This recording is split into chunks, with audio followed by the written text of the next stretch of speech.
Друзья, есть такая организация, как Awards. Она занимается рейтингом веб-сайтов, и ее сотрудники выпустили некоторый документ, который позволяет в каком-то смысле создать стандарт для веб-разработки.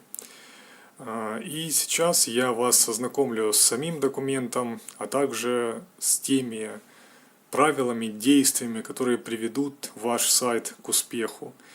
Если вы хотите ускорить ваш веб-сайт, оптимизировать его, но не знаете, как это сделать, либо не знаете всех инструментов, с которыми можно это сделать, то это видео для вас. Не переключайтесь, в нем будет много полезной информации. Ставьте пальцы вверх, подписывайтесь на канал. Дальше будет больше.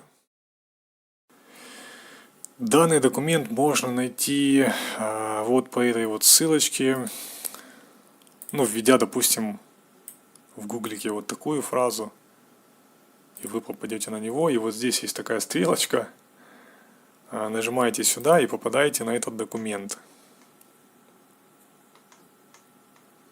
Он состоит из 6 частей, дата ревизии его, или как сказать, последней редакции, это 2002 год, однако он не теряет своей актуальности, и те советы, которые в нем, они больше вневременные, чем привязанные к конкретному году, либо конкретной версии какого-то программного обеспечения, либо интернета в целом вообще. Следуя этим инструкциям простым, понятным, если непонятным, то я буду их пояснять, вы сможете не только поднять свой сайт в поисковой выдаче, но и сделать его более удобным для ваших пользователей. Вот, собственно, этот документ. Я его уже почти перевел на русский язык, адаптировал, так сказать, потому что машинный перевод не всегда понятен. Здесь есть некоторые пункты, которые не до конца мне даже понятны, хотя у меня довольно-таки большой опыт веб-разработки, я не работал там в ваших Яндексах и Гуглах, однако мне есть чем с вами поделиться, и вне этого документа тоже есть некоторые знания, которые хочется повествовать для большой аудитории. Надеюсь, вы меня поддержите и будете смотреть все-таки это видео, и оно окажется для вас действительно полезным. И с чего мы начнем? В принципе, начнем, наверное, сначала, и я буду зачитывать его вам, и по мере поступления информации буду ее комментировать. Значит, документ состоит из 6 разделов. Это WPO, RVD Mobile, Markup Metadata, Semantic SEO, Animation Transition, Accessibility. И, как видите, им назначены определенные коэффициенты влияния на, собственно, удобство сайта. Вообще, классность сайта. Вот введем такой показатель, насколько сайт классный. И в целом получается 20, 20, 20, 60, 30, 90, 100% получается. Представим, что здесь проценты, да. Каждый из разделов, как видите, получается, имеет свой вес для классности сайта. И текст ниже вы можете найти руководство, контрольный список для каждой категории, а также список рекомендуемых инструментов и показателей мониторинга. Имейте в виду, что категории и их содержание расположены не в порядке актуальности или важности. Поскольку это открытый и постоянный документ, предложения и дополнения всегда приветствуются. Не стесняйтесь отправлять их на электронный адрес. В общем, вот этот. Первый раздел – это оптимизация веб-производительности. Прежде всего, скорость – это больше, чем функция. Скорость – самая важная характеристика. Если ваше приложение работает медленно, люди не будут его использовать. Фред Вилсон. WPO похож на SEO в том смысле, что оптимизация веб-производительности увеличивает трафик на ваш веб-сайт.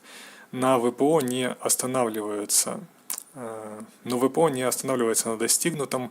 ВПО также улучшает взаимодействие с пользователем, увеличивает доход и снижает эксплуатационные расходы. Стив Саудерс.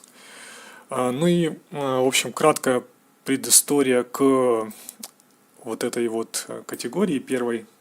Есть такой сайт, AliExpress, я думаю, вы знаете. Допустим, им, ну, например, пользуется сейчас там в какой-то промежуток времени, например, за неделю, там, 1 000 000 человек. Ну, приблизительно я беру навскидку, это не точная информация.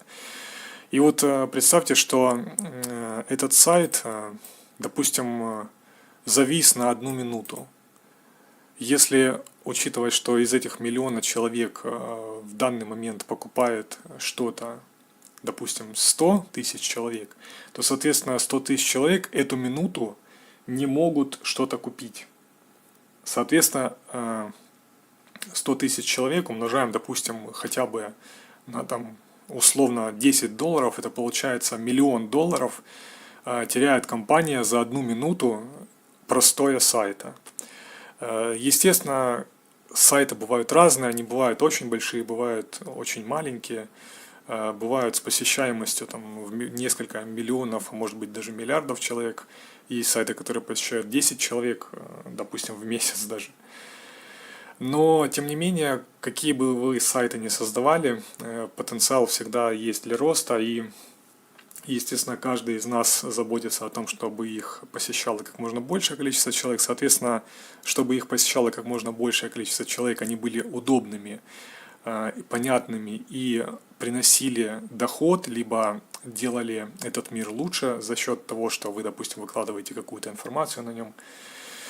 Безоплатно или платно, или какой вы способ монетизации используете, это уже не важно, но важно то, что вы создаете сайты не просто для того, чтобы он висел в поисковой системе, либо же просто на веб-сервере крутился, а для того, чтобы его потреблял конечный пользователь. Соответственно, если вы ориентируетесь просто на то, чтобы вот ваш сайт был, то это не вариант. Вариант — это когда вы именно ориентируетесь на то, как пользователь его использует.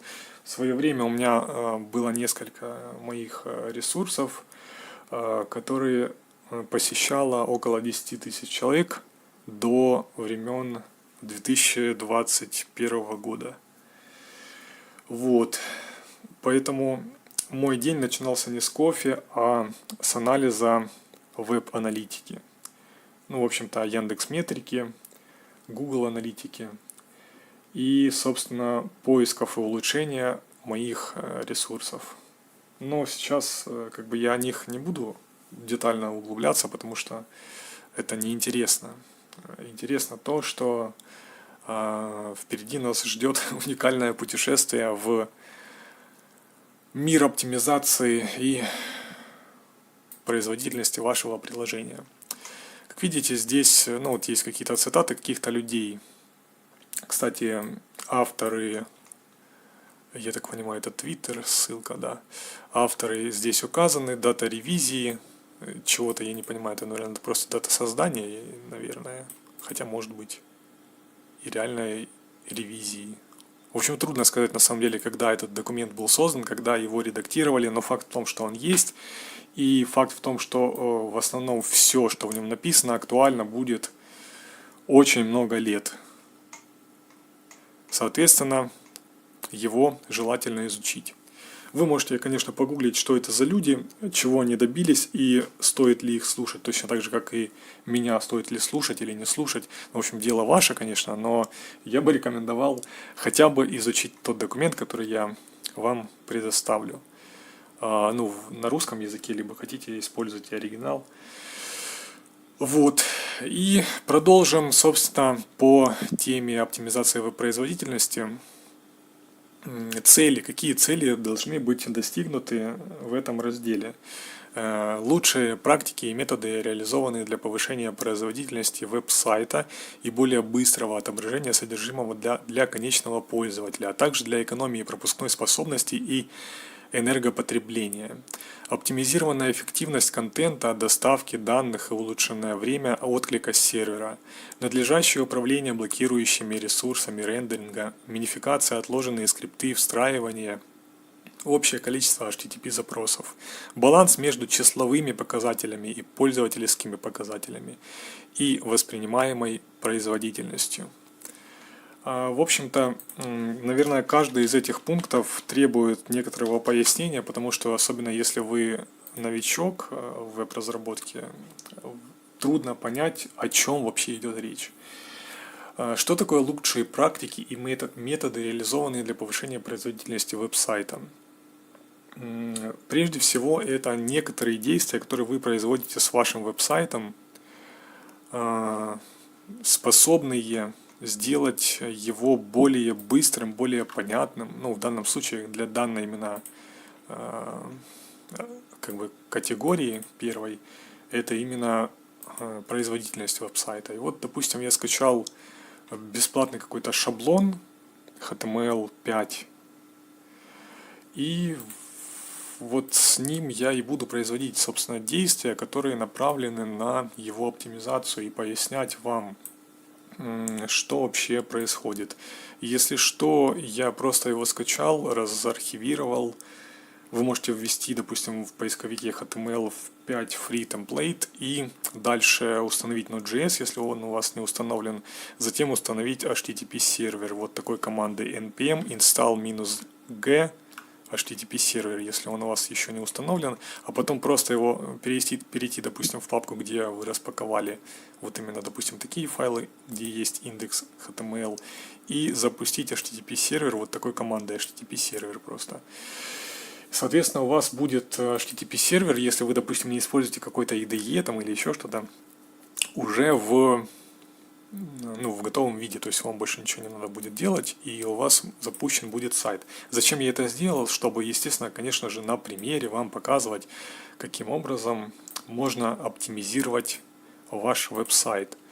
И вернемся, сначала я пройдусь по этим пунктам категории 1, а потом сделаю дополнения, которые я, допустим, знаю касательно этой категории. И давайте, наверное, я зачитаю сначала все, а потом приступим к оптимизации, собственно, этой страницы. Ну и, в общем, контрольный список, в принципе, неважно, как это называется, просто вот эти функции как бы вы должны учитывать. Прежде всего, это включение сжатия gzip или Brotli.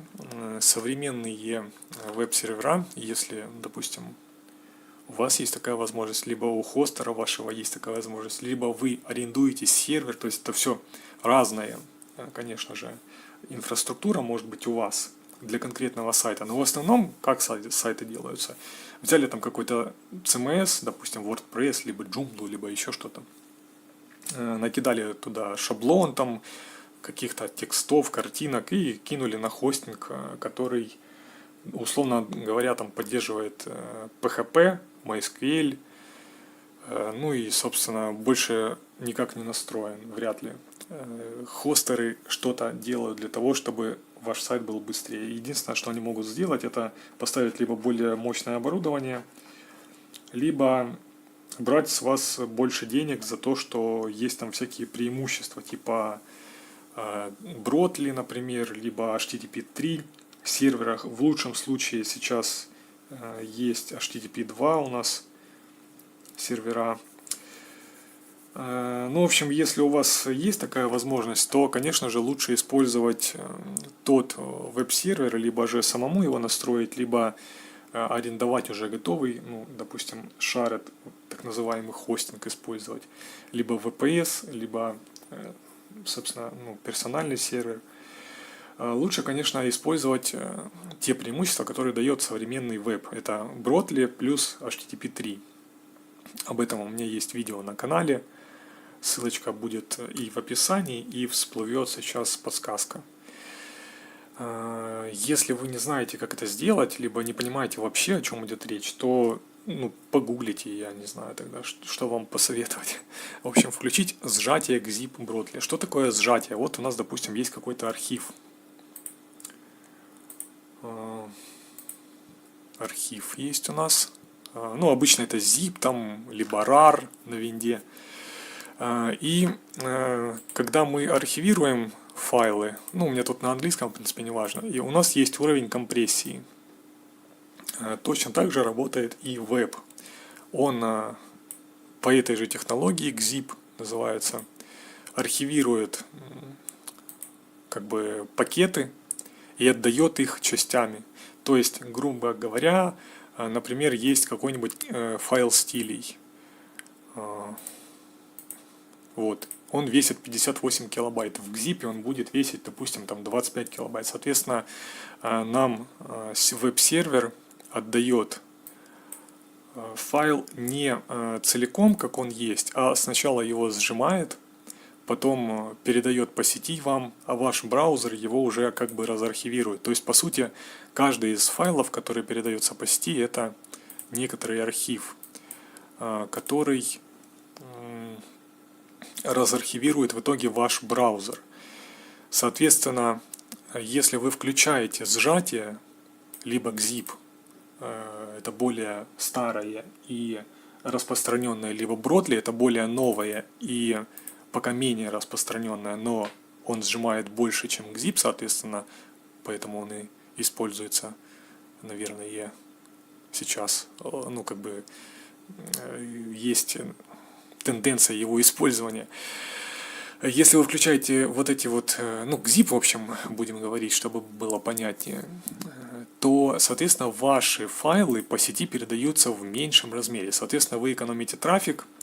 Во-первых, свой трафик, конечно же, сейчас он безлимитный, в основном, да, если вы не используете какие-то большие приложения, либо там не используете какие-то специфические настроенные сервера там на Амазоне или еще что-то. Но все равно, получается, для вашего пользователя важно, чтобы вы ему передавали как можно меньше данных, чтобы страница в итоге отрисовалась быстрее. Если мы здесь используем, допустим, ограничения по скорости, то мы с вами можем тогда заметить, как наш сайт грузится. И смотрите, получается, вот здесь у нас, если мы открываем консоль разработчика, вкладку Network, ну либо сеть, то здесь мы можем увидеть, как наши файлы грузятся и насколько долго загружается наш сайт. Соответственно, вот есть показатель такой 4,65 секунды, он грузится. А DOM Content Loaded грузится за 2 секунды, ну, в общем, за 2,69, если использовать ограничение 3G. Как бы мы ни старались, но, в общем, с нашей стороны нужно, чтобы мы максимально оптимизировали наш сайт. Для того, чтобы, учитывая современное покрытие интернета, то, что он может быть на мобильных, в том числе устройствах, соответственно, он может быть плохим, даже учитывая какие-то отдаленные, может быть, регионы большой страны, либо маленькой страны, но все равно, в общем, мы должны учитывать всегда, что у человека может быть плохой интернет. Соответственно, мы должны минимизировать для него данные. Если мы, допустим, не делаем это, соответственно, человек, у которого плохой интернет, либо интернет очень слабый, он, допустим, будет ждать 3 секунды, ну вот как здесь, да, DOM Content Loaded за 2,69 секунды. И может быть просто такое, что он закроет ваш сайт, не будет дожидаться его загрузки, потому что интерактивные элементы на нем будут недоступны, например, пока он не загрузится. То есть форма обратной связи, либо какой-то там спойлер у вас будет, либо какое-то всплывающее сообщение, допустим, да. Все это отрабатывается на JavaScript, а чем дольше грузится в JavaScript, тем, соответственно, медленней работает ваш сайт для пользователя. То есть ему кажется, что сайт очень грубый и очень тормозящий. Соответственно, когда вы включаете gzip сжатие, все файлы вашего сайта, какой бы он ни был на данном этапе, да, ну вот представим, что мы сейчас с вами создаем некий абстрактный сайт, и первое, что мы знаем, это всего лишь включить gzip, но мы не знаем всего остального. Вот мы напихали туда очень много картинок там в оригинальном разрешении там с нашего телефона либо фотоаппарата. Мы напихали туда не минимизированных стилей, яваскриптов и всего остального. И думаем, почему же наш сайт так плохо ранжируется в поисковой системе. А оказывается, что не только лишь Gzip должен работать.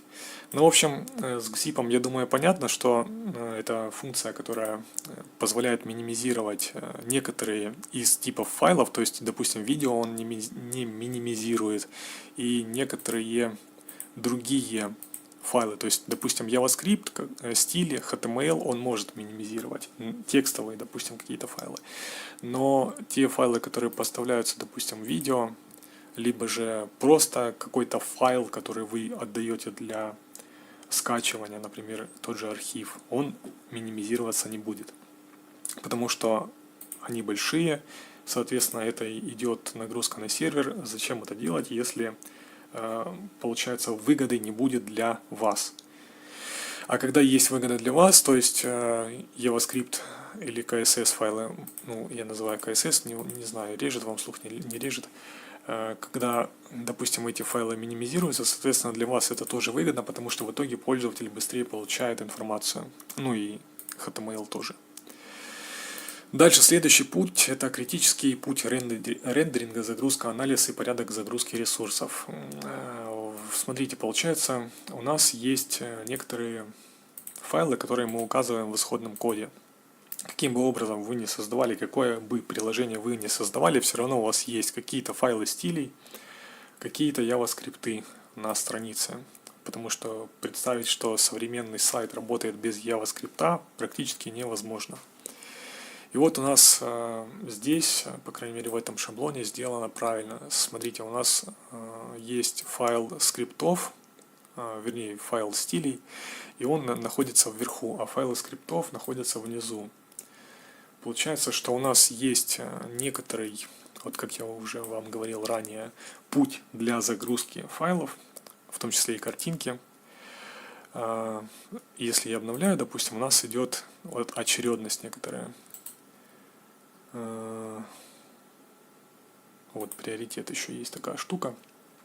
И у нас есть приоритет при загрузке файлов в браузере. Соответственно, мы этот приоритет можем менять. И, соответственно, с этим мы можем регулировать быстроту загрузки наших файлов. То есть, если мы знаем, что нам какое-то изображение очень важно, вот как здесь, да, то, например, его можно разместить в файле стилей. Соответственно, оно будет иметь приоритет hide, и будет загружаться быстрее, допустим, чем Medium JavaScript. То есть, видите, JavaScript здесь находятся внизу. Вот они. Соответственно, они имеют меньше приоритет. Соответственно, они, ну, грубо говоря, на какие-то доли секунды загружаются медленнее, чем остальные ресурсы. Если бы, условно говоря, ваш код был таким,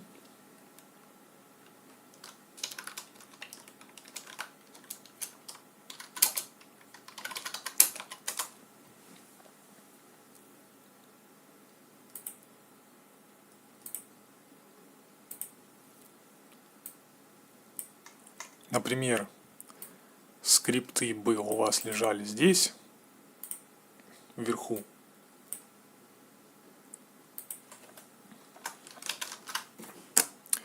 то это уже считалось бы неправильно. Как видите, поменялся приоритет загрузки файлов.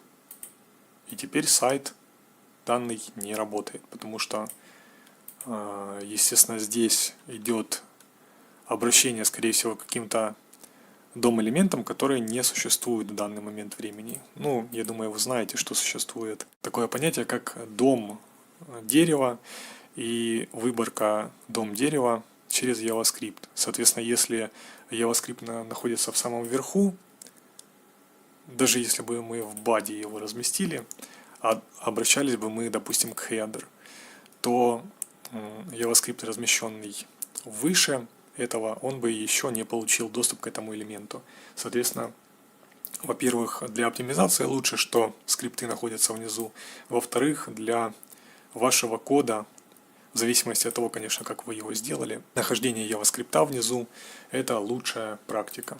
Ну, критические пути рендеринга, соответственно, мы должны максимально отложить те элементы, которые имеют некоторую нагрузку. Например, если у нас была бы какая-то сложная анимация здесь, как видите, в принципе, да, она есть. Но представим, что здесь есть второй, третий экран, а мы, допустим, загрузили сразу и первый экран, и второй, и третий, то есть все элементы, которые нужны для всех этих экранов.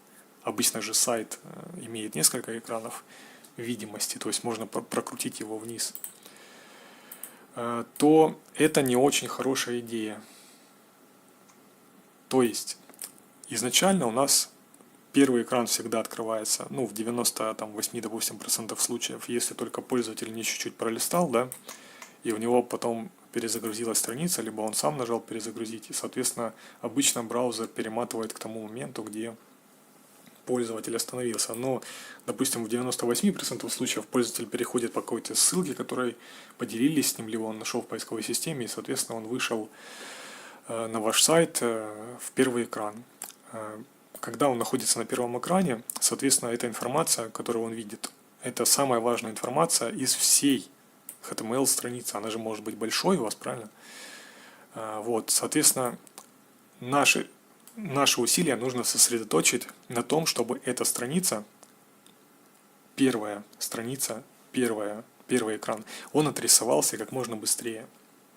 Соответственно, существуют некоторые практики для того, чтобы ускорить все это.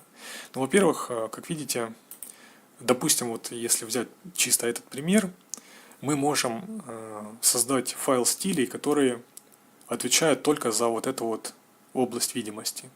То есть, например, у вас есть здесь меню, логотип, там какая-то здесь еще панель.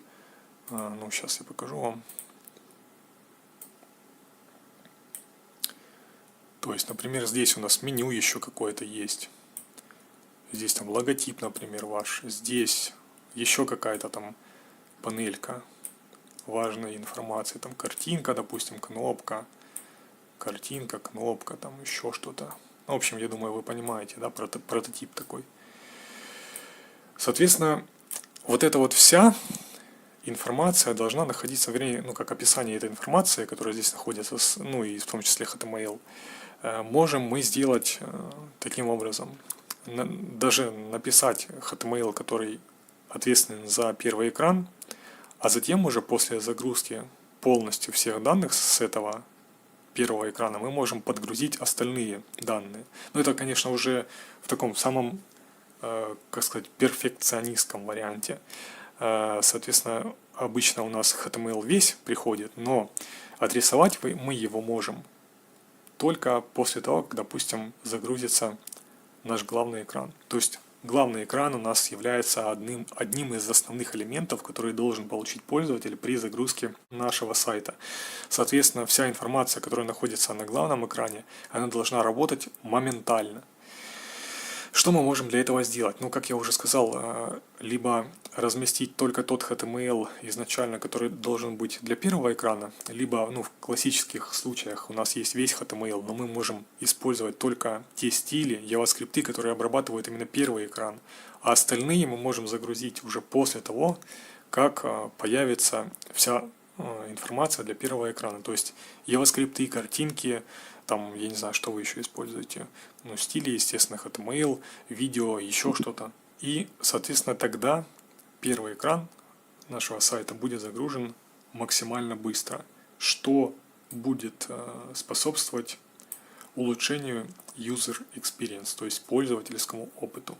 Соответственно, чем выше показатель пользовательского опыта, тем лучше себя чувствует конечный потребитель, то есть пользователь нашего сайта, на вашем сайте, собственно. Соответственно, поисковые системы это видят и лучше ранжируют ваш сайт в случае правильного подхода к хотя бы даже вот этим двум пунктам. JS, блокирующий рендеринг, отложенный синтаксический анализ, асинхронные скрипты, отложенная загрузка скриптов. Ну, в принципе, вот эти вот два пункта, можно их объединить в один, но их вынесли для того, чтобы еще раз подчеркнуть важность того, чтобы JavaScript были, во-первых, отложенные, то есть здесь они внизу находились, либо их можно сделать def, либо async, то есть для важных, которые можно подгрузить независимо от того, как идет загрузка файла. Ну, грубо говоря, допустим, у нас есть загрузка файла, и она идет в принципе вот таким вот образом, да, то есть браузер получает данные вот так вот, по очереди. Представим, что это очень медленная загрузка. Так раз, допустим, секцию какую-то получил, потом он распарсил, понял, что у него есть тут стили, еще какой-то стиль, потом он дошел до этого места, да, и он получил JavaScript 1, JavaScript 2, 3, 4, и он понял, что сначала он загружает файл стилей, потом он загружает картинки, которые здесь находятся, потом он загружает, допустим, JavaScript, потом, соответственно, он распарсивает их и так далее. И вот этот вот весь процесс, как бы браузер, это же программа, да, соответственно, она имеет определенный алгоритм работы. Вот этот весь процесс, он заключен как бы в этом пункте, что JavaScript должны быть, во-первых, оптимизированы, во-вторых, они не должны препятствовать рендерингу, то есть не должна быть какая-то жесткая там подгрузка каких-то данных, которые препятствуют отображению, допустим, хотя бы первого экрана. И, соответственно, JavaScript, которые нам не нужны в данный момент, вот, допустим, на первом экране, их желательно отложить, либо выполнить асинхронные какие-то операции для того, чтобы подгрузить еще JavaScript на страницу для дальнейших экранов, либо для каких-то просто там менюшек, либо для вот этих боковых секции, которые я говорил ранее. Ну и, собственно, отдайте предпочтение видимому контенту верхней части страницы. Об этом мы с вами уже проговорили, что первая страница – это самое важное, соответственно, для нее должны мы сначала все данные подгрузить, а уже потом использовать данные для других областей видимости. Минимизируйте JavaScript и CSS, ну, в общем, вы поняли, я думаю, есть такие сервисы, допустим, если у вас не настроен каким-то образом веб-пак, там, вид или что-то там вы используете, как бы инструменты для разработки, то если даже вы пишете код JavaScript, CSS руками, грубо говоря, то можно использовать онлайн-сервисы, которые позволяют минимизировать JavaScript. Ну, например, у нас есть main CSS. Сейчас зайду сюда. Скопирую. Вот мы видим, он 8,2 килобайта весит. Сейчас я попробую его минимизировать. Ух, ё-моё. Ну, в общем, минимизированный он в любом случае будет весить меньше. Даже если, как у меня вот не получилось, его минимизировать, я беру, нажимаю Ctrl-R, в моем редакторе у вас может быть Ctrl-A, и хотя бы сейчас уберу все вот эти символы, которые здесь табы, я так понимаю. И посмотрим разницу. Вот уже 6,7 килобайт, то есть где-то сколько там, 8 килобайт мы сэкономили, 1,5, да. То есть просто убрав пробелы ненужные. Соответственно, если вы используете какие-то инструменты разработки, то они делают это за вас. Допустим, я вам сейчас могу показать, что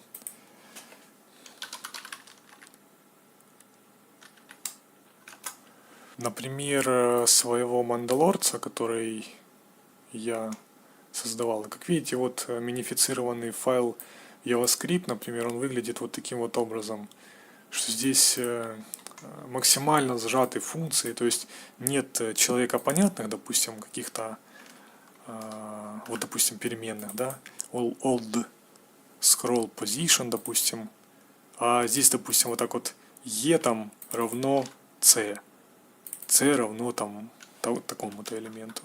Ну, в общем, вы поняли, я думаю, если вы, допустим, не знали этого раньше. Соответственно, у нас есть еще такая функция, как оптимизировать, сжать и короче, сделать отложенными медиафайлы, форматы изображений, спрайты, видео. спрайты, наверное, это имеется в виду еще, допустим, фоновые картинки, либо же шрифтовые иконки, там всякие, наверное, это имеется в виду, что это спрайты. Что такое оптимизированное изображение? Ну, я думаю, ни для кого не секрет, что изображения могут быть либо оптимизированными, либо не оптимизированными. Сейчас мы посмотрим, что здесь вообще происходит. Вот мы возьмем, допустим, BG. Открою я XNVF, под виндой он тоже есть. Он у нас весит 36-98 килобайт. Если я его сейчас просто сохраню, видите, он уже 41 весит килобайт. А сейчас я посмотрю настроечки, формат settings, write. Ну, это у меня такие, у вас могут быть немножко другие. И здесь вот 80% выставлено. Если я выставлю, допустим, 70% сжатия, то 33,7 получается.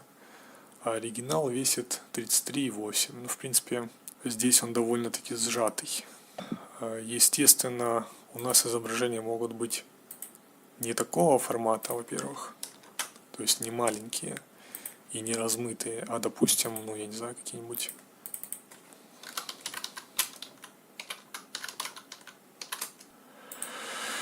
и посмотрим его здесь 95-89.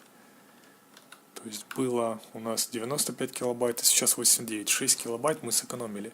Однако, например, можно еще размещать в своих веб-сайтах не только же оптимизированные изображения, правильно? Но и какие-то очень большие.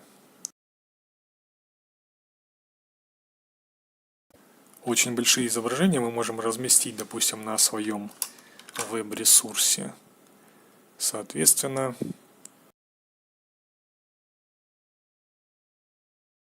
допустить некоторую ошибку в производительности, собственно, нашего веб-ресурса. Как видите, в JPG формате изображение весит аж 343 килобайта. У меня есть вот такая вот командочка, которая позволяет форматировать изображение в различные форматы, так сказать. Так, сейчас я попробую вам показать, как она действует. Но это для Linux, а для винды, наверное, тоже можно как-то это сделать. Во-первых, я перейду в папку. То есть это у нас сейчас идет оптимизация изображений. Так, CD, допустим, сюда. Теперь вместо вот этого вот я использую замену Ctrl-R и напишу image здесь просто. И заменю это все. И использую эту команду в консоли своей. Соответственно, в этой же папке должны сейчас появляться изображения, как видите. То есть, если вы, допустим, используете какие-то изображения, то желательно их, конечно же, делать через элемент Picture. И вот по поводу картинок немного кода, потому что без кода, естественно, трудно понять, что вообще происходит. Но я думаю, вы поняли. Используя Image Magick для Windows, в том числе, можно выполнить вот эту командочку, и она выполнит сжатие ваших изображений до, соответственно, вот этих вот форматов всех AVIF, WebP, JPG. Это уровень компрессии, но обычно здесь 72-75, оптимальный для JPEG. Если, допустим, у вас изображение с PNG, то, соответственно, здесь необходимо будет указать PNG.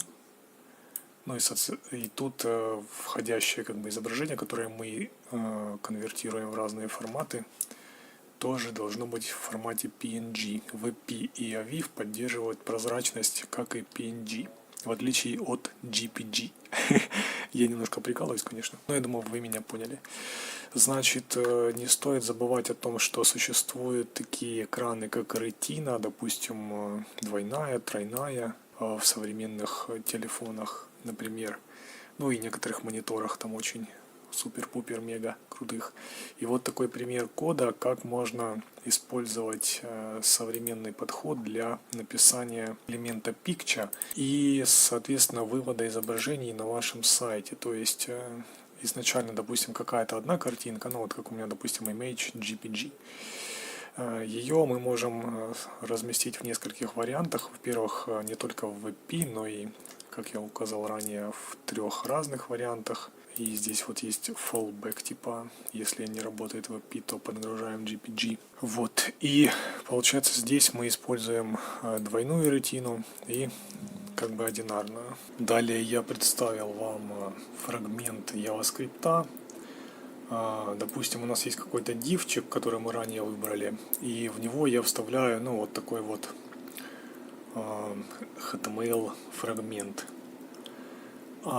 Здесь есть такая функция, которую я вызываю.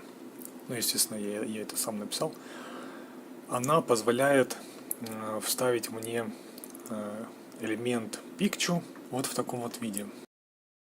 Как видите, получается, что у нас есть какое-то изображение, а из этой команды видно, что название изображения у нас одинаковое, единственное, меняется постфикс, как бы, ну, то, что находится после этого слова, в общем. Естественно, здесь имя может быть сколь угодно длинным, разным. Соответственно, вставляться сюда будет та же самая информация, и получается, это будет добавляться на сайт. Вот так это выглядит в как бы уже готовом виде. Сейчас я попробую сделать подсветку HTML. И, как видите, здесь у меня указан скрсет из вот этих вот изображений. Ну, как я говорил ранее, делать меньше, чем 750 особого смысла нет, потому что в основном сейчас все мобильные телефоны имеют двойную ретину, как минимум. И поэтому опускать, ну, делать изображение 320 нет смысла, потому что если делать вот таким вот именно образом, то получается, что на изображениях с двойной ретиной будет подгружаться эта картинка, которая 320, допустим, здесь, да. Соответственно, она будет в 2 раза меньше, чем нужно, потому что двойная ретина подразумевает, что она должна быть 640, то есть изображение, вернее, viewport у нас, допустим, 320 пикселов, если мы какую-то страницу открываем и картинка на весь экран. А получается, что если мы сделаем 320, то, соответственно, нам надо 640 делать. И это будет очень заметно. У меня, значит, был здесь вот такой вот сайтик. Я делал его для клиента. И сейчас я вам покажу, собственно, где эти изображения применяются.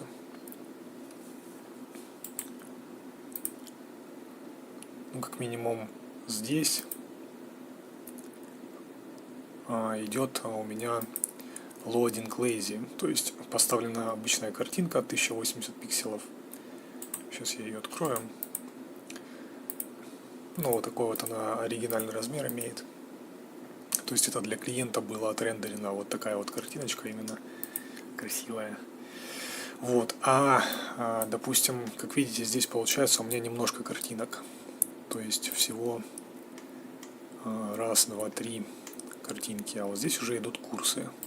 Ну, здесь, по-моему, то же самое сделано, однако сейчас я покажу. Если я нажимаю здесь подробнее, то загружается, собственно, вот этот код, который я вам показывал. То есть у меня есть здесь асинхронный запрос. Сейчас я покажу вам. Вот, асинхронный запрос, то есть я, по-моему, руками даже вот это вот все сформировал, этот файлик. Сейчас я вам его покажу.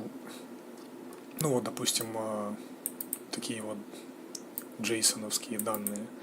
Как видите, вот у меня есть, допустим, здесь текст картинка без расширения, потому что расширение, естественно, я подставляю уже непосредственно вот в этой вот функции TPL. Как видите, здесь расширения, все они идут уже готовые, меняется лишь, получается, только вот то, что идет впереди названия. А впереди названия у меня, допустим, вот идет ZAK1, допустим. Сейчас я увеличу чуть вот. Ну и, соответственно, дальше вот эти вот курсы, которые идут здесь ниже. Изначально я показываю JavaScript только 3.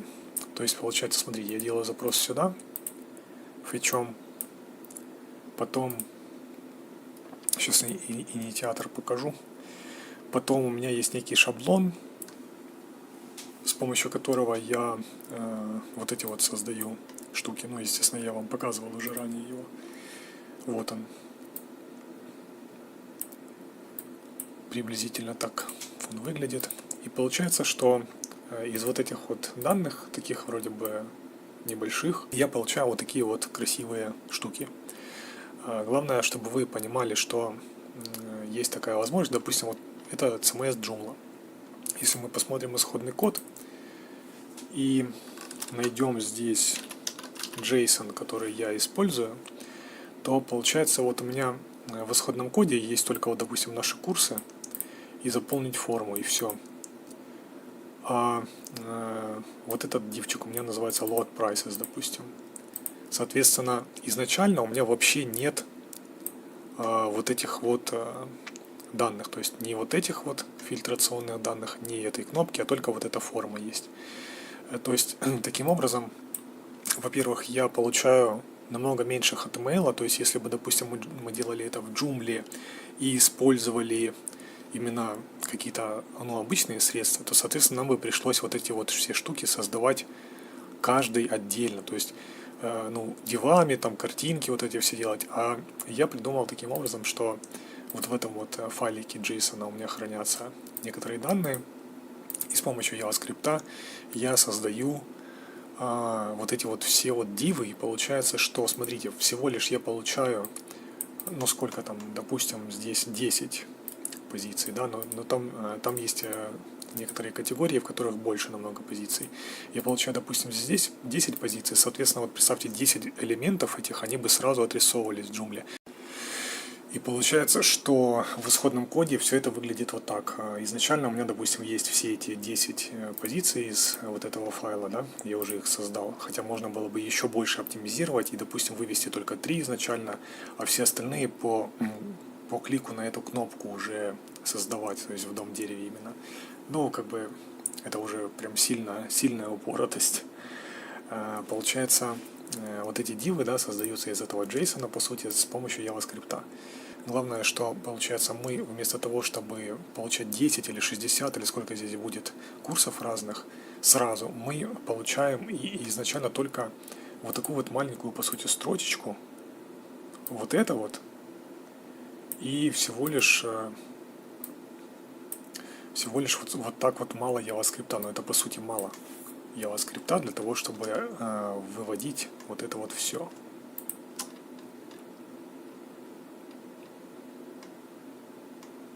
Сколько там строчек?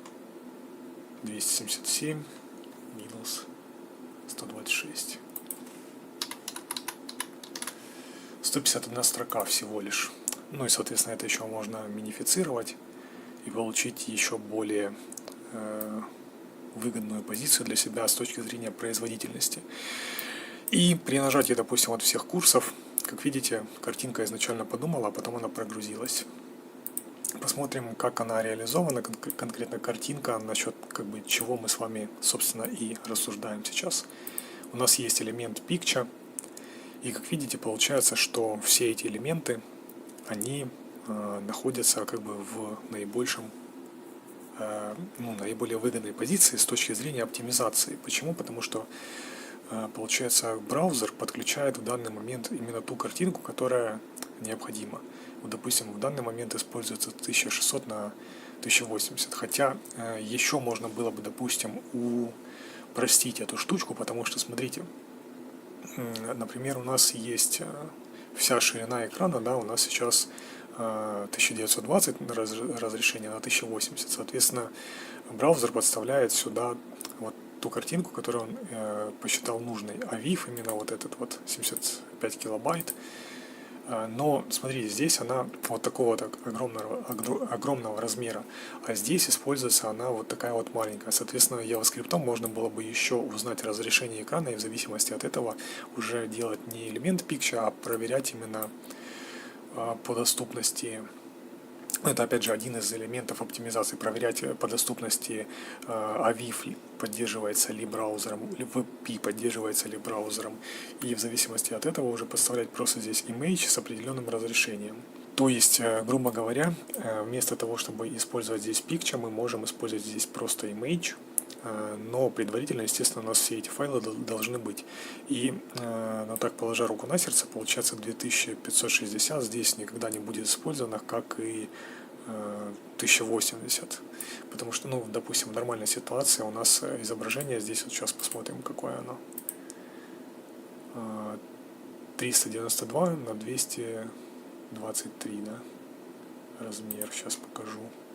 Именно сам image, ну да, на 220, то есть 392 на 220 здесь подошло бы, по сути, 1080 и 750 всего лишь, потому что получается у нас сейчас подгружается большая картинка, хотя мы используем ее в маленьком размере вот здесь, хоть здесь есть и lazy loading, однако получается все равно это не оптимально, то есть оптимально еще больше упороться в производительность, и, соответственно, JavaScript можно выбирать, какую картинку именно вам подгрузить в данный момент. Надеюсь, я понятно объясняю. То есть, смотрите, изначально у нас есть изображение. Оно может быть и большим, и очень большим. То есть, у нас, допустим, из оригинального, там, например, 3200, допустим, по ширине, у нас картинка сжимается нашим скриптом вот этим вот до 2560. И таким образом мы на больших экранах, если бы она у нас, конечно, была фоновая и на весь экран, ну, то есть занимала бы хотя бы 80-90% ширины экрана, тогда использование такого размера бы подходило сюда. Однако, как видите, здесь у нас, я говорил уже ранее, 320 всего лишь, ну, 390 по ширине, соответственно, нам бы подошла 750. Однако, если, допустим, делать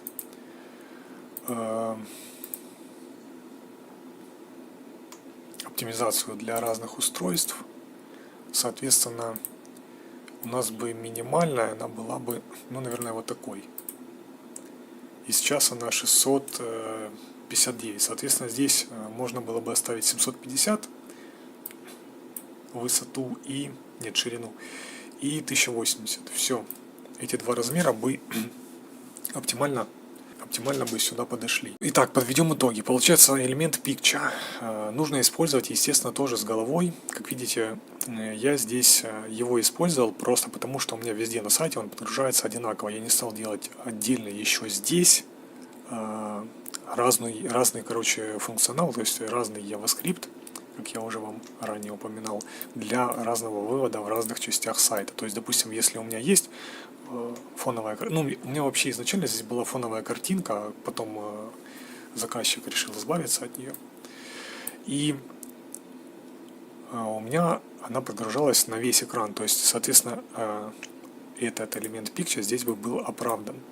Однако, получается, что так как я здесь выбрал стратегию по экрану мерить, то есть не по ретине, допустим, а именно по экрану, и поставил вот такие вот параметры, да, соответственно, браузер меня слушает, и он подгружает ту картинку, которая соответствует Windows Viz, то есть для моего экрана сейчас 1920 на 1080 подгружается именно 1080 картинка, но можно было бы использовать и другой вариант подгрузки только 720 и 1080 для того, потому что максимальный размер картинки это вот так вот, когда она одинарная здесь и где-то на 680, наверное, ну, в общем, где-то 687 вот так получается по ширине, то есть для планшетов. Для мобильных бы хватило 720, потому что Этот сайт не про картинки, естественно, здесь качество картинки не нужно. Этот сайт именно про совершенно другое. Поэтому то, что, допустим, здесь подгрузилась бы картинка, а даже не в той ретине, никто бы не обиделся, я думаю. Сейчас посмотрим, что используется здесь. Как видите, здесь сейчас подгрузился 750 размер, вот этот. Соответственно, на ретине это будет нормально смотреться. В общем, такое небольшое-большое отступление по картинкам. Я думаю, вы хотя бы приблизительно поняли, о чем идет речь. То есть, как можно больше оптимизируйте свои изображения. Я же говорил уже ранее, что на это можно потратить хоть целый час, объясняя, то есть разные ситуации, как можно по-разному применять картинки, какие разные подходы можно использовать. Однако я постарался вам максимально быстро и понятно объяснить свою позицию, как бы, и то, что я ранее, допустим, использовал в своем проекте для заказчика. Ну и, наверное, стоит уже перейти к следующему шагу. Это использование CDN. И так, чтобы было понятнее, я создал вот такое вот изображение. Получается, смотрите, у нас есть один файл, куда нам, который мы подключаем, допустим, к нашему сайту. И есть некоторые три независимые друг от друга сайта.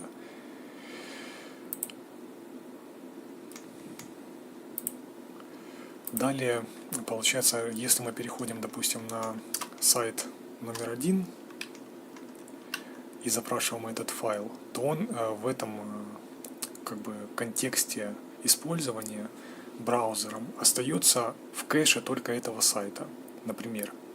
Соответственно, если мы переходим на сайт 2 и не чистим при этом кэш, мы, обращаясь к CDN файлу, по идее мы должны его тоже получать и брать уже из кэша, который мы ранее закэшировали на этом сайте.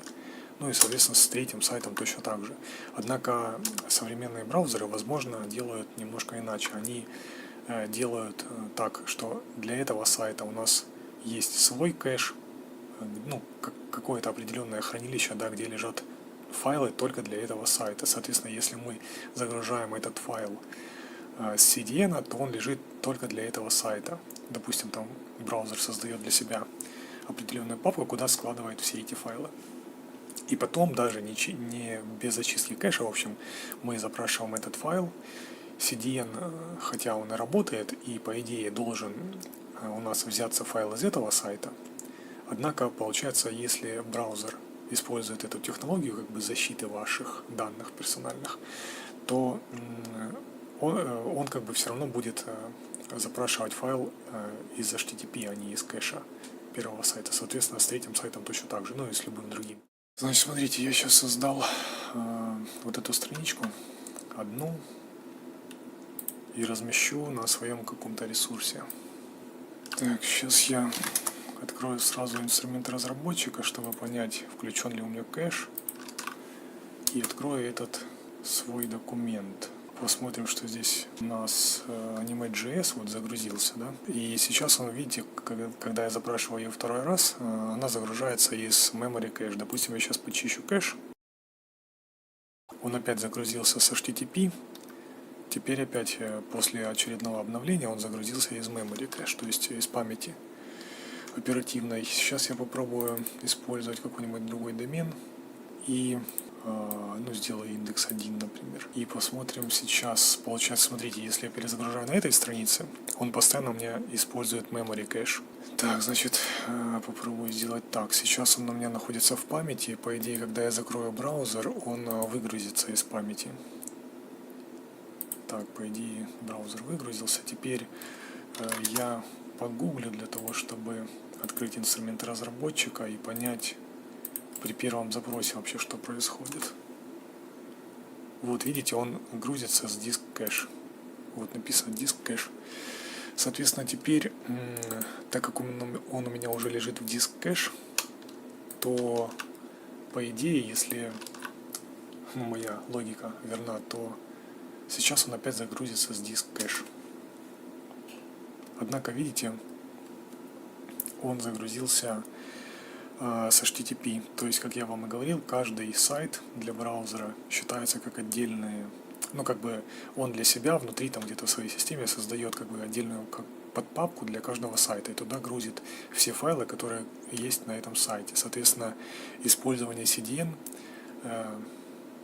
как бы немножко не актуально в плане того, что если мы раньше могли полагаться на то, что, допустим, поставив, допустим, этот скрипт у себя на разных сайтах или на разных поддоменах, то пользователь, либо же, допустим, если пользователь ранее на каком-то сайте загрузил этот скрипт общеизвестный, да, то есть это же CDN, он как бы общеизвестный, и, соответственно, его используют много людей. Соответственно, какой-то из пользователей наших мог зайти на сайт, где уже есть этот скрипт, и подгрузить его.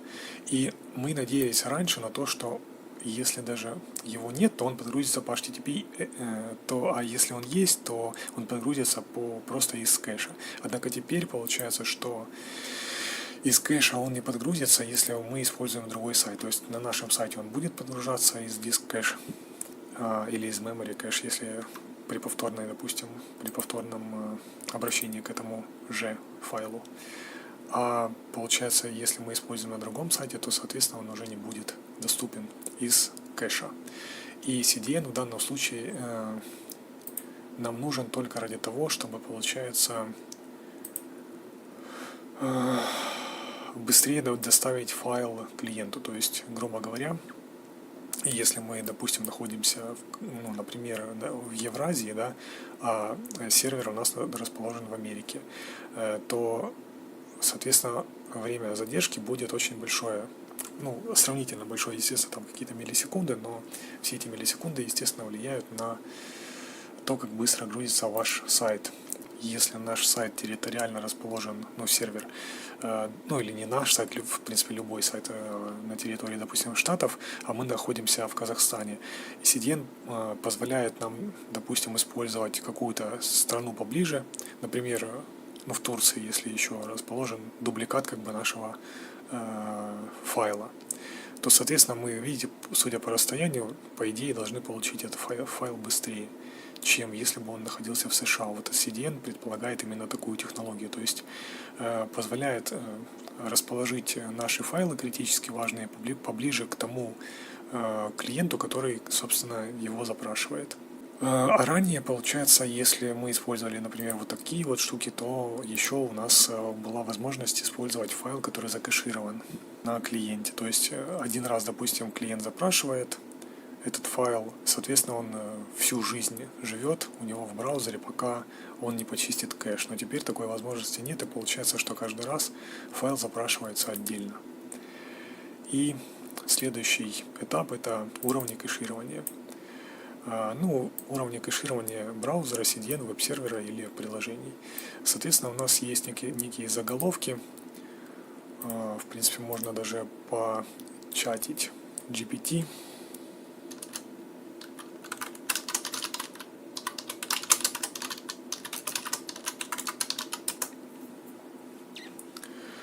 В принципе, вы можете нажать на паузу и почитать, что он тут напишет, потому что я предполагаю, что видео будет и так большим, поэтому немножко пройдусь по этому. Получается, HTTP кэш – это механизм, используемый для временного хранения копий ресурсов, таких как изображение, стили, скрипты, на стороне клиента или промежуточных серверов, чтобы ускорить загрузку страницы и уменьшить нагрузку на сервер. Кэширование ресурсов позволяет избежать повторной загрузки тех же данных при повторных запросах. Как я вам показывал ранее, допустим, если я даже закрываю браузер, если только я не чищу кэш или не использую какую-нибудь программу для очистки, в том числе мусорных файлов всяких, то, соответственно, наш файл он загружается с нашего диска. И вот эти вот все заголовки позволяют нам с вами сделать уровень кэширования намного лучше, чем он есть изначально. То есть можно, допустим, его вообще убрать этими заголовками, поставить, допустим, кэш-контрол, допустим, использовать, либо, на самом деле тут тоже много можно говорить насчет этого, однако это вы уже изучите самостоятельно, я думаю. Допустим, из того, что я могу вам предложить, это посмотреть на то, как они вообще выглядят. Ну, допустим, вот вкладка Network, да, и мы зайдем в Headers. Соответственно, у нас здесь есть все вот эти вот заголовки, о которых говорит нам ChatGPT. Last Modified, eTag и, ну, например, вот эти я никогда не встречал, однако, видите, они даже могут быть. Expires и Cache Control. И вот они все тут есть. Last Modified, eTag и Expires должен быть. Вот он. И здесь он выставлен, как видите, самый максимальный срок хранения, это там 365 дней, допустим. То есть, если ваш пользователь заходит к вам на сайт и не чистит при этом кэш, то, соответственно, один раз загрузив эти файлы, он получает их уже со своего устройства, а не с вашего сервера.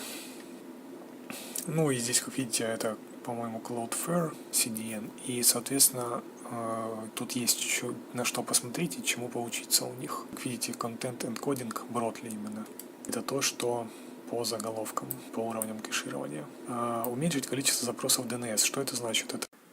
Это значит, что мы с вами можем сократить количество обращений к сторонним ресурсам, ну и, соответственно, в принципе, желательно также сокращать количество запросов и к нашему серверу. Есть некоторые, особенно начинающие дизайнеры, которые любят сделать много-много шрифтов разных, подгрузить, картинки не оптимизированные обычно, это бывает так. Либо же очень много каких-то фоновых изображений, либо каждая иконочка, которая SVG-шная, например, как здесь вот логотип, ну и является отдельным файлом вместо того, чтобы собирать это в какие-то спрайты, так называемые. И, соответственно, видите, вот, например, Google Fonts находится на стороннем DNS-сервере, как бы. Ну, вернее, на стороннем сервере вообще. Соответственно, это будет идти запрос к этому серверу. Соответственно, если мы еще расположим Anime.js, например, это тоже сторонний сервер, это тоже запрос к стороннему, ну, как бы через DNS идет. Опять же, то есть на всем этом мы теряем время.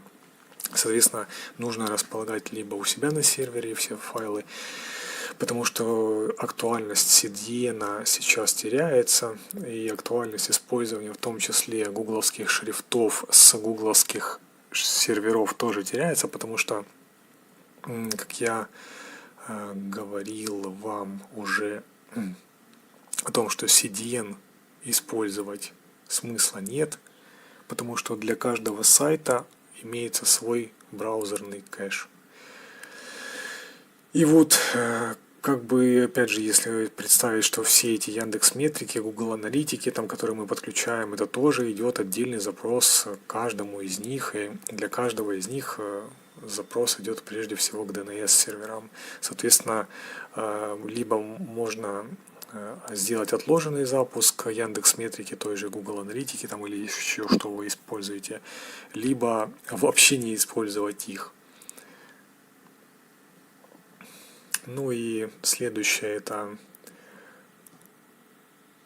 у нас с вами постараться, короче, использовать, ну, вывод такой, постараться использовать наименьшее количество запросов к сторонним серверам, это имеется в виду использовать меньшее количество запросов DNS, использовать как можно меньше шрифтов разных, постараться использовать лишь там 2-3 шрифта вообще на сайте, сделать font display swap, не забывайте насчет этого.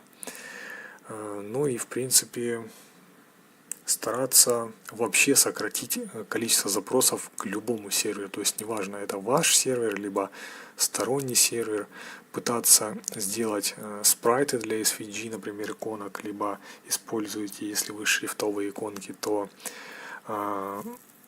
естественно, не несколько шрифтов разных подключать иконочных, а использовать в рамках одного, либо же с помощью сервисов создавать свои собственные иконочные шрифты, подгружать асинхронно JavaScript. По JS это выглядит вот так, допустим, JS, DOM, content loaded. Можно это вот так вот нагуглить легко.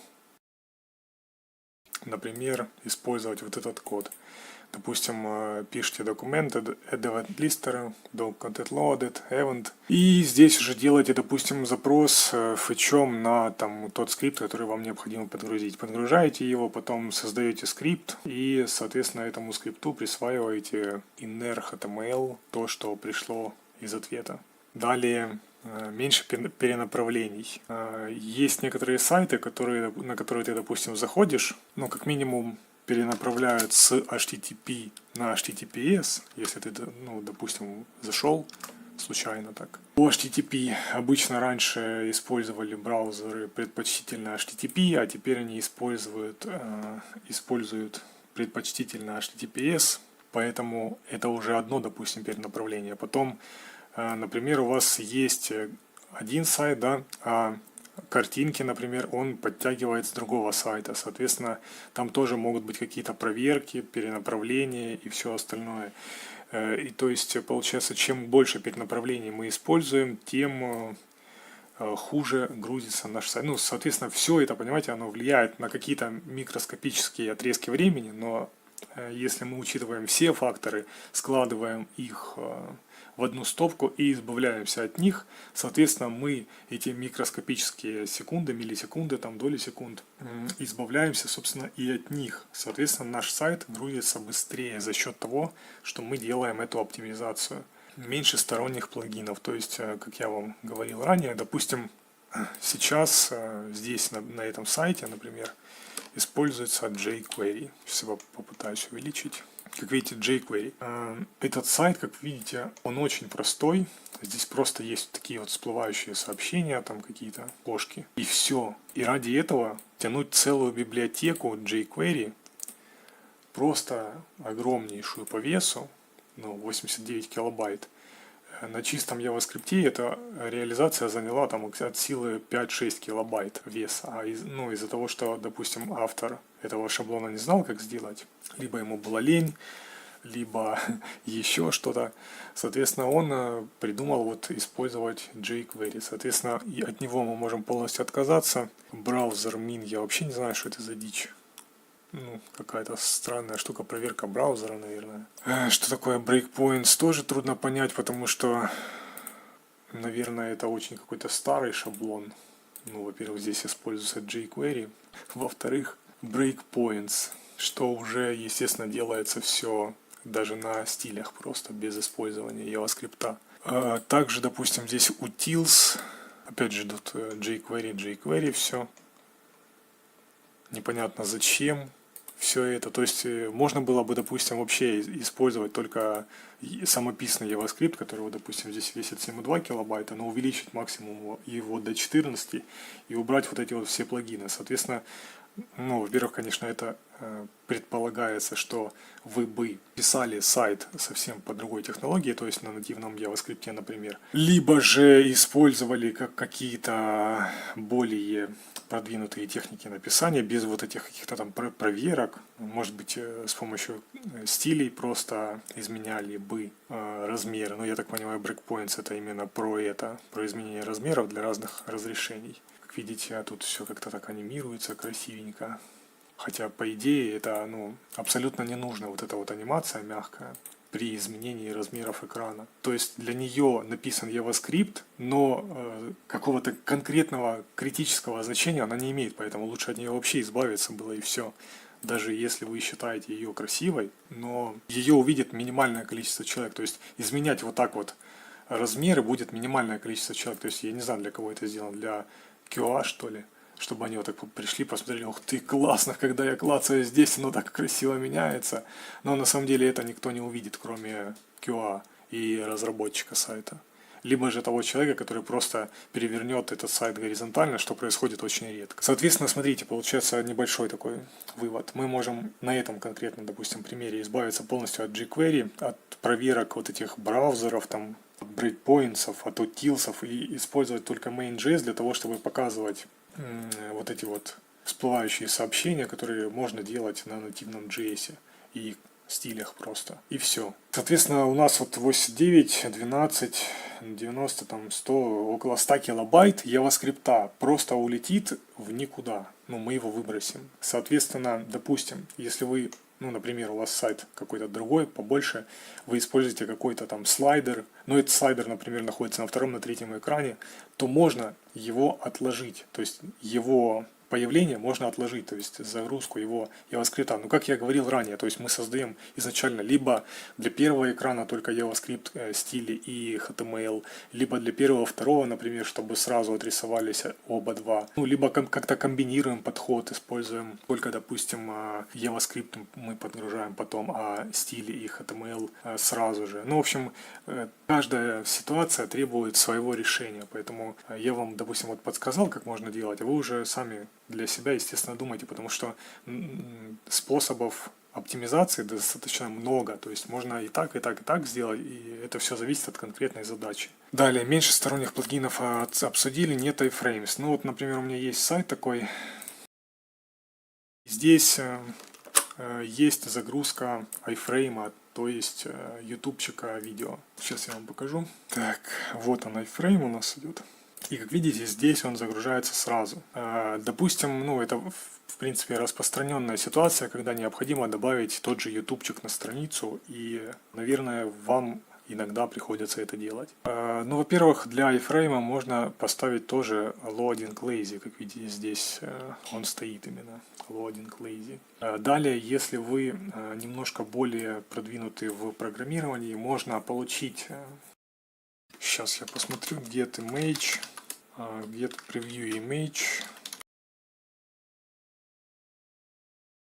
Ну, получается, можно получить только лишь картинку для какого-то видео, которое вам необходимо. И она будет выглядеть всегда, допустим, вот таким образом. Это статическое название, это статическое. А вот здесь будет идентификатор видео. Как видите, это совпадает. Соответственно, вы можете использовать эту информацию. Это, допустим, большое изображение, это маленькое изображение. И, например, вывести только это изображение изначально, а потом ну, еще, допустим, сверху него вывести какую-то кнопку там play, а потом при нажатии этой кнопки, соответственно, выводить уже полностью iframe, потому что iframe этот на самом деле подгружает весь функционал YouTube.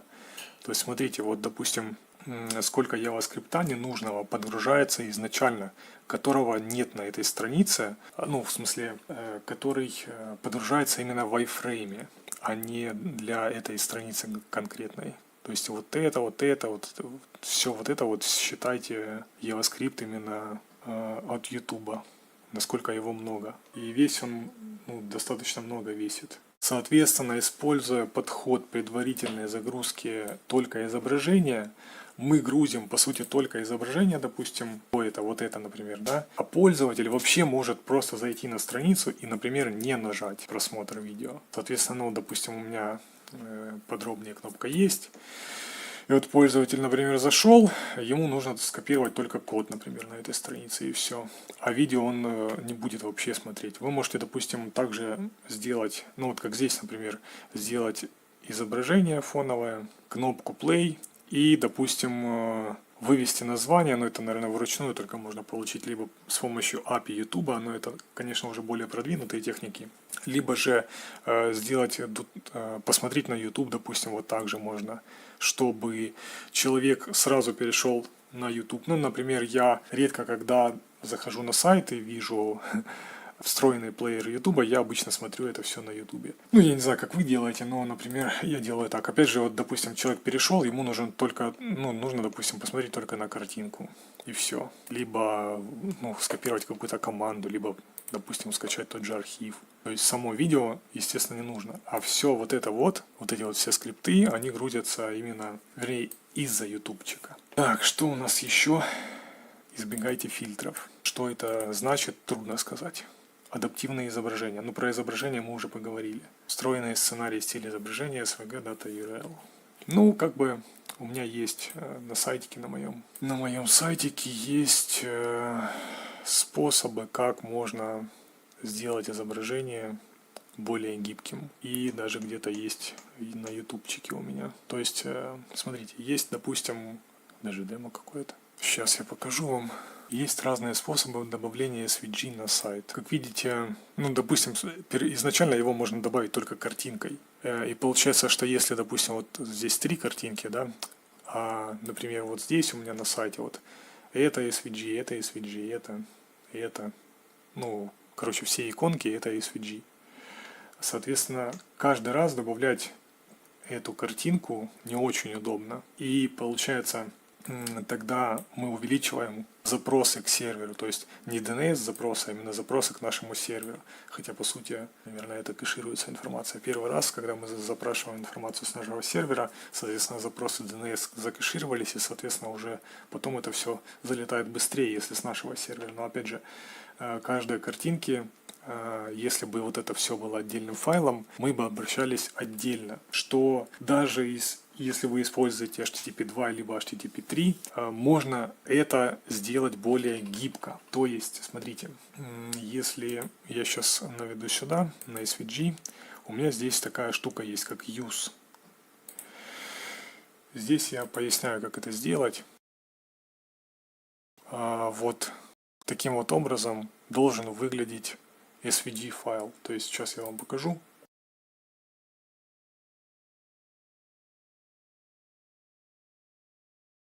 Вот он. Сохраню его и открою с помощью текстового редактора. Получается, смотрите, вот у нас идет определение SVG, что это, ну, чтобы браузер нормально все это распарсивал. Дальше мы пишем devs. Devs это, ну, должны быть открывающие и закрывающие теги.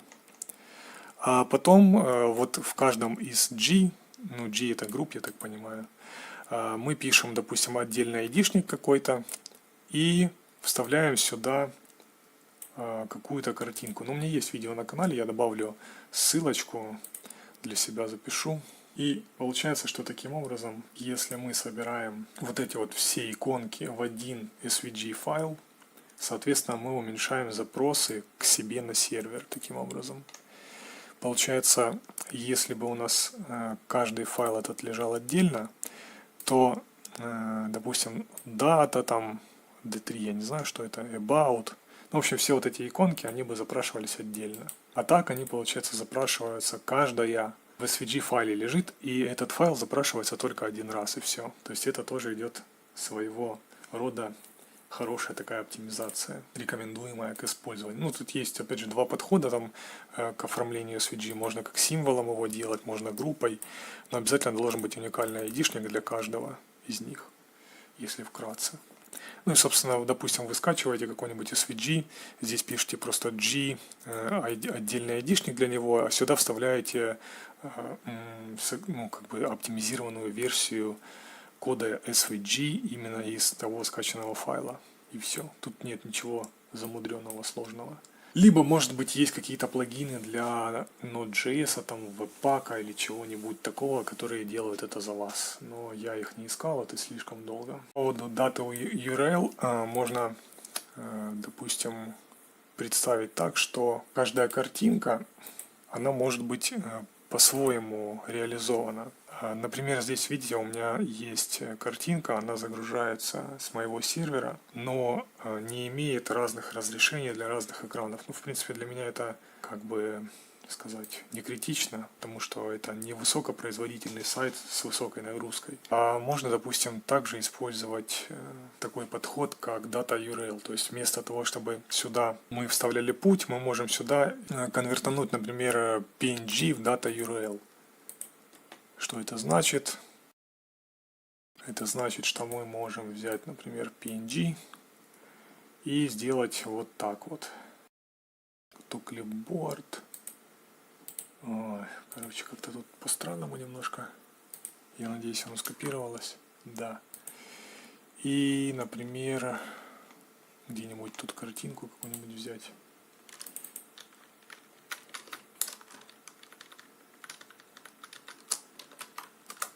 Как видите, получается, я вставил содержимое, которое я получил отсюда.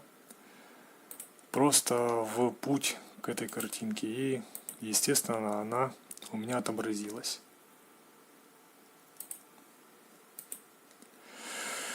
Вот таким вот образом можно сократить запросы на свой сервер.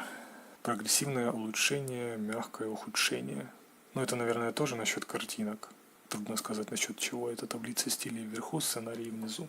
Но об этом мы с вами уже говорили, что критические стили мы, допустим, вот опять же, мы возвращаемся к нашему примеру. То, что находится на первом экране, мы стили именно выносим вверх, как здесь, а JavaScript мы выносим в самый низ. Но, однако, можно использовать defer, отложенную загрузку, не блокирующую, и поместить JavaScript вверх, если он не является каким-то критичным, либо в нем нет выборки дом, дерево. И, соответственно, таким образом мы сможем оптимизировать наш сайт. То есть остальные, допустим, стили мы можем подгрузить либо асинхронно, либо уже непосредственно там, где они будут нужны. Условная загрузка, ленивая загрузка. Но опять же, как я уже говорил ранее, это либо мы выбираем такую стратегию, что показываем изначально первый экран, а потом после того, как он загрузится, мы запрос делаем на сервер. С сервера получаем HTML, который дальше идет, JavaScript и стили. И, соответственно, у нас подгружаются данные, увеличивается полоса прокрутки, и, соответственно, человек потом уже может докрутить там меню, например, изначально человеку не нужно, потому что, допустим, в первые там 2-3 секунды человек должен получить информацию максимально понятную и просто, что это за сайт, что на нем необходимо делать. А потом, допустим, подгружать сюда меню, там, например, ну это все уже зависит, конечно, от конкретного случая. Я просто вам рассказываю, какие, допустим, есть варианты, чтобы вы их смогли сделать сами уже. Например, вот, допустим, вот эта вот информация изначально подгружается самой первой, а меню, логотип, там текст, шрифты, соответственно, которые ответственны за меню, например, отдельно какие-нибудь, они подгружаются уже потом. Ну, можно, допустим, так сделать. Все зависит, конечно, от ваших технических навыков и той стратегии, которую вы выберете. Нет журналов консоли или сообщения об ошибках. Ну, соответственно, смотрите, если у нас есть в консоли какие-то ошибки, естественно, это все учитывается поисковыми системами. Если у вас стоит скрипт, допустим, какой-нибудь Яндекс.Метрики или Google Аналитики, ну, хотя, наверное, даже не в этом дело, а дело в том, что поисковые системы, естественно, выполняют сейчас JavaScript, который у вас есть на странице, они могут даже индексировать сайты, написанные только с помощью, допустим, таких технологий, как React и Vue, там, и Angular, и остальных, Solid, там, например, JS. То есть получается так, что современные движки поисковых систем, они парсят не только статический HTML, который мы им отдаем, но и динамически генерируемый контент. То есть, как я вам уже показывал ранее, например, на моем примере генерации вот этих вот штук, вот это вот все будет уже распарсено поисковыми системами и понято ими. Соответственно, если они в своем, ну, допустим, вот как работает эта штука, поисковая система как бы создает какую-то технологию, допустим, что-то типа веб-браузера, но для того, чтобы увидеть содержимое вашего сайта, не для того, чтобы его человек просмотрел, а для того, чтобы машина поняла, что вообще происходит. Соответственно, без экрана, то есть не выводя это все на какой-то экран, а выполняя это где-то там внутри своих серверов. Допустим, эта технология загружает ваш сайт, она как бы смотрит на него, но без экрана, соответственно, не человек смотрит, а робот. Я думаю, вы понимаете, о чем идет речь. Робот смотрит, что здесь происходит. Он смотрит в консоль, естественно, проверяет. Он проверяет метрики, перформансы, может быть, даже использует какие-то технологии по типу Lighthouse. Все это проверяет, соответственно, на разных там пытается это сделать сетях, то есть на слабом интернете, на сильном интернете. То есть все это Естественно, вот, допустим, все то же, что мы можем с вами сделать сами, допустим, использовать Lighthouse, либо в нетворке, допустим, ограничить здесь, либо процессор ограничить, либо попробовать подключиться по Wi-Fi. Все это, соответственно, делают и поисковые системы для того, чтобы проанализировать, насколько ваш сайт действительно хороший, насколько он быстро грузится, насколько он будет удобен пользователю, насколько его элементы, допустим, даже там видимы для человека. Вот, например, вот этот текст Google будет считать, я уверен, 100%, плохо читаемым и пришлет уведомление, что вот на вашем сайте есть такой текст, который плохо читаем. Соответственно, здесь можно было бы увеличить его размер.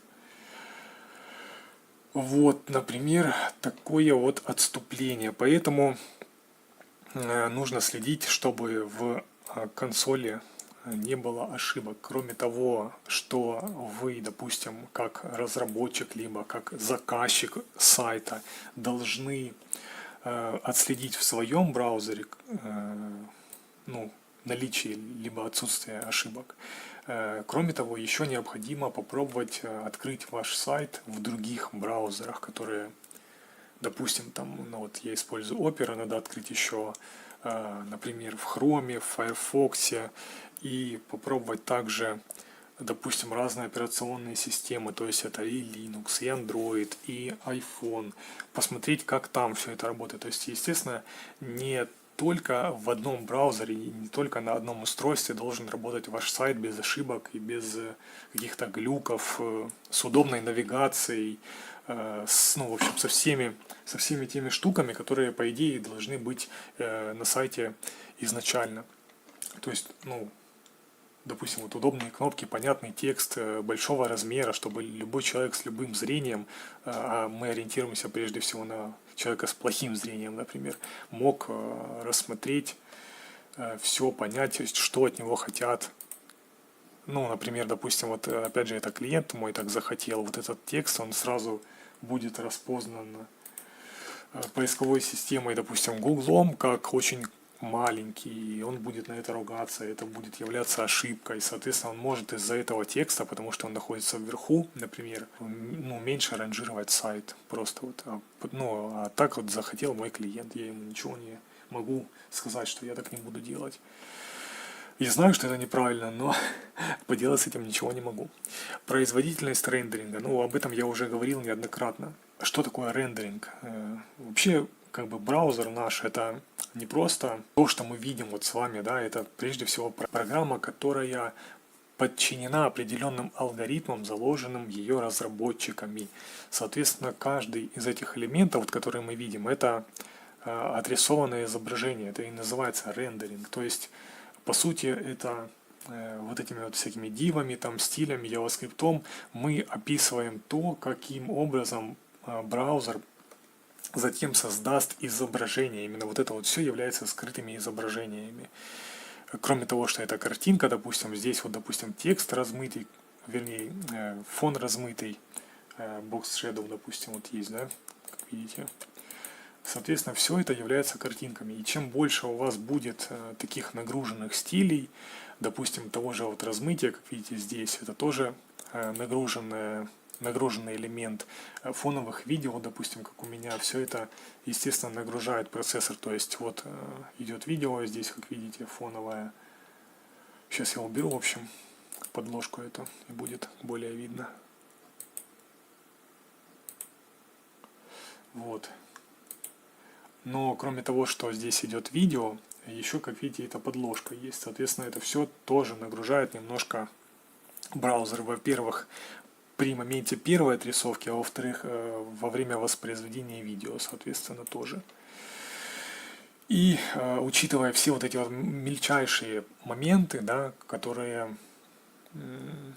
например, вот, допустим, есть на моем сайте, на этом вот, раз он открылся быстро, потому что здесь даже никакой шрифт не подгружается. А этот сайт, он откроется чуть-чуть медленнее и будет прыгать, потому что здесь подгружаются шрифты, здесь стили, такие, как сказать, более тяжелые. Соответственно, каждый из сайтов, он должен стремиться к идеалу и быть максимально быстрым. Но, естественно, для того, чтобы он был еще и привлекательным, дизайнеры рисуют свои дизайны, там, разработчики, собственно, воплощают это в жизнь. И смысл, в общем-то, производительности рендеринга заключается в том, чтобы мы искали всегда компромисс между красивостью, так сказать, и оптимальным использованием тех технологий, тех, там, допустим, свойств стилей различных, которые предоставляет современный веб, современный браузер. То есть это всегда компромисс между тем, насколько сайт будет красивым, удобным и производительным. И вот этот компромисс нужно всегда соблюдать, пытаться. Далее HTTPS, HTTP 2, HTTP 3.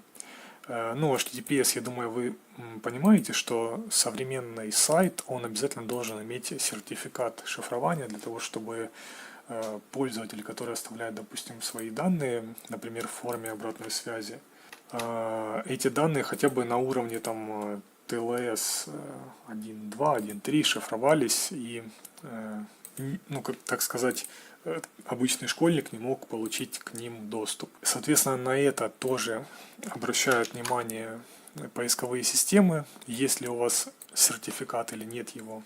И тоже это есть как бы один из элементов, причем очень важных, ранжирования вашего сайта. То есть, если у вас нет сертификата, либо он устаревший, либо он не работающий вообще, либо у вас сайт доступен и по HTTPS, и по HTTP, то есть все эти моменты необходимо учитывать и помнить, что во-первых, если у вас даже нет сертификата, то обязательно поставьте. Во-вторых, если у вас нет перенаправления с HTTP, вот, допустим, я сейчас пишу HTTP, да, а у меня перенаправляет все равно к HTTPS. Если у вас нет перенаправления, то обязательно поставьте его тоже. Потом проверяйте наличие актуальных сертификатов. Обычно хостеры предлагают сделать бесплатные сертификаты для таких вот, допустим, сайтов. Вполне подойдет и бесплатный сертификат, потому что даже если здесь кто-то передает конфиденциальную информацию, то она не несет какой-то критический смысл, там номер телефона и имя, допустим, человека, если даже кто-то и расшифрует, используя там атаку посередине либо какой-то из видов перехвата трафика, то в этом как бы критического ничего не будет, потому что это не какие-то сверхсекретные данные, которые, допустим, нужно шифровать более надежными сертификатами, чем просто бесплатными. Поэтому, если у вас есть возможность, то используйте те сертификаты, которые дает вам ваш хостер бесплатно, это Let's Encrypt обычно. А также, если у вас есть какие-то более, так сказать, серьезные данные, то их лучше, конечно же, шифровать каким-то покупным сертификатом, более серьезным. Кроме того, использовать HTTP 2, HTTP 3.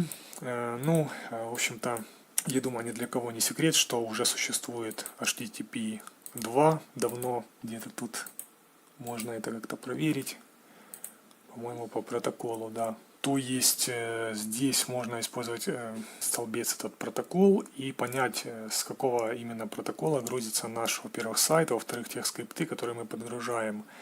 Например, в этом случае, скорее всего, здесь будет протокол HTTP 3 при загрузке Google шрифтов. Вот, видите? Он грузится по HTTP 3. Ну, конкретно этот, допустим, файл стилей, а потом и шрифты тоже грузятся вот по HTTP 3. Соответственно, чем как бы выше получается уровень HTTP, тем быстрее грузится наш сайт. Есть на ютубчике видосики по поводу этого вопроса и статейки погуглите насчет этого, насколько быстрее грузится сайт, если, допустим, использовать HTTP 1, HTTP 2, HTTP 3 это наиболее современный и наиболее актуальный способ отдачи контента пользователю с вашего сервера, либо с серверов не ваших, но настроенных вами, либо же используемых, арендуемых вами. Получается, смысл в том, что по HTTP 1 файлы грузятся один за одним, то есть и каждый раз устанавливается соединение заново.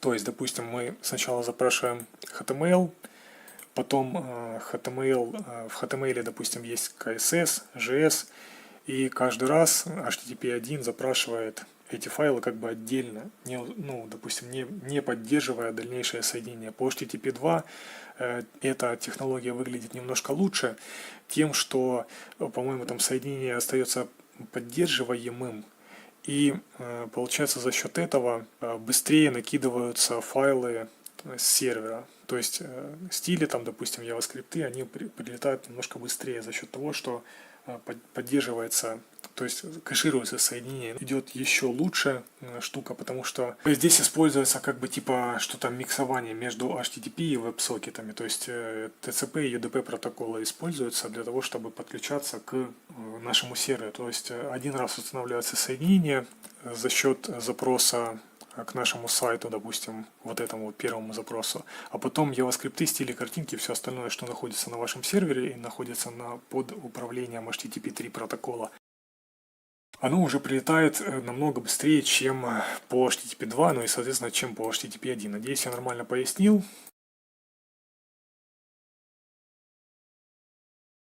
Вот это вот получается, как я и сказал, смотрите, вот, допустим, клиент делает запрос, сервер ему отдает ответ. Клиент опять делает запрос, сервер ему, ну и в общем все вот так вот идет по очереди. В HTTP 2 клиент может сделать сразу несколько запросов и получить сразу несколько ответов. А в HTTP 3, как видите, делается только изначально первый запрос по TCP, а по UDP, то есть по веб-сокету, получаются уже следующие файлы, то есть остальное содержимое уже получается по веб-сокету, соответственно поддерживается соединение, и все это летает очень быстро. Надеюсь, я понятно объяснил. Ну, работает кросс-браузерно, я уже насчет этого объяснял, что необходимо кросс-браузерно, еще кросс. То есть, смотрите, есть некоторые различия, допустим, между тем, как работает браузер на Linux, например, и на Windows. Потому что, например, ранее было так, что на Linux, если ты листал вниз, то это было не так, как на Винде, быстро. Соответственно, ну, допустим, приблизительно было вот так вот. Ты делаешь одно пролистывание, оно пролистывает так чуть-чуть, чуть-чуть, чуть-чуть. А это совсем уже недавно ввели, что получается вот, по-моему, сейчас уже скорость приблизительно как на винде. Вот это вот было одним из основных отличий. А так, в принципе, разницы по сути не было. Единственное, что возможно разница в шрифтах, то есть вот определенный ос зависит то, какие шрифты у вас установлены в системе. Например, вот этот сайт, он использует только, ну, мой, он использует только те шрифты, которые установлены у вас в системе. Сейчас я покажу вам. Вот, видите, фонд Apple System Monospace Moz Fixed. Это значит, что использование шрифтов сведено только к тем шрифтам, которые установлены в системе.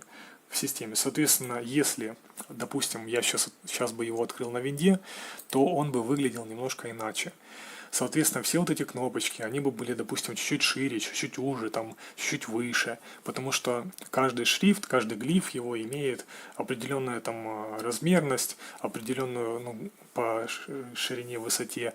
Соответственно, кнопка, допустим, если у вас там критически расположена, например, подробнее какая-нибудь, и вы предполагаете, что она занимает, допустим, вот только вот такой размер, то на другой системе она может занимать совершенно иной размер, там чуть больше быть, чуть меньше. Слова, например, могут, главная страница, слова, например, могут быть перенесены на другую строчку, например. Сейчас я покажу. Ну, типа вот так, допустим, оно будет ломаться, поняли? Соответственно, это все необходимо проверять на разных платформах. Кроме того, естественно, нужно смотреть, как это будет на iOS, на Android, ну и на других, там, допустим, каких-нибудь устройствах, которые, телевизорах, например, через которые пользователь может просмотреть ваш сайт.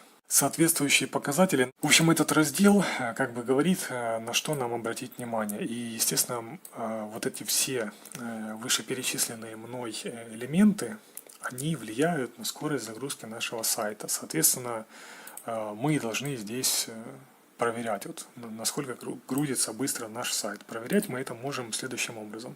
Во-первых, использовать Lighthouse.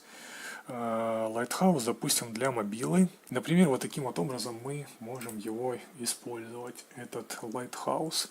Также мы можем мерить перформанс вот на этой вкладке. Но об этом, конечно, обо всем вы можете узнать более подробно из ютубчиков. Вот, например, видите, Total Blocking Time. Почему-то здесь...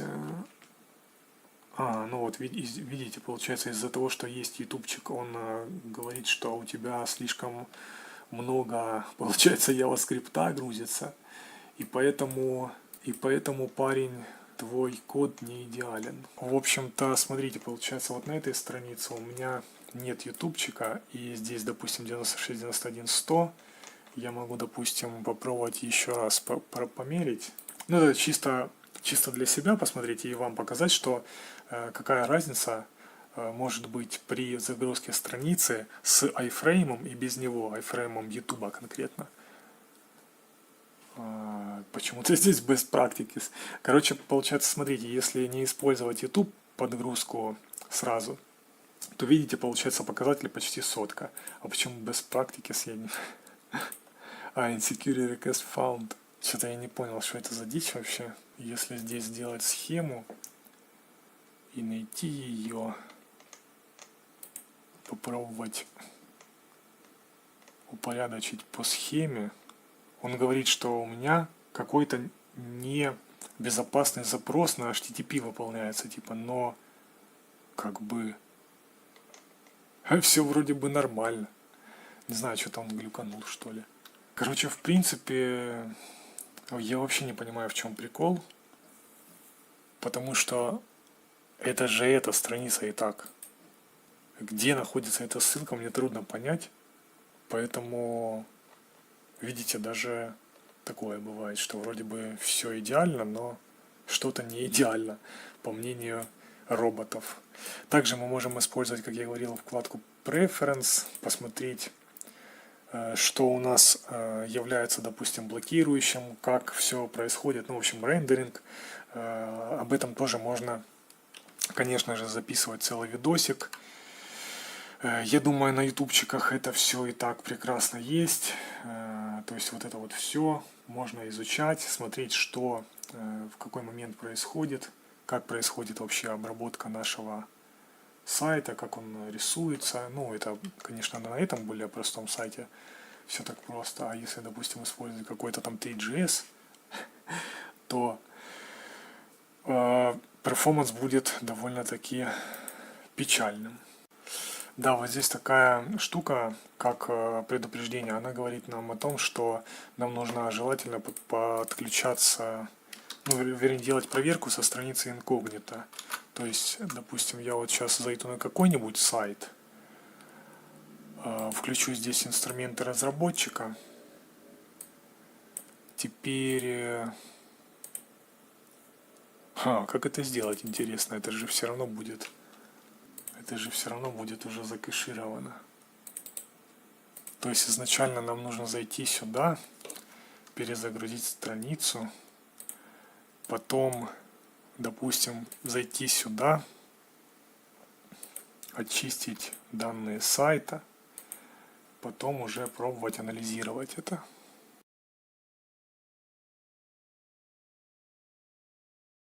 Интересно, как видите, все в зелени. За исключением того, что здесь картинка не имеет размерности. Остальное все типа класс. Потому что здесь по сути один текст и все. Больше ничего нет. Пара картинок, не одна даже, и видео. Типа он говорит, что все класс. Так, дальше. Всего HTTP запросов. Ну, соответственно, нам нужно проверять, какое количество HTTP запросов использует наш сайт и по возможности их уменьшать. Общее количество и вес активов.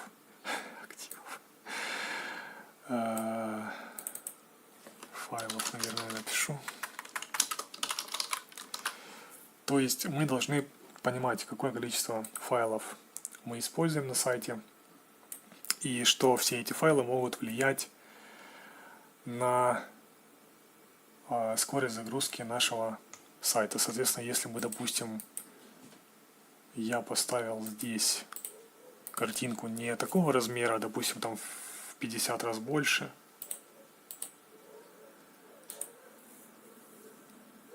ну вот видите, она здесь, допустим, такая, да? А, например, я же мог, допустим, вставить ее там в 4 раза больше, например, либо в 3, но как это обычно любят делать, особенно, ну, какие-нибудь, допустим, клиенты мои, например, в интернет-магазин они добавляют картинку именно с телефона, либо с фотоаппарата снятой, то есть оригинальную, там, по 5 мегабайт, по 6, и думают, странно, почему она так долго грузится? Ну вот потому что, соответственно, нужно следить за этим, за то, чтобы ваши изображения были оптимальные. Количество и вес мультимедиа, ну, соответственно, это все изображение, видео, вставки, фрейм, объекты, все это должно иметь оптимальный размер, то есть оптимальный формат.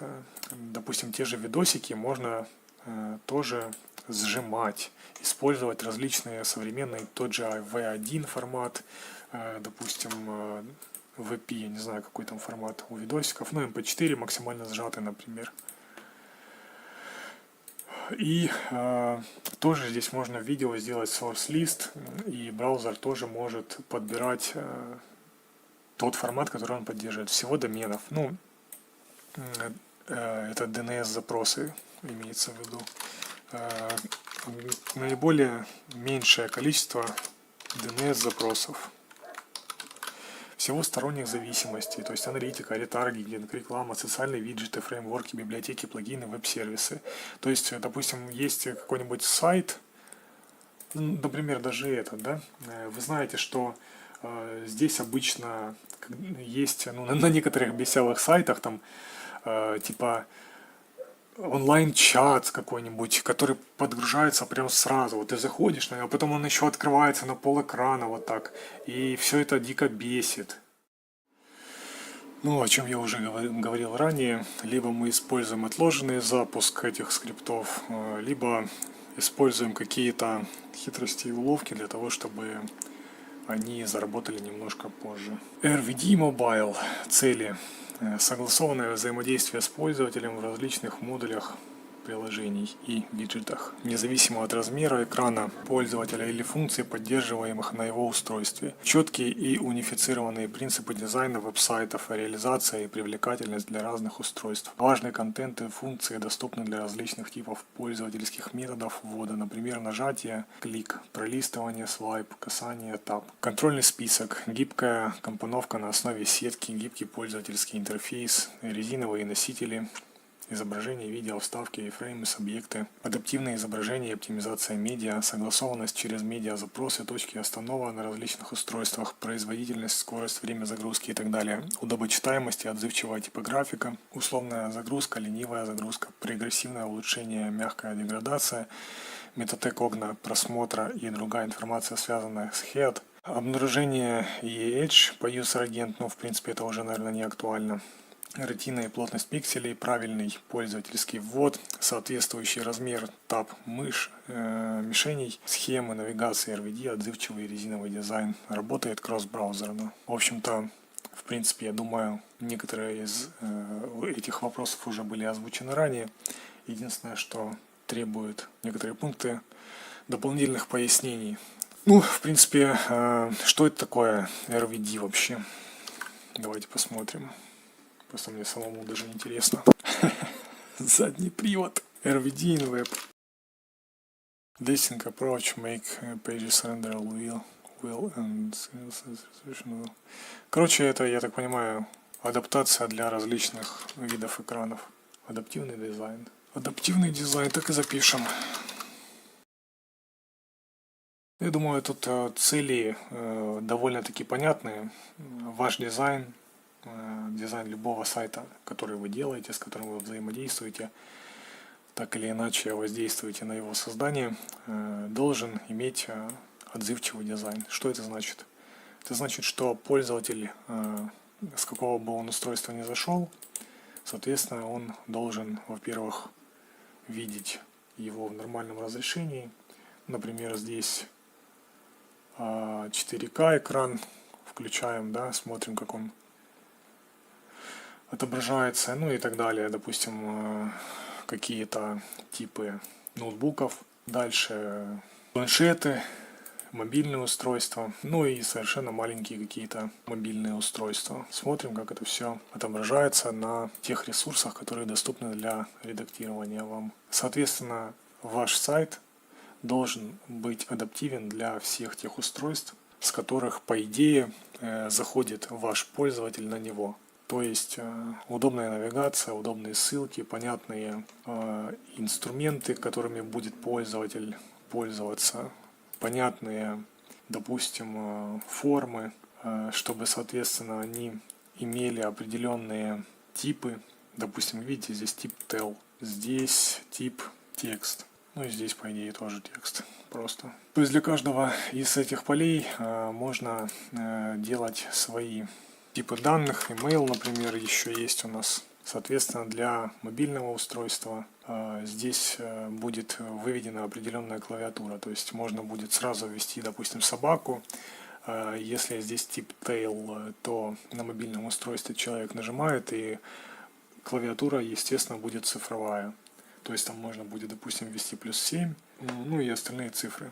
Или там +3, или +8, или что-нибудь подобное номеру телефона. Что означают все эти пункты? Это то, что пользователь должен с мобильного устройства использовать ваш дизайн максимально удобно для себя прежде всего.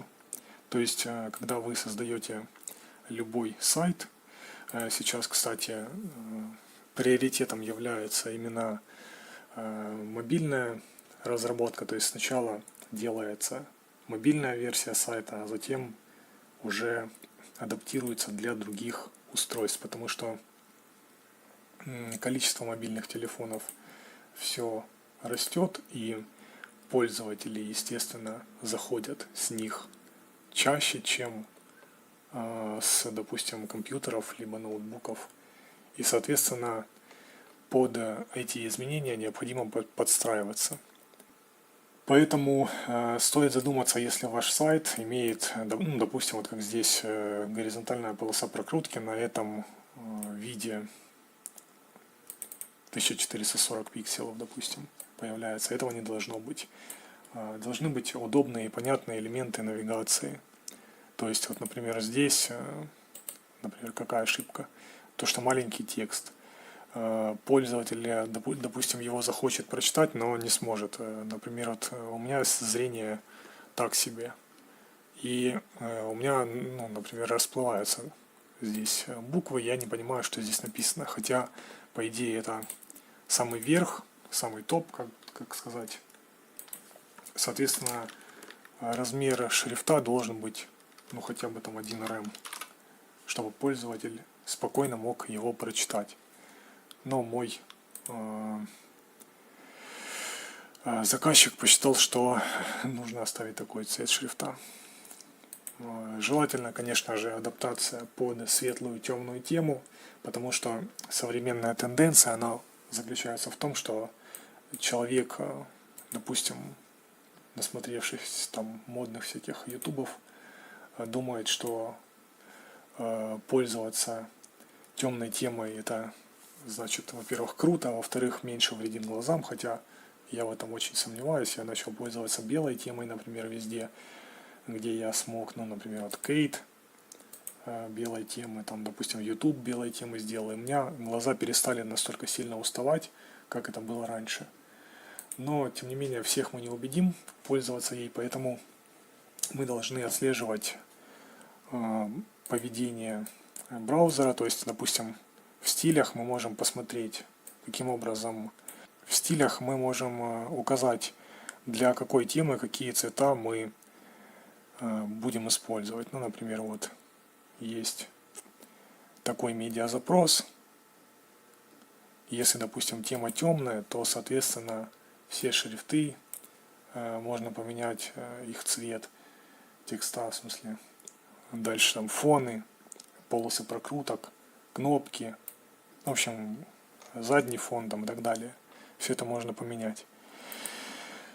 Если, допустим, не делать этого, то, соответственно, пользователь, допустим, который сидит на мобиле и смотрит Google с темной темой, он переходит, допустим, ночью или вечером, или в темном помещении на ваш сайт, а он белой темы. Соответственно, это дико его раздражает, потому что переключение, с черного помещения, допустим, с темного помещения, когда мы выходим на яркий свет, соответственно, глазам очень больно. И пользователю вашему тоже будет очень больно, если просто вы не сделаете вот такую вот переключалку, либо даже если не делать такую переключалку, хотя бы используйте вот это вот свойство стилей, которое позволяет проверить, если у пользователя включена в браузере темная тема, соответственно, вот стили для всех этих элементов должны меняться. По-моему, у меня здесь просто меняется класс, вот он, класс white, и за счет именно этого класса у меня получается меняется и весь цвет сайта. Где-то здесь есть этот класс white. Угу. То есть, видите, получается у меня, наверное, здесь даже подгружается отдельно стили для класса white, если я использую. Это еще один из методов адаптации нашего сайта. То есть, как я уже говорил ранее, можно подгружать и стили, и JavaScript, и HTML определенные. Допустим, вот эту форму я подгружаю, pop-up.js у меня, вот, допустим, вот этот вот. Я подгружаю уже после того, как загрузится основной контент сайта. Ну, либо же хотя бы делаю отложенную загрузку, для того, чтобы весь HTML не поставлялся сразу. Так, ну а насчет стилей, допустим, да, смотрите, получается, сейчас у меня здесь скрипт последний, если я нажимаю сюда, то прилетают, наверное, с помощью фетча, делаю я запрос к white тем, и вот такой вот маленький файл стилей прилетает и подгружается прямо на, ну, в общем, к HTML сайта. Каким образом можно эмулировать тему сайта? Выбираем это меню, More Tools, Rendering. Здесь ищем такую вот штуку и выбираем, допустим, Prefers Color Theme Dark. Как видите, он сразу стал темный сайт. В общем, по вот этому запросу можно сделать тему Dark. Соответственно, есть еще Light, можно написать здесь. И сделать тему для сайта светлую. А здесь написать для темной темы стиля. Ну и, соответственно, эмулирование позволяет нам симулировать белую или темную тему для сайта и, соответственно, сделать наш сайт более удобным для нашего пользователя. Не забывайте насчет этого. Если вы помните, мы делали с вами в Lighthouse замеры здесь. Получается, что вот эти вот все показатели, в принципе, которые здесь доступны, они и обуславливаются тоже здесь. Соответственно, нам необходимо подгонять Lighthouse показатели под идеал. Тогда наш сайт, естественно, будет ранжироваться лучше, выше. Тогда пользователь будет его использовать максимально удобно, понятно и так далее. И даже, в принципе, не важно, что здесь написано. Главное знать то, как в Lighthouse можно пофиксить, так сказать, исправить те ошибки, которые он вам подсказывает. То есть, естественно, этот сайт более-менее нормальный, и, как если вы видели ранее, он был более-менее в зелени весь, в зависимости от того, как его проверять. Вот. И получается, если вы анализируете его, то здесь есть такие показатели. First Content, Contentful Paint, Largest Content, в общем, короче, вот эти вот все английские штуки, Speed Index и так далее. Соответственно, они что-то обозначают, и все их можно загуглить, в принципе. Вечно ты мне не хочешь пускать. И получается, показатель до 1,8 секунд является нормальным, допустим, First Content Paint. Что это вообще за штука? Давайте переведем, посмотрим. Метрика это измеряет время с момента начала загрузки страницы до момента отображения какой-либо части содержимого страницы на экране. Для этой метрики контент относится к тексту, изображениям, включая фоновые изображения, элементы SVG и небелым элементом Canvas. В общем, получается, что чем быстрее пользователь с момента начала отрисовки, допустим, он нажал ссылочку какую-то, раз нажал и ждет. чем быстрее он видит загрузку хотя бы какой-то части сайта, тем эта метрика считается лучше. Дальше. Можно, наверное, здесь использовать поиск сразу. И понять, что вообще происходит. Здесь 2,5 секундочки у нас дается. What is good LTP score? Давайте посмотрим, что здесь написано. Чтобы обеспечить хорошее взаимодействие с пользователем, сайты должны стремиться к тому, чтобы наибольшая прорисовка контента составляла 2,5 секунды или меньше. Чтобы гарантировать достижение этой цели для большинства ваших пользователей, хорошим порогом для измерения является 75% загрузки, процент загрузки страницы, сегментированный по мобильным и настольным устройствам. В итоге ничего не понятно, но очень интересно. Если, допустим, это перевести, метрика LCP сообщает о времени рендеринга самого большого изображения или текстового блока, видимого в области просмотра относительно момента начала загрузки страницы. Но это здорово, потому что получается, что если у вас есть какая-то фоновая картинка большая, либо же какой-то элемент видео, то он, по идее, должен грузиться самое большее, это 2,5 секунды. Чем дольше он грузится, тем, соответственно, эта метрика является хуже. В общем, вы поняли меня. Так, Total Blocking Time. Метрика «Общее время блокировки» измеряет общее количество времени между первой отрисовкой контента FCP и временем до взаимодействия TTI, в течение которого основной поток был заблокирован на достаточно долгое время, чтобы предотвратить реагирование на ввод. Основной поток считается заблокированным каждый раз, когда существует длинная задача. Задача, которая выполняется в основном потоке более 50 миллисекунд. Мы говорим, что основной поток заблокирован, потому что браузер не может прервать выполняемую задачу. Таким образом, в случае, если пользователь взаимодействует со страницей в середине долгой задачи, браузер должен дождаться завершения задачи, прежде чем он сможет ответить. Как это понять вообще? Вот у нас есть сайт. Я вам ранее говорил уже насчет него, что его можно оптимизировать кое-как.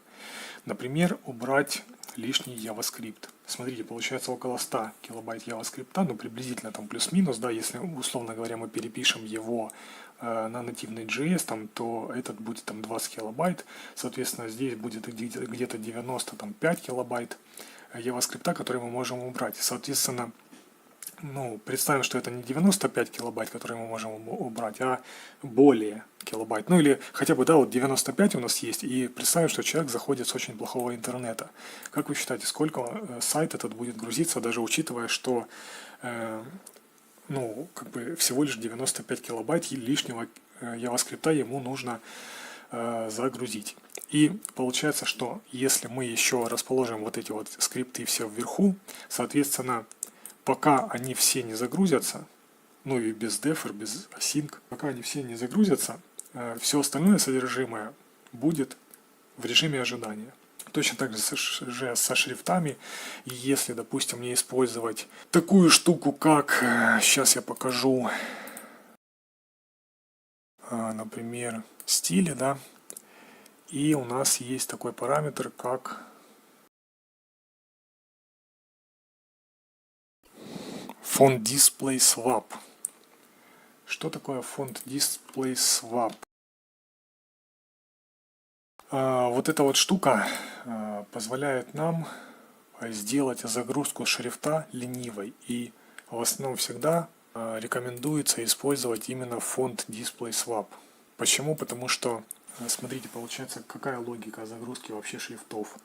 Прикол в том, что, как я говорил ранее, допустим, вот здесь, да, на этом примере, например, дизайнер использует там 5, 6, 10 шрифтов, и в итоге все они, допустим, в формате WoW занимают там около 600, может быть, килобайт даже. То есть, понимаете, 600 килобайт ненужной просто информации. Пользователь заходит на ваш сайт не для того, чтобы насладиться вашими шрифтами, даже если они очень искусные, если это, конечно же, не сайт со шрифтами. А, допустим, вот такой сайт, какой-нибудь портфолио там или еще что-то, или, например, сайт компании какой-то, да, Соответственно, пользователь заходит сюда для того, чтобы максимально быстро получить информацию, потому что даже вот себя возьмите, вы когда ищете что-то на сайте каком-нибудь, допустим, тот же товар, вы пытаетесь загрузить страницу, даже там со сниппета Гугла, если вы переходите, например, вы пытаетесь загрузить страницу и быстро понять, что находится на ней. Вот так же действуют, в принципе, все.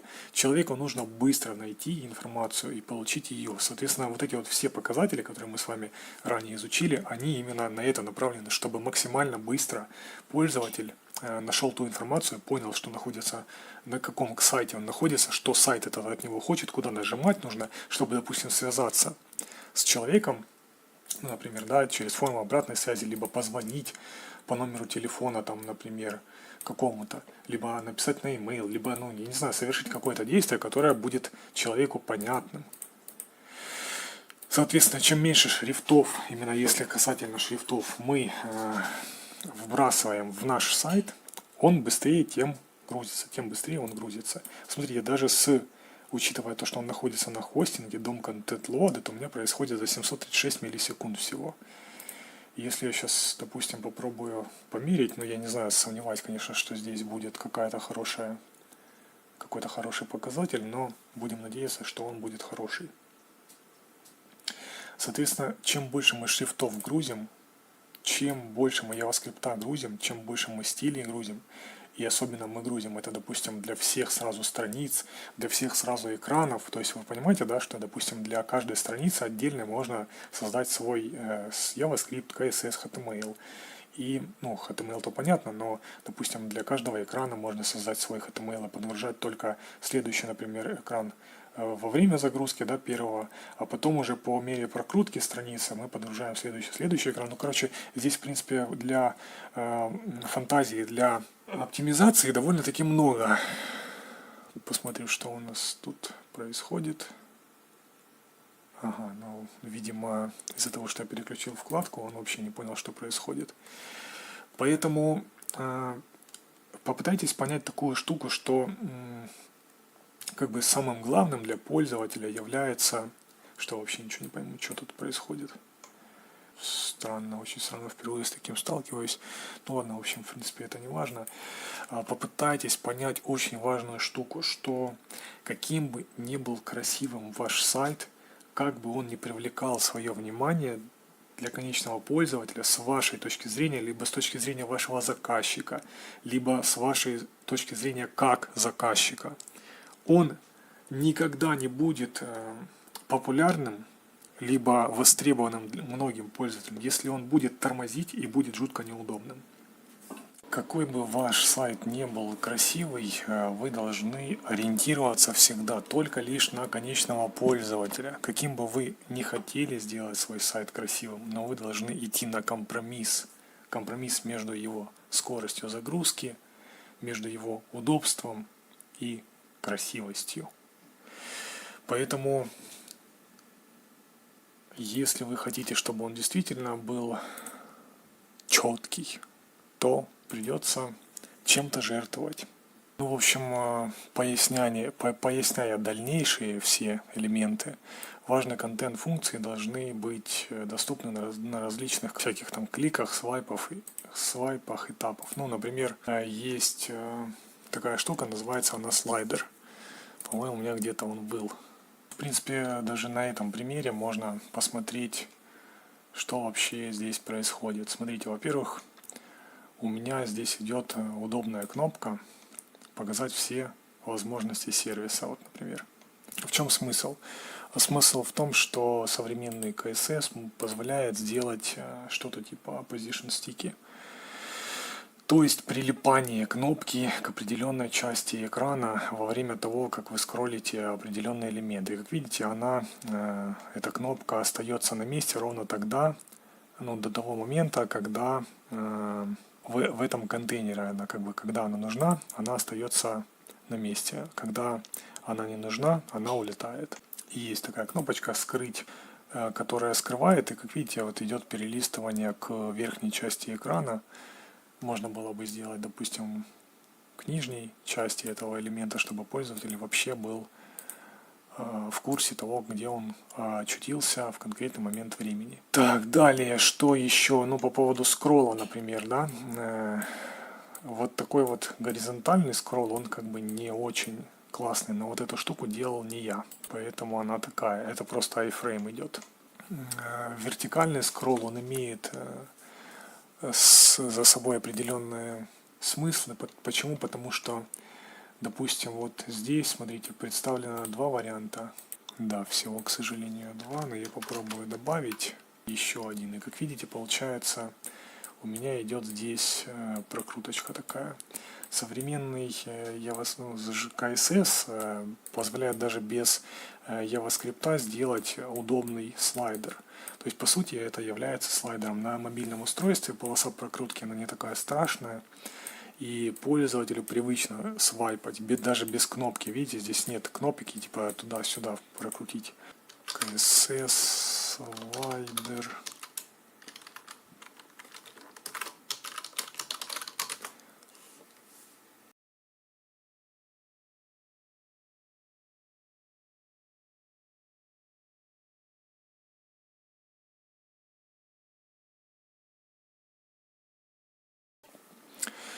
Можно загуглить, например, CSS Only карусель, либо CSS слайдер, и получается у вас будет работать слайдер даже без каких-либо JavaScript библиотек.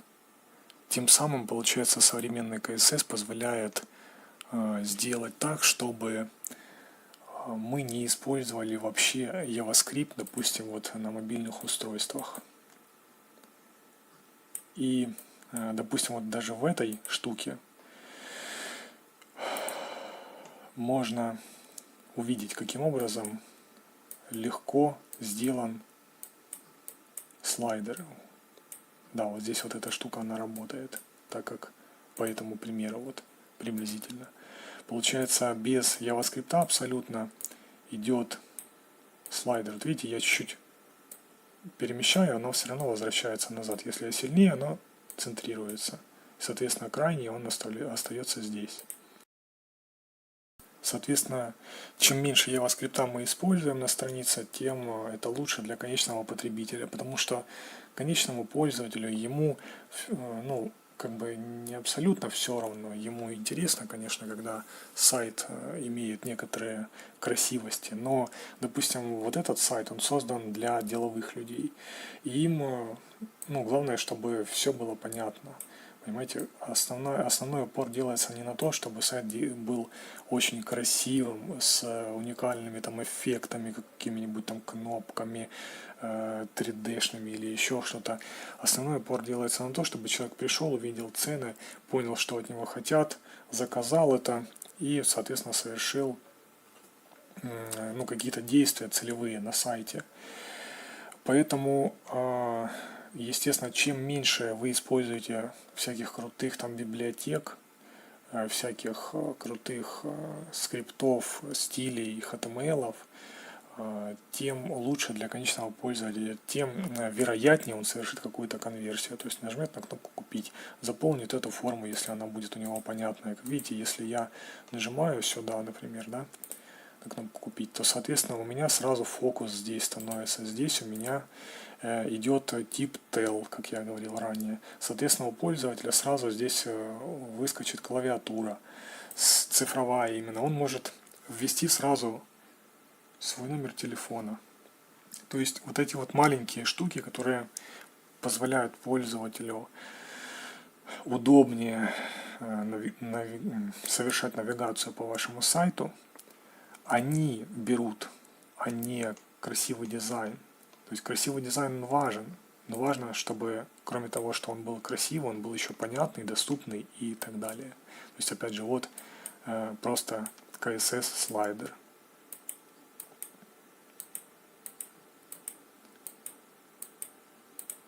В ПК-версии это выглядит, допустим, вот таким вот образом. Здесь есть кнопка, она обрабатывается уже JavaScript. То есть здесь именно идет какой-то, наверное, мой самописный. Нет, это глид слайдер здесь идет. А именно для мобильной версии, по-моему, я убираю этот глид слайдер, и у меня остается только обычный простой и, ну, CSS-ный слайдер. Как видите, сейчас здесь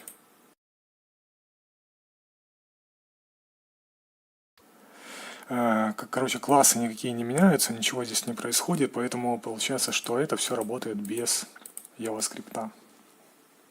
Но если я, ну, здесь я не сделал, чтобы по resize был прослушка событий, изменялись там какие-то JavaScript подгружались, потому что это слишком сложно, и в основном идет упор такой, что человек заходит, допустим, если с ПК-версии, вряд ли он будет клацать вот так, как я, да, то есть если только это не QA какой-нибудь. Соответственно, если с ПК-версии, то подгружается немножко JavaScript, который glid слайдер называется, и, соответственно, там некоторая обработка идет по клику мыши. Ну и можно, допустим, по свайпу сделать.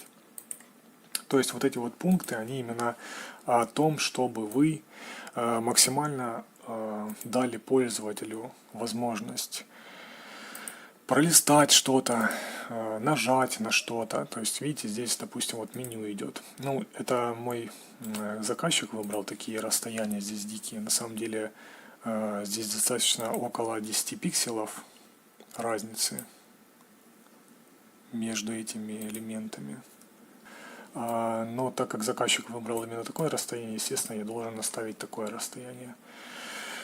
В общем, все элементы должны удобно нажиматься, все элементы должны просматриваться. Если, допустим, это какой-то, ну, здесь, конечно, не очень варианты, потому что, получается, здесь не видно изображение, но это просто моя недоработка, так как этот сайт вообще не был закончен. Речь идет сейчас именно о том, чтобы пользователь мог пролистать там, где это необходимо. Например, вот здесь, видите, я вывел информацию о том, что вы можете прокрутить это содержимое, чтобы увидеть его полностью. То есть пользователь может вот так долистать, допустим, на мобильном, и не понять, что здесь можно еще прокрутить страницу немножко. Вернее, не страница, а именно конкретно этот элемент. Соответственно, вот эти все подсказочки, это все необходимо учитывать. А на, допустим, ПК-версии, естественно, я это убираю, потому что здесь и так есть кнопка, довольно-таки заметная, и пользователь, если захочет, на нее нажмет, соответственно. Дальше, гибкая компоновка на основе сетки. Ну, как бы это раньше считалось, что сетка, вот, допустим, там Bootstrap сетка, HTML, template.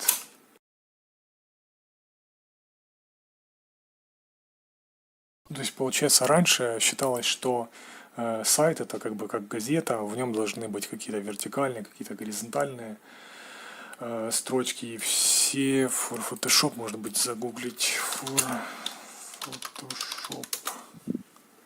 Вот, да.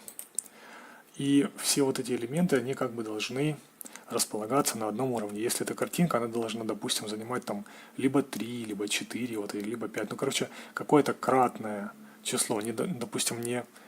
Сейчас.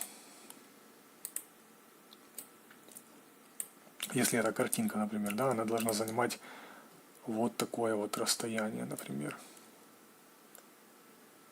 Либо вот такое расстояние. Ну, то есть быть привязано к определенной сетке, свой размер изменять в зависимости от именно этой сетки. Например, если это какой-то слайдер, то, соответственно, здесь там кнопка «Далее», например, вот такая, как у меня там была. И пользователь понимает, что это слайдер, и сюда можно нажать. То сейчас не привязываются в основном дизайнеры, ну, я не знаю, может быть, некоторые привязываются, некоторые нет, к вот этой сетке. То есть, видите, здесь вот, допустим, все привязано к определенному, ну, вот этой рулетке, или как там это в фотошопе называется, к определенному столбцу. Все идет здесь. Современный же дизайн может быть и иным. То есть, вот эти элементы можно было бы расположить чуть-чуть ближе друг к другу. Ну, все, конечно, зависит от вашего дизайнера, от того, насколько он чего знает или не знает. То есть вот такие вот маленькие мелочи, которые вроде бы остаются незаметными для большинства пользователей, однако если вы знаете и используете их, соответственно ваш сайт становится более удобным. Ну и опять же, вот допустим, кнопка меню.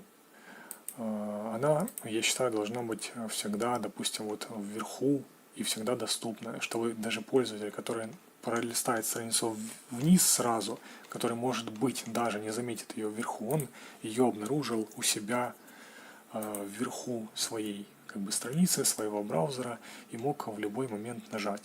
Гибкая компоновка на основе сетки, гибкий пользовательский интерфейс. Но опять же, гибкая компоновка это значит, что на основе сетки это сетку я вам уже показал, ее можно использовать, можно не использовать. Гибкий пользовательский интерфейс это, естественно, обозначает, что он должен быть адаптивным. То есть пользователь, который зашел из большого экрана, из маленького экрана, он должен все это прекрасно читать, видеть с разных устройств и так далее. Я вам уже об этом ранее говорил. Резиновые носители информации, изображения, видео. Как бы по поводу изображений, как их добавлять, я уже вам рассказывал, но опять же, вот, например, есть видео, да.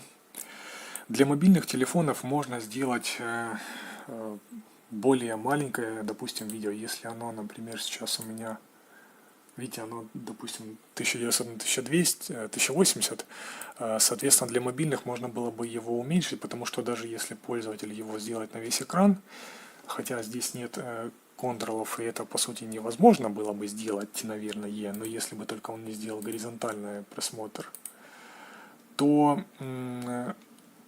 он бы увидел не такое качественное видео. Ему не нужно здесь качественное видео, потому что с мобильного тяжело рассмотреть, ну вот, допустим, да, сейчас даже тяжело рассмотреть, что там происходит. Мелькает что-то, да и мелькает себе. Как бы это не настолько важная информация, чтобы грузить, сколько оно там весит, это видео, несколько мегабайт этого видео, чтобы пользователь просто, вот, допустим, сколько, 1,5 мегабайта, например.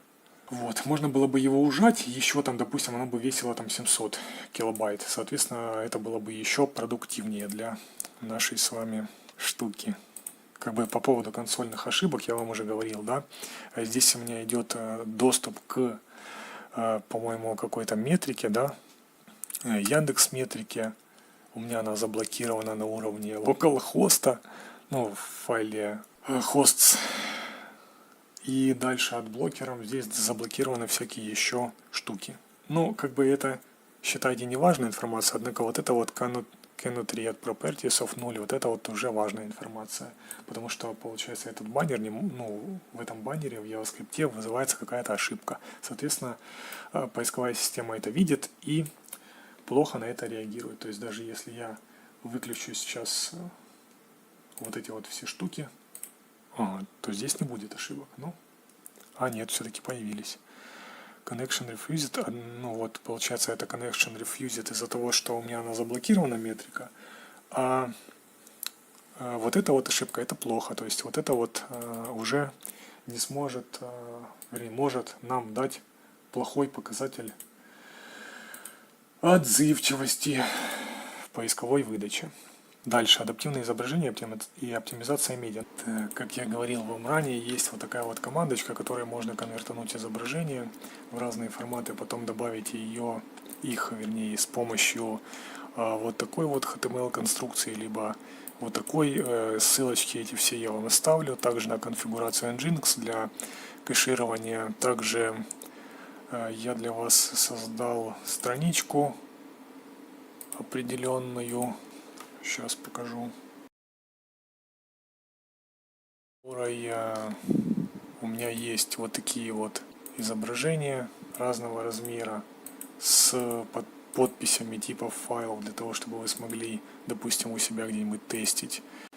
В общем, в этом репозитории я буду сохранять все для этого видеоурока. Здесь есть проверка на AVIF, WebP, форматы в браузере. Соответственно, я сюда выгрузил вот этот вот пример HTML файла.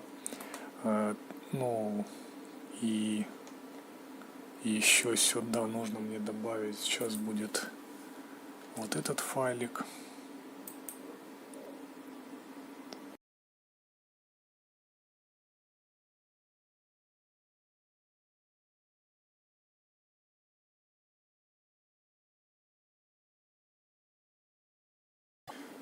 Так, есть. Теперь, получается, в этом файлике будет командочка для конвертации. Согласованность через медиазапросы, точки останова на разных устройствах. Ну, я думаю, вы понимаете, да, это то же самое адаптация. Производительность, скорость, время загрузки и так далее. Об этом мы уже неоднократно говорили. Удобочитаемость и отзывчивая типографика, я об этом тоже упоминал. Например, то, что мой клиент попросил сделать вот такой мелкий шрифт, это является ошибкой, и Google будет на это ругаться.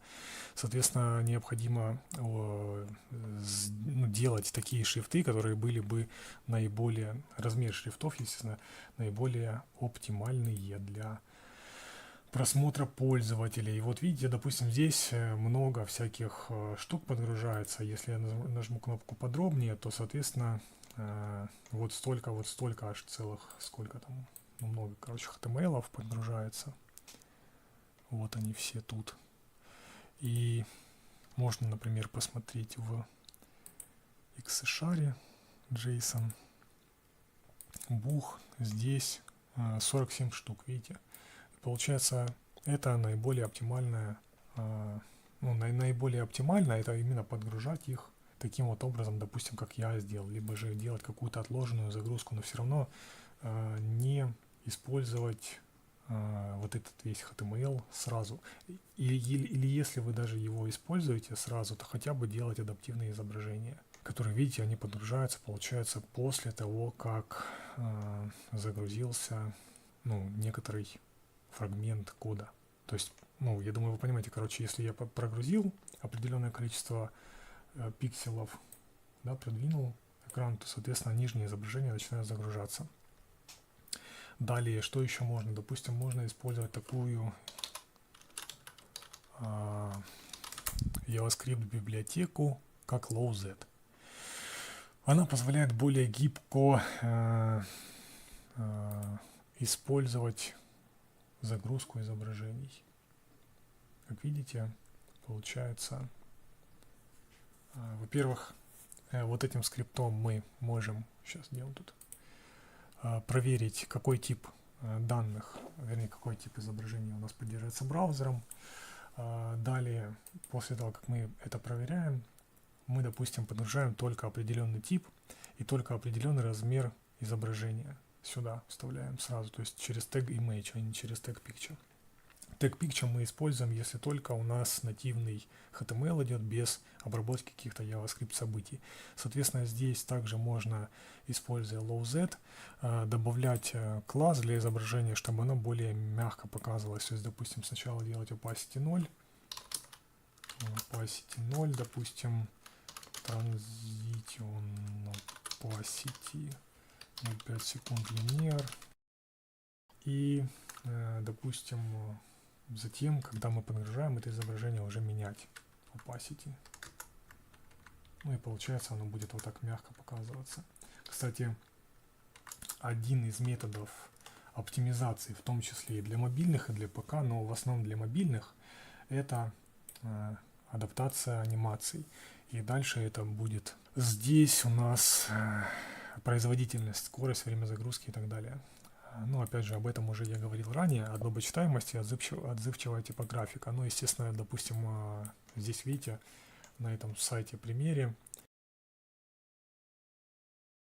заголовок является очень хорошо читаемым. Например, изображение есть, да, сверху на него как бы нанесен вот этот вот текст, и он уже менее читаем, особенно если, допустим, здесь будет какой-то белый участок изображения. Соответственно, здесь либо делать какую-то обводку для этих штук, либо делать, допустим, хотя бы тень для этого текста. В общем, нужно продумывать, как вы обрисуете, допустим, вот если в этом примере будет фоновая картинка белая, либо же такую вот подложечку, как, например, здесь есть, я так понимаю, вот автор, background image, вот видите, она тут присутствует, но я бы сделал ее даже чуть-чуть побольше, чтобы менее прозрачное, чтобы было более читаемо. Но, например, еще мы можем с вами использовать такую штуку, как контрастность в браузере. Сейчас мне только нужно найти, где тут цвет для этого. No contrast information available почему-то. видите, здесь получается у нас есть некоторый, ну, короче, accessibility контраста, то есть доступность, читаемость текста при определенных контрастах. И вот здесь есть определенные примеры. Допустим, пользователь с более плохим зрением, не забывайте, что люди даже после 20 могут уже иметь плохое зрение, если при этом оно у них изначально было, ну, как бы нормальное при рождении, как бы далось нормальным. Соответственно, даже люди там от 20 до 25 лет, у них уже теряется зрение. Соответственно, если ваша аудитория не дети, хотя у детей тоже может быть плохое зрение, они тоже могут быть и в очках, и по-разному воспринимать цвета могут люди, и по-разному. Соответственно, вам нужно делать сайт более читаемым. Вот, например, что мы здесь видим, какую ошибку? Например, вот этот вот текст, он тоже, во-первых, маленький, во-вторых, он плохо читаем. Здесь необходимо было бы добавить контрастности. Видите, здесь вот, допустим, ошибка. Пишет, что не контрастный фон по сравнению с цветом текста. Соответственно, цвет текста должен быть более темный, либо более светлый, ну, в зависимости от того, какой фон, естественно.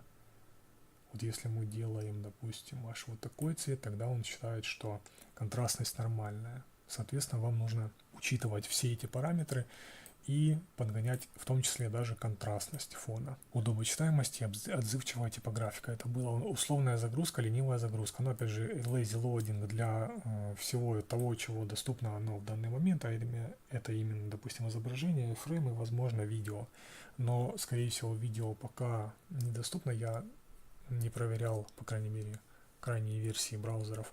Однако раньше, по крайней мере, это не было доступным. Поэтому, ну и, соответственно, для JavaScript, для шрифтов, для стилей, для HTML, все это можно делать ленивой загрузкой. То есть, опять же, я напоминаю, что есть, допустим, первый экран какой-то. Ну, например, здесь первый экран — это вот это все. Соответственно, меню у нас важное, верхнее меню и вот этот текст.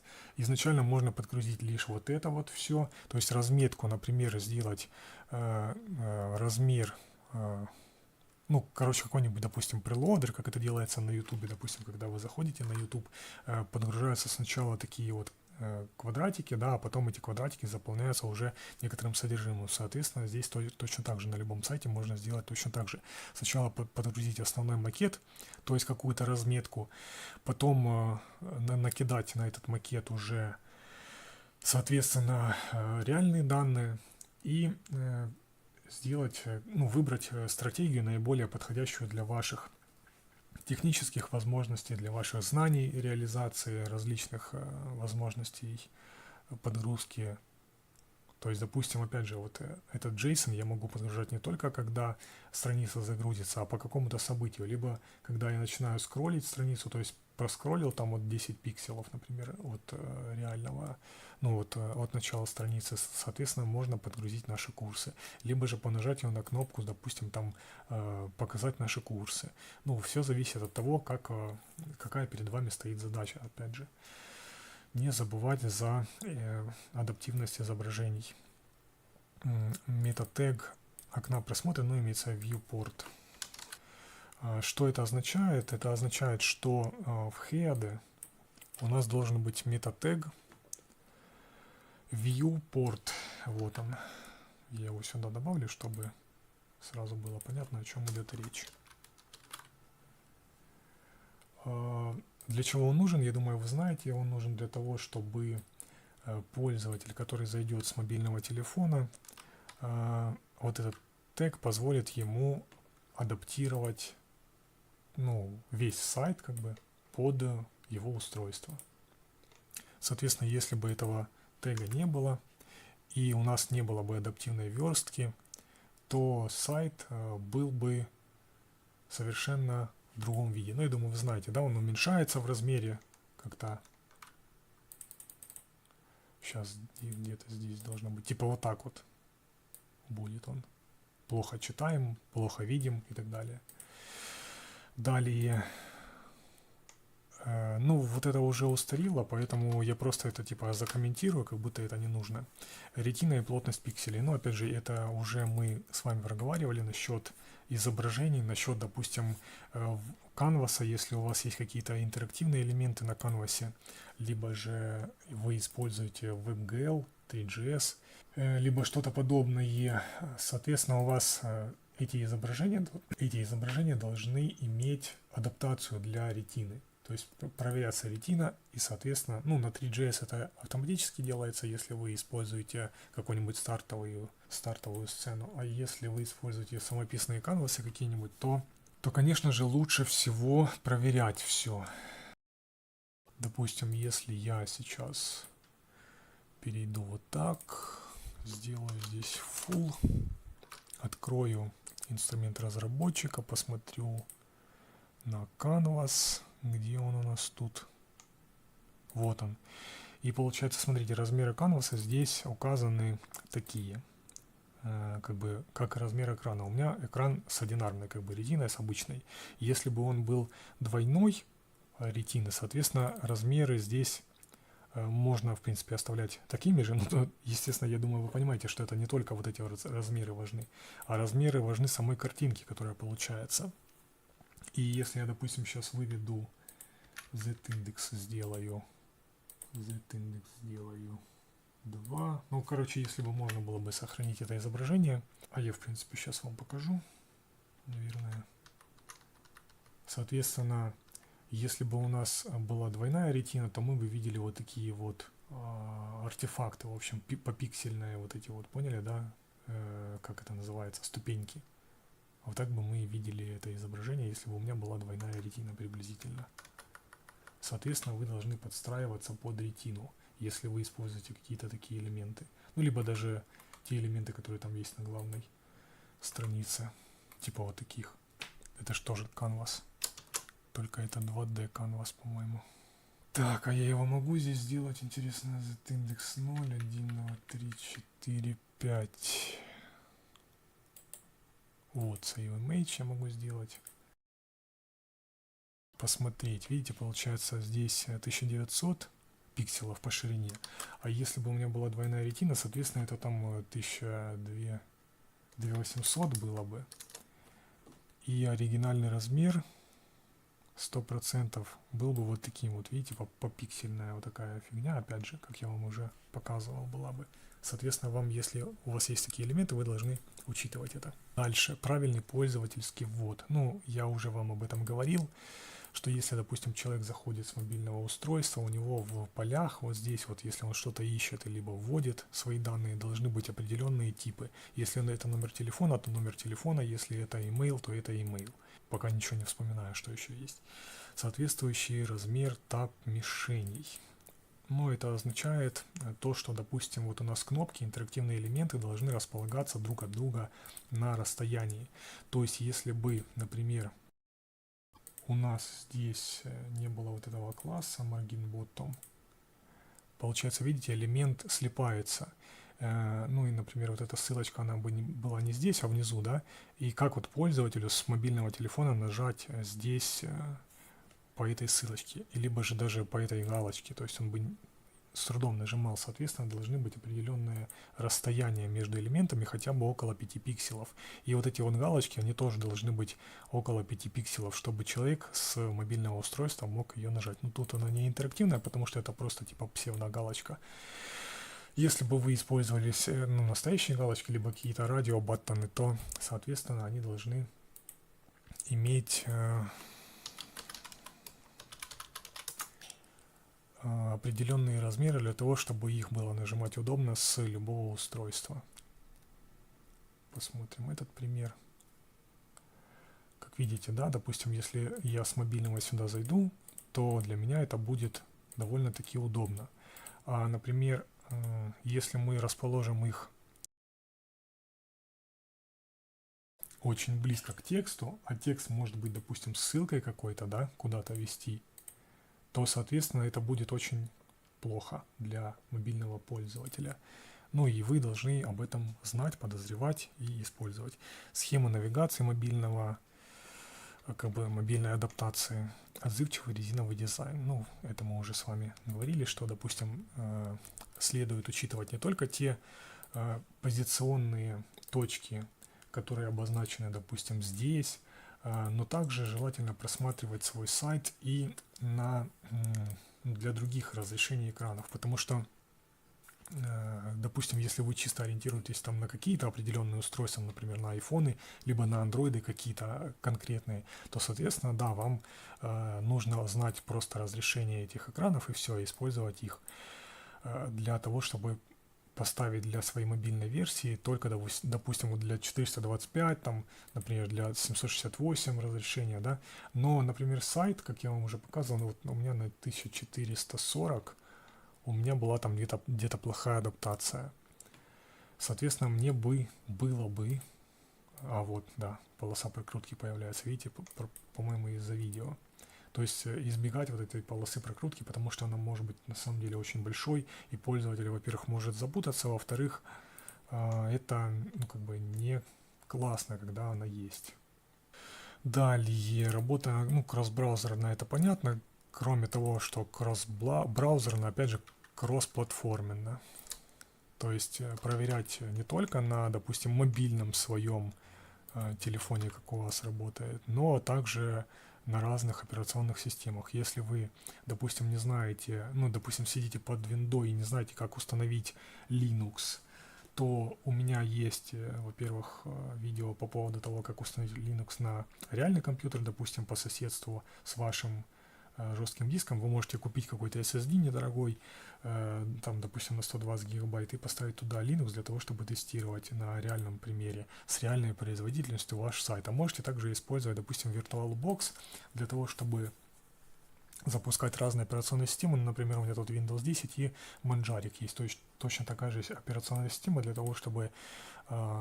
Ну, я ее использую вообще просто для того, чтобы пакеты тестировать, разные пакеты, не относящиеся к веб-разработке, а просто именно разные программы. В общем, там запускать и смотреть, как они себя ведут. А вы можете, допустим, сидя под Windows, установить Manjaro, допустим, тот же, ну, она очень похожа на Windows, в ней легко разобраться, поставить браузер, хотя и тут есть и так Firefox, но можно поставить отдельные какие-то другие браузеры еще, и также тестировать в них на этой операционной системе, уже на другой, на Debian, допустим, на Manjaro, на FreeBSD, там, на Fedora, на чем угодно, на том, с чего, по идее, могут зайти пользователи на ваш сайт. Разметка метаданные. Цели. Модель санкционирования HTML. Соответствующее использование его элементов и их структурных и семантических значений. Использование наиболее значимой, но минимальной разметки, необходимой для представления стилей и необходимого взаимодействия. Правильная информационная иерархия контента, чтобы пользователи, браузеры и поисковые системы могли более точно понимать и взаимодействовать с ними. Смотрите, во-первых, это у нас как бы и к SEO относится, и к удобству для различных устройств, и к удобству для пользователей. То есть, соответственно, естественно, нам важно, чтобы все было удобно для пользователей. А если удобно будет для пользователя, ну, конечно, не для какого-то конкретного, а именно для абстрактных, адекватных пользователей нашего сайта.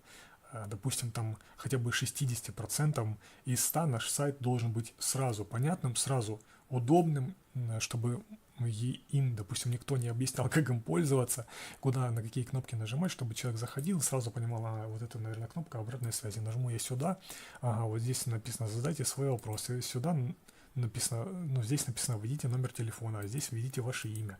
Ну, то есть вот такие вот элементы понятны. Некоторые, допустим, пренебрегают использованием плейсхолдеров и пренебрегают использованием лейблов. То есть, допустим, вот так. И просто, допустим, вот так вот поле какое-то. Что человек здесь должен сделать, не совсем понятно. То есть, смотрите, человек находится, допустим, на одном сайте, на втором, на третьем, на пятом, когда что-то ищет.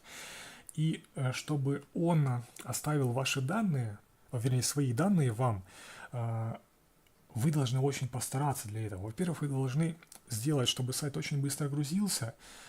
Во-вторых, вы должны сделать сайт понятным для человека, чтобы он оставил свои данные, не как бы задумываясь над тем, а как это сделать. Соответственно, чтобы он оставил свои данные, мы должны ему подсказать, как это сделать. То есть, вот, например, он заходит на эту страницу, сразу он видит большую кнопку «Получить бесплатную консультацию». И, естественно, на эту кнопку, должны повестись люди. И нажимая сюда, он перелистывается к низу страницы, у него включается сразу здесь, подсвечивается через активацию фокуса с помощью JavaScript, у него активируется первое поле, где он сразу понимает, что нужно что-то вводить, мигает курсор. Дальше, допустим, тут написано «Введите номер телефона». Еще можно, допустим, здесь сделать иконку какую-то, либо иконку, например, расположить здесь. Но тогда нам придется двигать и номер телефона. То есть вот отсюда, допустим, должен быть начинаться ввод, то есть пейдинг сделать какой-то внутренний отступ. Точно так же ваше имя, допустим, здесь можно иконку, там здесь номер телефона, да, значит телефона иконку, здесь имя, то можно какую-то иконку пользователя. Здесь вопрос, можно, допустим, иконку вопросика, либо текста ввести. В общем, опять же, кнопки, допустим, должны быть понятные и читаемые. Соответствующие элементы должны быть для соответствующих задач. То есть, во-первых, у нас вся структура документа должна содержать наименьшую вложенность наших дивов. Структура документа должна начинаться с того, что мы правильно создаем, используем семантические теги. Например, здесь есть header, который реально является хедером. Но header это не только то, что расположено вверху сайта. Header может быть даже вот эта вот штука может быть хедером.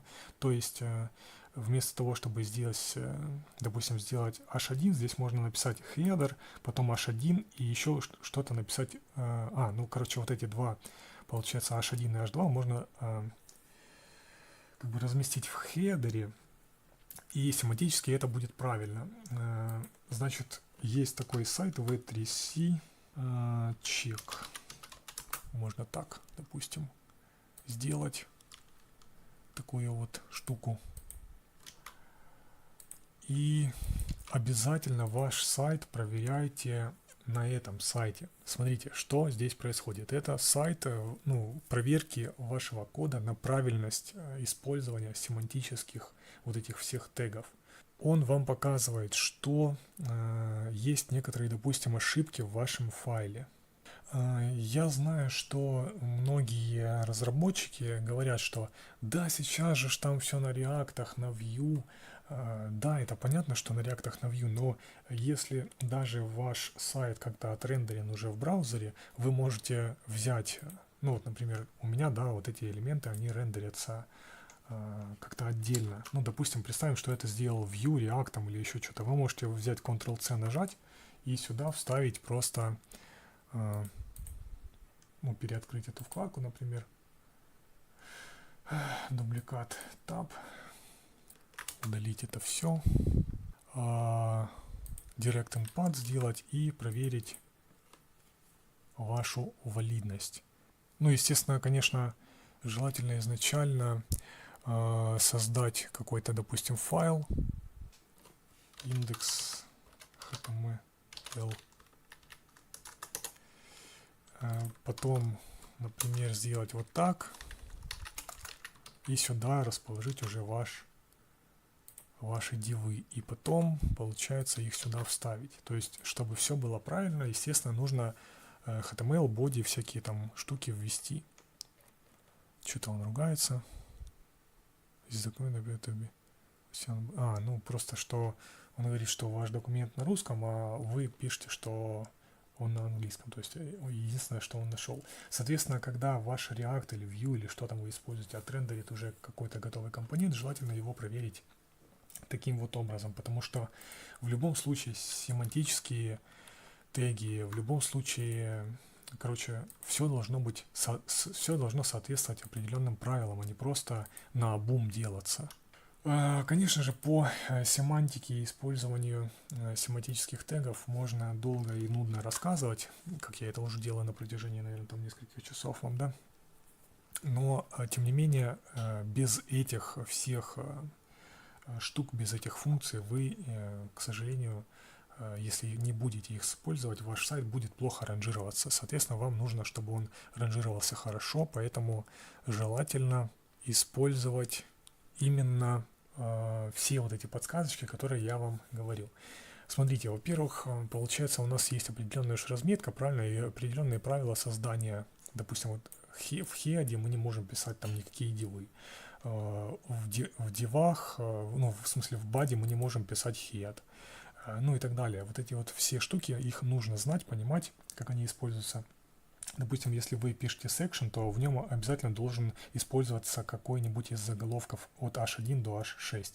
И если вы этого не делаете, то, соответственно, поисковая система понимает, что ну, ваш сайт как бы немножко неправильно написан. В этом, конечно, нет ничего критического, и там, допустим, уровень влияния вот этого вот всего там 0,00,1 там, или 0,01%, но все равно вы должны делать правильно, вы должны стремиться к совершенству везде, всегда использовать, допустим, вот заголовок, если это, то это заголовок. Если это кнопка, то это именно button, а не просто div какой-нибудь, понимаете?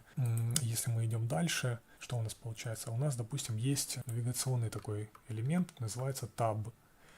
Вот с помощью табчика, видите, получается, я могу достучаться до всех и нажать пробел, допустим, или нажать Shift-Tab, чтобы вернуться обратно. Нажать вот эти вот все элементы, которые мне доступны в том числе. Видите, получается, то, на что я могу нажать, здесь сделано именно кнопками, либо ссылками. Соответственно, пользователь, у которого, допустим, либо плохо работает мышка, либо не работает мышка, либо она вдруг перестала работать в конкретный момент, но который знает, что есть такое понятие, как таб, он может использовать его, делать то, что он задумал. То есть, ну, либо нажимать «Заказать» там, либо подробнее, ну, в данном конкретном случае. Опять же, вот видите, допустим, эти данные, они подтягиваются асинхронно. То есть вот эти вот все данные подтягиваются асинхронно, имея один, по-моему, шаблон. Так. Например, я еще вам хотел показать, допустим, вот есть Google переводчик, да, вот я сейчас вырежу этот текст, и как будто вот я только что зашел. По идее, вот эта вот вся строка, она должна быть текст-ареей. То есть вот это вот хотя бы вот до сюда, да, должно быть текст-ареей. Но видите, текст-арея, она имеет 32 пикселя по высоте. Соответственно, я только сюда могу нажать правой кнопкой мыши, чтобы вставить. А иногда, допустим, вот я не могу нажимать Ctrl-V, потому что мне неудобно, либо там руки заняты, либо еще что-то, либо я забыл, что есть Ctrl-V. И, ну, например, да, есть такие пользователи, которые бывают, ну, сохраняют вот так вот именно текст, выделяют его, допустим, потом нажимают копировать, ну, либо так копировать. Потом и они тоже мышкой нажимают вставить. А если я нажимаю мышкой здесь, видите, то есть это вот как бы является примером неудобности и ошибочности. Ну, ошибки, в общем. Соответственно, если это текст array, то она должна иметь хотя бы вот такой размер до вот этих вот иконок. Потому что, ну, либо даже заходить за них, то есть такое можно тоже сделать, правильно? Чтобы пользователь, нажимая даже здесь правой кнопкой мыши, у него была возможность вставить текст этой самой, ну, как бы правой кнопкой мыши, собственно.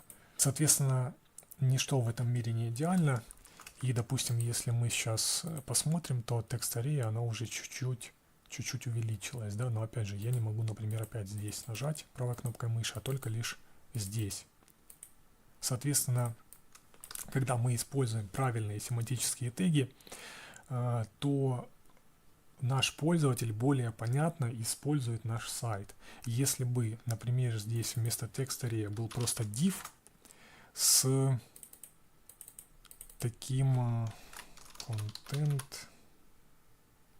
editable, вроде бы я правильно сделал, с таким понятием, как content editable, да, то, соответственно, пользователь, сейчас я попробую это удалить. Кстати, интересно, что здесь можно вставить. Видите, то есть даже в div, если сделать content editable, то можно вызвать контекстное меню, которое вставит. И, естественно, у нас еще есть такие понятия, как ссылки. Ссылки, табы, вот как здесь, например, да, на этих примерах. Обычно еще делают ссылки, вернее, табы вот эти ссылками. То есть не просто span, там href, допустим, типа решетки. И у пользователя появляется возможность, допустим, скопировать ссылку на этот именно элемент, чтобы, ну, допустим, вот, да, в данном случае русский был всегда активный, когда я, например, сохраняю на вот этой вот панельке ссылку на Google переводчик. Соответственно, если я бы переходил сюда, и здесь был такой функционал, что, ну, например, да, вот я сохранял бы эту ссылку и вот с таким параметром, там, Russian или Taurusian, например, то с любого языка, по идее, он бы, ну, я же говорю, если бы такой функционал здесь был, то, соответственно, с такой бы ссылочкой, по идее, распарсивалось это бы JS, и активировался бы всегда русский язык по умолчанию. Вот. Также, допустим, здесь у меня есть такая штука, как политика конфиденциальности. Ее можно, допустим, сделать как? Можно поставить сюда спам и сделать он-клик, window open, допустим, и вот эту вот ссылочку добавить туда. Но пользователь, например, который, ну, например, уже там заполнил свои данные какие-то, да, там имя ввел, name, там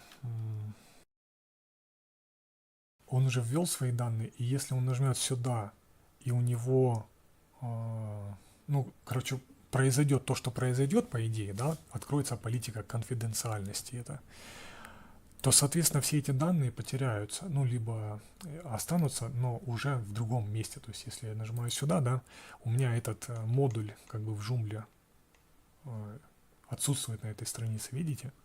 И, соответственно, если бы пользователь не переходил на новую вкладку, а оставался на этой, то все его данные, до того, как он еще отправит их, они бы потерялись. А политика конфиденциальности, это как бы важно, и пользователи ее читают часто. На самом деле. Ну, например, я читаю ее часто. Потому что она имеет значительный вес, по идее, юридический, ну, правовой.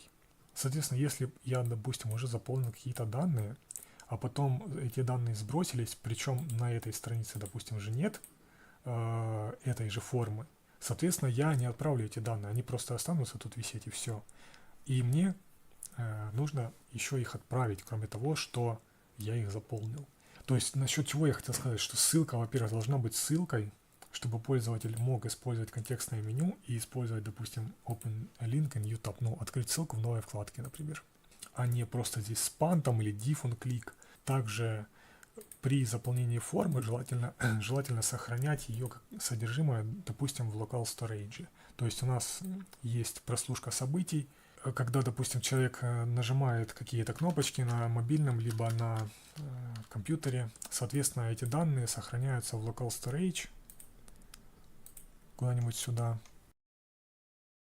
И, ну, у меня нет тут такого функционала, у меня только на одном сайте такое было, потому что просто мне было лень это делать, потому что здесь достаточно много работы было на этом сайте, вот. И получается, если даже человек тогда перезагружает страницу, JavaScript можно подгрузить те данные, которые он заполнил. То есть, если даже бы здесь не было target blank, а все открывалось бы в той вкладке, то пользователь, возвращаясь бы назад, либо ну, как-то иначе попадая на эту же страницу с этой формой, данные его бы уже были здесь подгружены.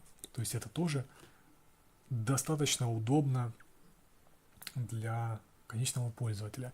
Ну, в основном на Vue, React, также, допустим, и вообще на нативном JS, естественно, можно еще делать проверки на то, допустим, вводит ли он сюда цифры, либо же там плюс там 7, допустим, какие у нас пробел, может быть, скобочки такие, потом какие-то еще цифры, минусы, потом большие такие какие-то тире, допустим, потому что пользователь может скопировать откуда-то телефон, либо их нужно JavaScript убирать, эти данные, ну, для себя можно, допустим, как-то делать в переменную, куда-то заносить.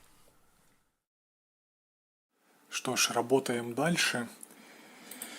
Дальше у нас контрольный список действий, действительно совместимая со стандартными HTML разметка, тип документа, язык, кодировка символов.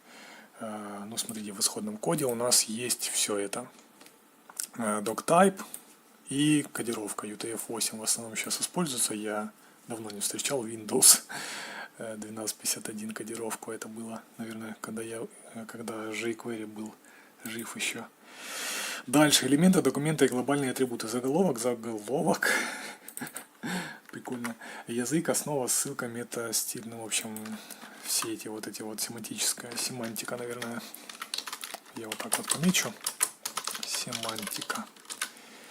Стандартные метаданные. Описание, ключевые слова, понятия, срок действия, генерация, язык, область просмотра, автор, тип контента, мобильное приложение. Ну, в общем, смотрите, получается, все вот эти вот данные, типа, например, вот эти вот даже можно использовать, да, для того, чтобы OpenGraph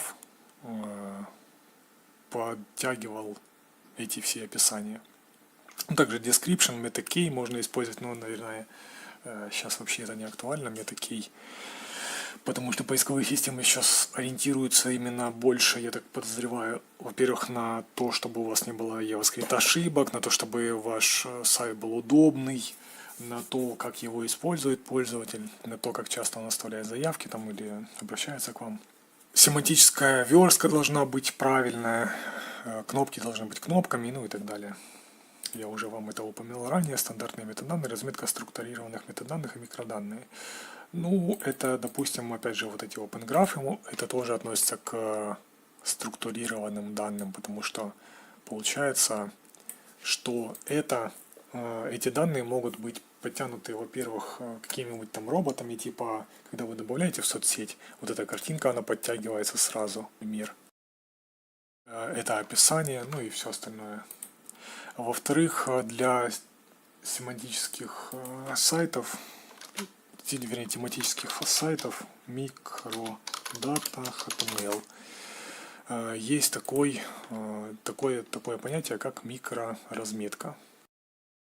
И вот software application, например. Есть разные типы, например, блог, фильм, там актер, персонаж, адрес. И все это можно каким-то образом использовать для того, чтобы... ну еще и товар, естественно, как же без них. Каким-то образом это все использовать для того, чтобы дать поисковой системе и другим различным роботам понять, что находится на вашем сайте. Ну, об этом, конечно же, вы погуглите отдельно, либо посмотрите ютубчик, потому что в это тоже можно упороться и довольно надолго зависнуть. Кроме того, еще хотел упомянуть о том, что, допустим, есть такие устройства, как скринридеры. Это, допустим, вы заходите на сайт с этого устройства, и он вам начинает читать, что здесь находится на нем. Допустим, там бухгалтерский учет и налоги. Вот если он у вас, допустим, будет не language.ru, допустим, да, ну, это означает переведенный с русского на русский, я не знаю, почему именно так, но, в общем, допустим, можно просто здесь .ru поставить. Но это Joomla, поэтому она сама так делает. И, соответственно, скринридер на это ориентируется, какой здесь язык установлен. И таким образом он понимает, что этот сайт находится, ну, как бы на этом сайте находятся кириллические символы, их нужно читать как текст. Если бы мы, допустим, допустили ошибку и сделали здесь N, то скринридер бы читал каждую кириллическую букву как русский, в общем, символ. Скринридеры, они, допустим, ориентируются еще на такие поля, как ARIA, Label. Это все относится к доступности. Например, смотрите, есть такое ARIA Hidden, ARIA Label, ARIA Type, там еще, по-моему, что-то такое типа есть.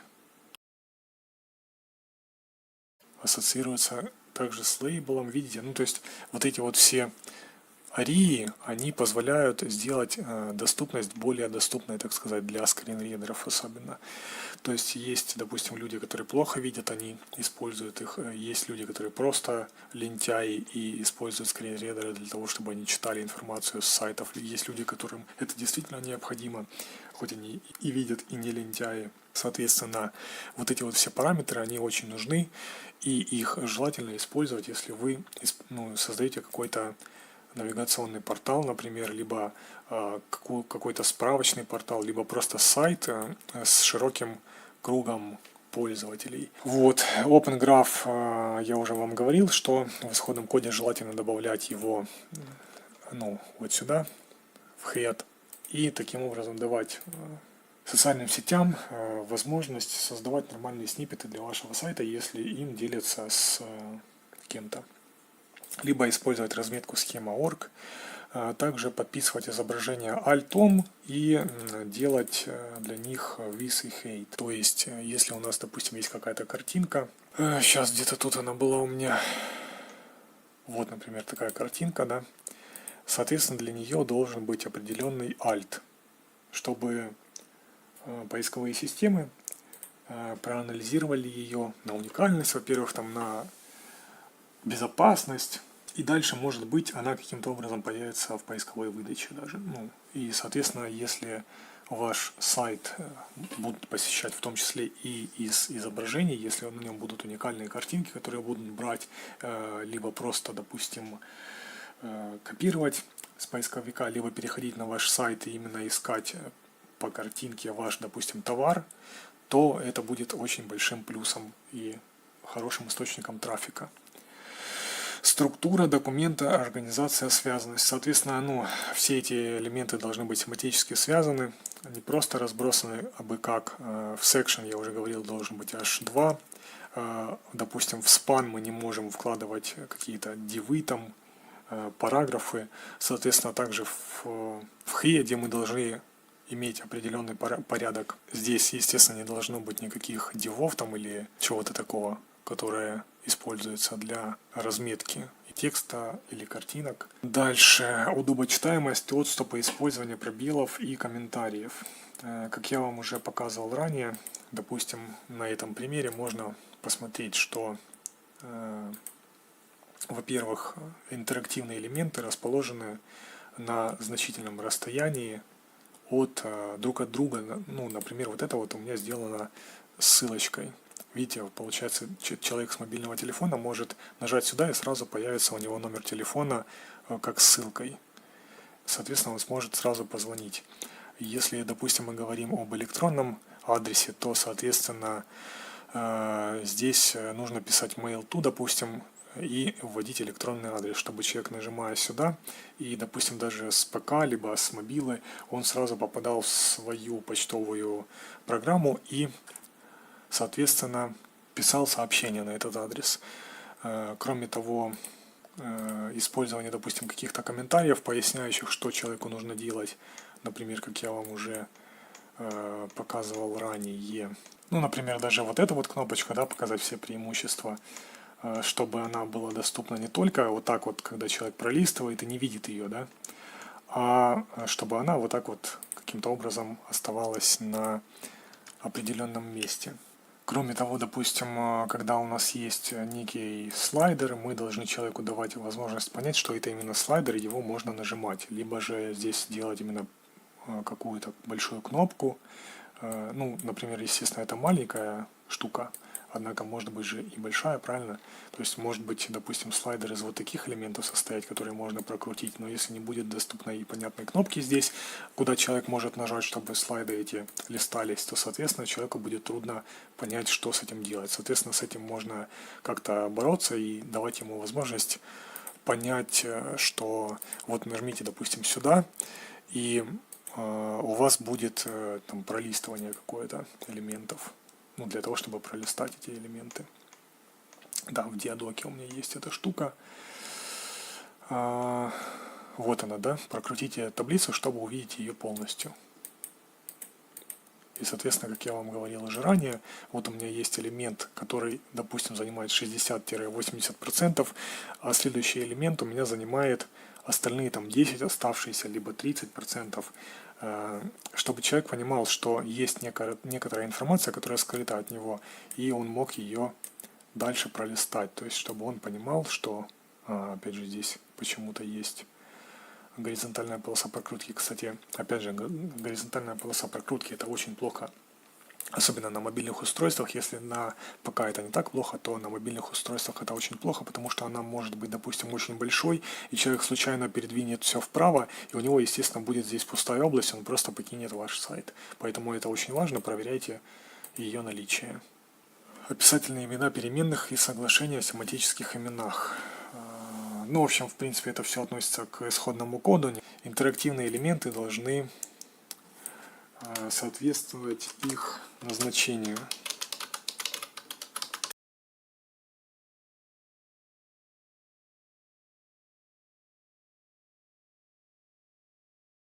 Favicon разных размеров с возможностью кэширования и, наверное, с возможностью как бы браузеру выбрать подходящий ему формат.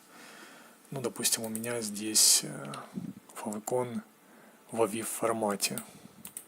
Также у меня есть, допустим, и favicon.ico, потому что к этому файлу браузер изначально обращается в момент первого обращения к нашему сайту, если он ничего больше не нашел из favicon. Также в основном поисковые системы, роботы различные обращаются к этому файлу, чтобы получить файл и показать его, допустим, пользователю, либо закэшировать его где-то у себя. С возможностью кэширования это значит, что, естественно, он должен не каждый раз перезапрашиваться с сервера, а оставаться у пользователя для просмотра. Ну, вот такого размера у меня AVIF, 128, наверное, да? Да. В принципе, этого довольно-таки достаточно. Можно сделать и 512, но, в принципе, AVIF хватит. И сейчас посмотрим, как он это у нас отображает. Интересно. Значит, all. Смотрим, что у нас подгружается. Лого AVIF. CSS for Diadocs.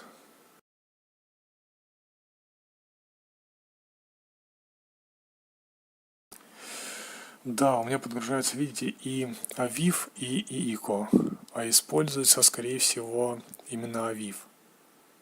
Кстати, вот этот момент тоже он очень важен, потому что, например, на мобильных устройствах, если вы заметили, можно создать PWA, и, ну, естественно, при создании PWA, скорее всего, вы будете использовать какие-то специальные инструменты, которые сами создадут вам эти favicon, но если вы, допустим, вдруг делаете это вручную, желательно делать разные размеры для разных экранов пользователя, то есть 128, 64, там 32 и 256, ну и 512 на всякий случай, потому что эти все форматы изображений в разных ситуациях могут быть использованы против вас в суде, я шучу, конечно.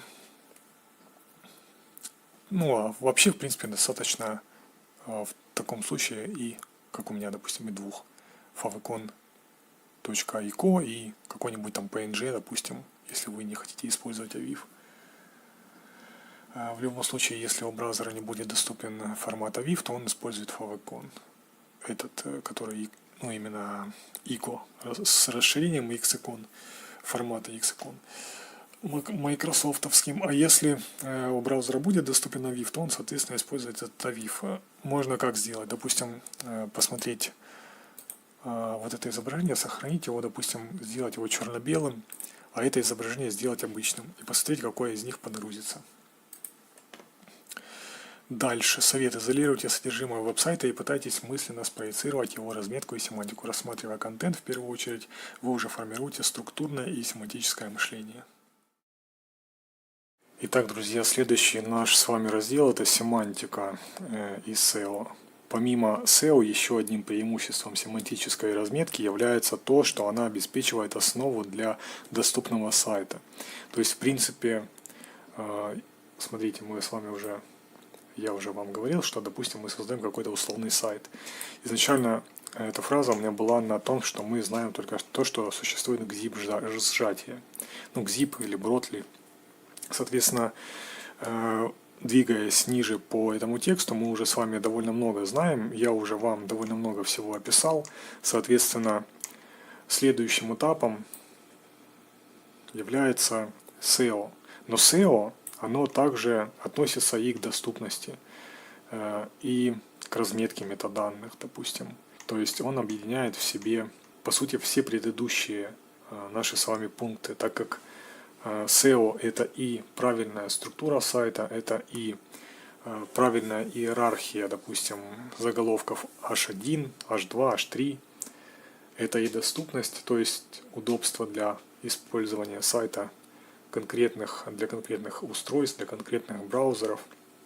Это и кросс-браузерность, и кросс-платформенность, это и правильные стили, и правильный JavaScript, то есть не намешано все в кучу, набросано, и, допустим, там 80% можно просто выкинуть, и при этом сайт останется рабочий. В том числе и это и удобство использования сайта, то есть понятные, простые навигационные элементы и все остальное. То есть все это можно отнести к этому же разделу. Однако стоит также упомянуть все то, что здесь написано, потому что здесь на самом деле много также важной информации, и как бы просуммировать то, что мы уже с вами знаем. Цели. Надлежащая информационная иерархия контента, чтобы пользователи, браузеры и поисковые системы могли более точно понимать и взаимодействовать с ним. Модель санкционирования HTML, соответствующая использование его элементов и их структурных и семантических значений.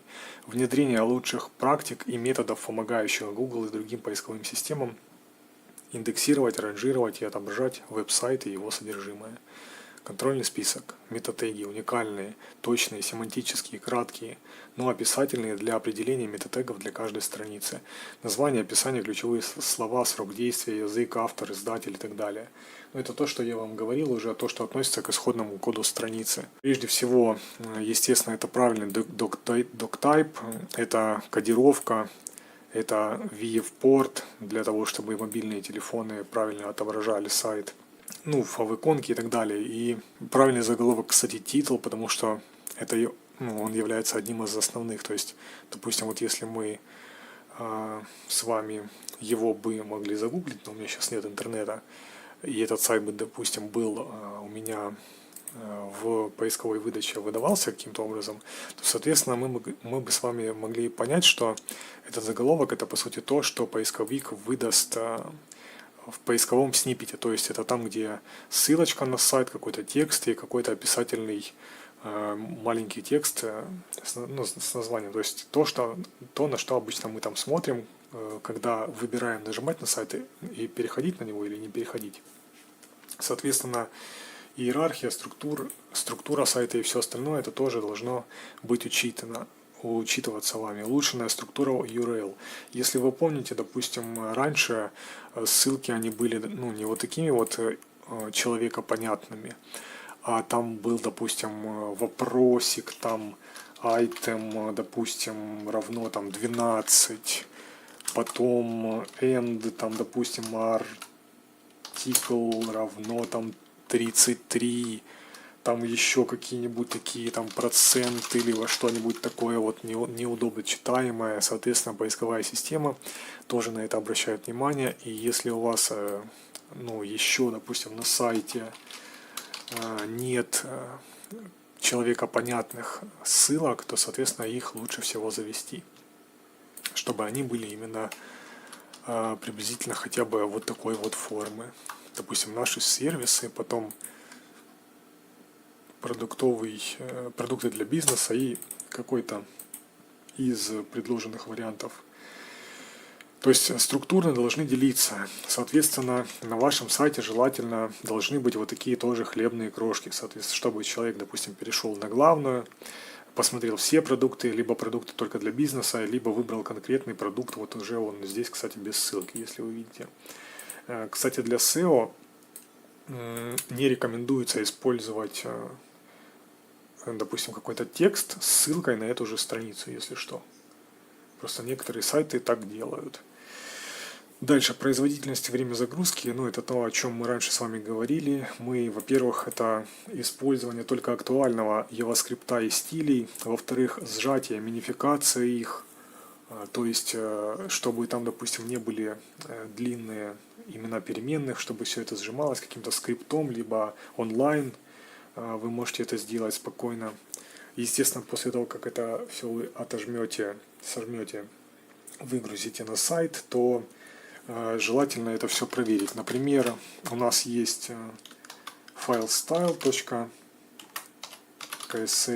его нужно сделать style.min CSS, чтобы, допустим, вы прежде всего понимали, что существует и полная версия, которую вы можете редактировать, и минифицированная, которую вы добавляете непосредственно на сайт после того, как ее оптимизировали. Ну, естественно, это и с JS нужно делать, и с картинками тоже сжимать, либо с помощью сервиса, либо с помощью ImageMagick, либо с помощью ваших скриптов, которые относятся к вашему сайту. Обычно, допустим, есть такое понятие, как, допустим, использовать ImageMagick у вас на сервере. Ну, я думаю, вы знаете, что все социальные сети так делают. То есть, во-первых, это безопасность повышает, когда пользователь загружает картинку, она каким-то образом делается меньше, либо больше, и, соответственно, из нее убираются также лишние данные, которые не относятся к изображению. Изображение, атрибут alt, описывающий информацию, относящуюся к изображению, краткие, но описательные имена файлов и замещающий текст. То есть, смотрите, о чем идет речь. Если у нас какое-то изображение присутствует в системе, ну, вернее, в коде в исходном, я думаю, вы поняли меня, оно обязательно должно иметь человекопонятный alt. Вот у меня, допустим, он здесь отсутствует, потому что, по-моему, это все сделано скриптом.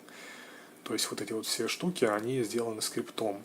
И мне здесь особо, ну, допустим, можно было сюда поставить вот этот вот заголовок, но мне от этого как бы...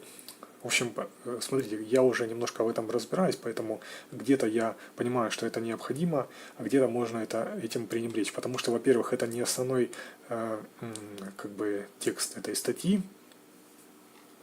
Во-вторых, эти изображения, они больше информативный характер носят, и вообще, может быть, их даже никто не докрутит до них, потому что воспользуются, например, формой, и все.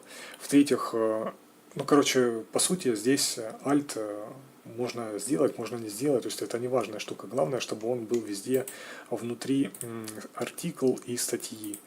Здесь у меня его тоже нет, к сожалению. Однако здесь хотя бы есть with hate. Также можно, допустим, использовать decoding async.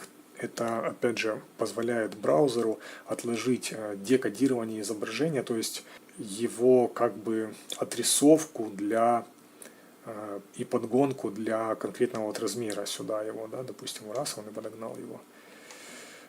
Так, что еще тут можно проверить? Просто у меня сейчас нет интернета, и мне из-за этого немножко тяжело. Как делать не надо, вы посмотрели. Поэтому желательно всегда иметь этот атрибут. Подходящий якорный текст. Например, href, там, допустим, и через решетку мы достукиваемся до какого-то определенного места. Это можно посмотреть на гитхабчике. Сейчас я его найду, где он тут у меня уже был вроде. Вот, допустим, у нас, ну, та статья, которую я вам подготовил, на нее, если мы наводим, да, вы видите, что есть здесь, вот здесь вот внизу появляется якорная как бы ссылка. Соответственно, если мы ее скопируем, затем вставим, ну и с кем-то, допустим, поделимся, вставим, то браузер перемотает нам содержимое ровно до этой ссылки. То есть получается, что пользователю будет удобно поделиться с кем-то этой ссылкой. Если у вас есть такая возможность, если ваш ресурс является каким-то информационным, навигационным, то желательно оставлять эти якори. Дальше канонизация URL, то есть rel canonical. В Metatek у нас есть такой, называется rel canonical. Почему-то я не могу его выговорить. И у меня здесь его нет, по-моему. Да. Однако его лучше всего добавить, потому что иногда даже на современных CMS есть дубликаты, какие-то дубликаты статей, которые, допустим, имеют какие-то там параметры, да, допустим, парам там равно там, ну, 13, что-то типа такого. И получается вот эта вот ссылочка, сейчас я увеличу ее. Вот эта ссылочка, с вот этой ссылочкой, они для поисковой системы считаются разными. Соответственно, вам необходимо прописать вот так вот meta rel canonical href по-моему, так пишется. То есть без интернета мне сложно вспомнить, я это руками никогда не писал. Поэтому, если что, лучше всего пробейте https типа вот такого параметра. Соответственно, поисковая система будет понимать, что вот эта вот ссылка, она является канонической, не будет учитывать какие-то там параметры, либо дубляжи этих ссылок. То есть, если поисковая система перейдет на эту страницу, я напоминаю, что это будут разные считаться ссылки, то она увидит, что есть совпадение, вот это вот желтеньким сейчас подсвечено, и, соответственно, отдаст предпочтение вот этой вот ссылке, и даже если она проиндексирует изначально вот эту страницу, а потом вот эту, то будет выбрана вот эта ссылка для того, чтобы пользователю показывать сниппет. Думаю, я понятно объяснил, то есть это нужно, естественно, прописывать в хеде, то есть здесь. Для Joomla это, по-моему, наверное, сейчас даже делается очень легко. Разметка структурированных метаданных и микроданных. Но об этом я уже говорил. Во-первых, у нас есть Open Graph, схема org. Вот эти вот все штуки, о которых мы с вами раньше уже общались, это все тоже очень важно. Структурированных метаданных, например, это может быть статья, либо фильм, я уже вам об этом говорил, статья, фильм, там какой-то товар, у товара, допустим, есть цена, если вы видели, может быть, в Гугле, когда что-то ищешь, там выводится даже цена товара, то есть, соответственно, это все можно сделать так, чтобы пользователь мог сразу прям с Гугла увидеть дополнительную какую-то информацию о вашем товаре, либо фильме, либо приложении, либо еще о чем-то. То есть там довольно много таких типов данных, которые можно передать.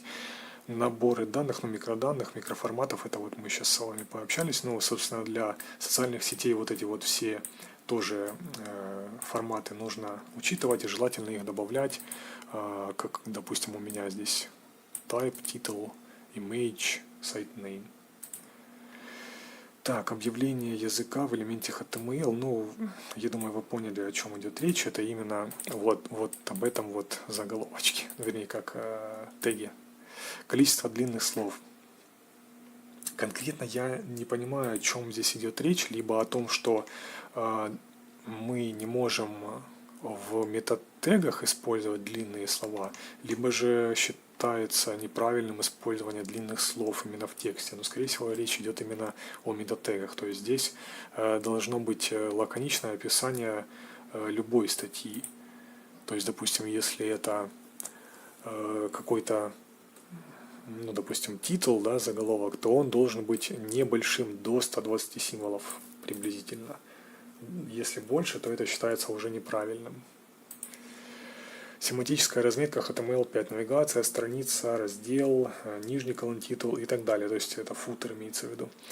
Смотрите, что здесь имеется в виду. Чтобы правильно сайт был сделан с точки зрения SEO, необходимо также, кроме всего остального, использовать понятные навигационные элементы для человека. То есть если это страница, которая подразумевает некий набор, допустим, статей, то есть, допустим, это блог какой-то, то, соответственно, у вас желательно сделать и вверху, например, да, здесь начинается первая статья, там кнопка подробнее, потом вторая статья, кнопка подробнее.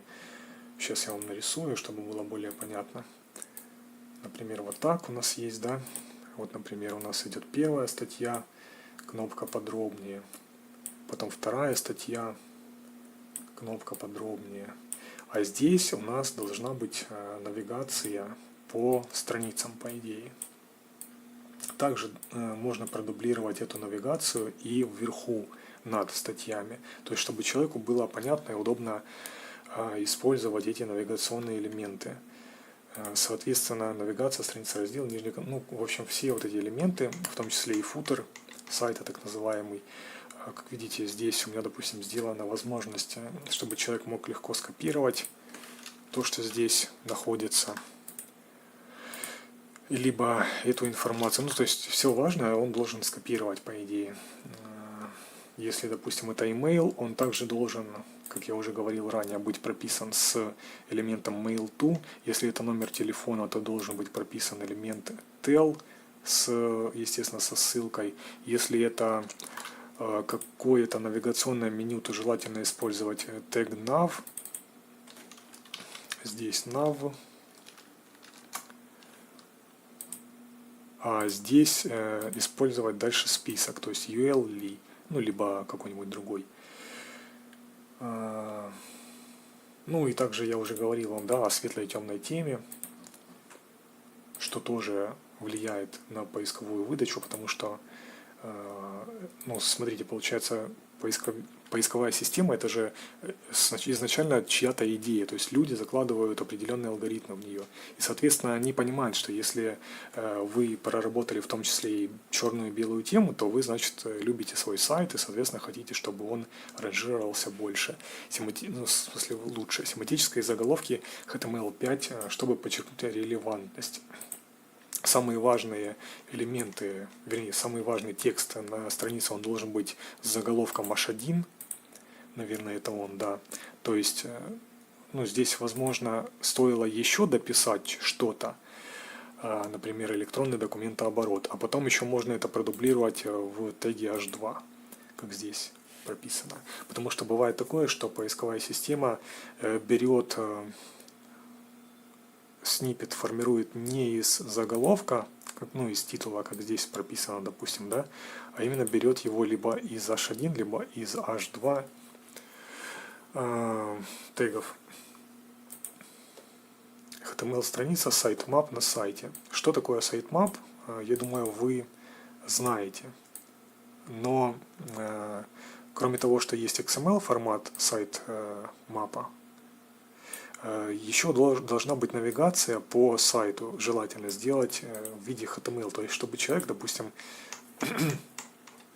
взял, допустим, здесь где-нибудь, например, да, внизу, нажал вот карта сайта, нажимает он здесь, и у него вот эти вот, допустим, все элементы, ну, уже в более понятном формате написано, допустим, вот диадок.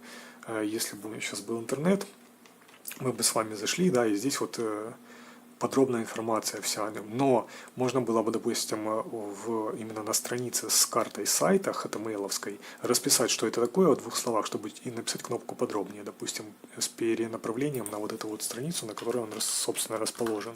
Кроме того, XML sitemap, ну, она, в принципе, либо можно ее сгенерировать с помощью специальных сервисов, либо создать какой-то плагин, либо установить какой-то плагин для вашей CMS.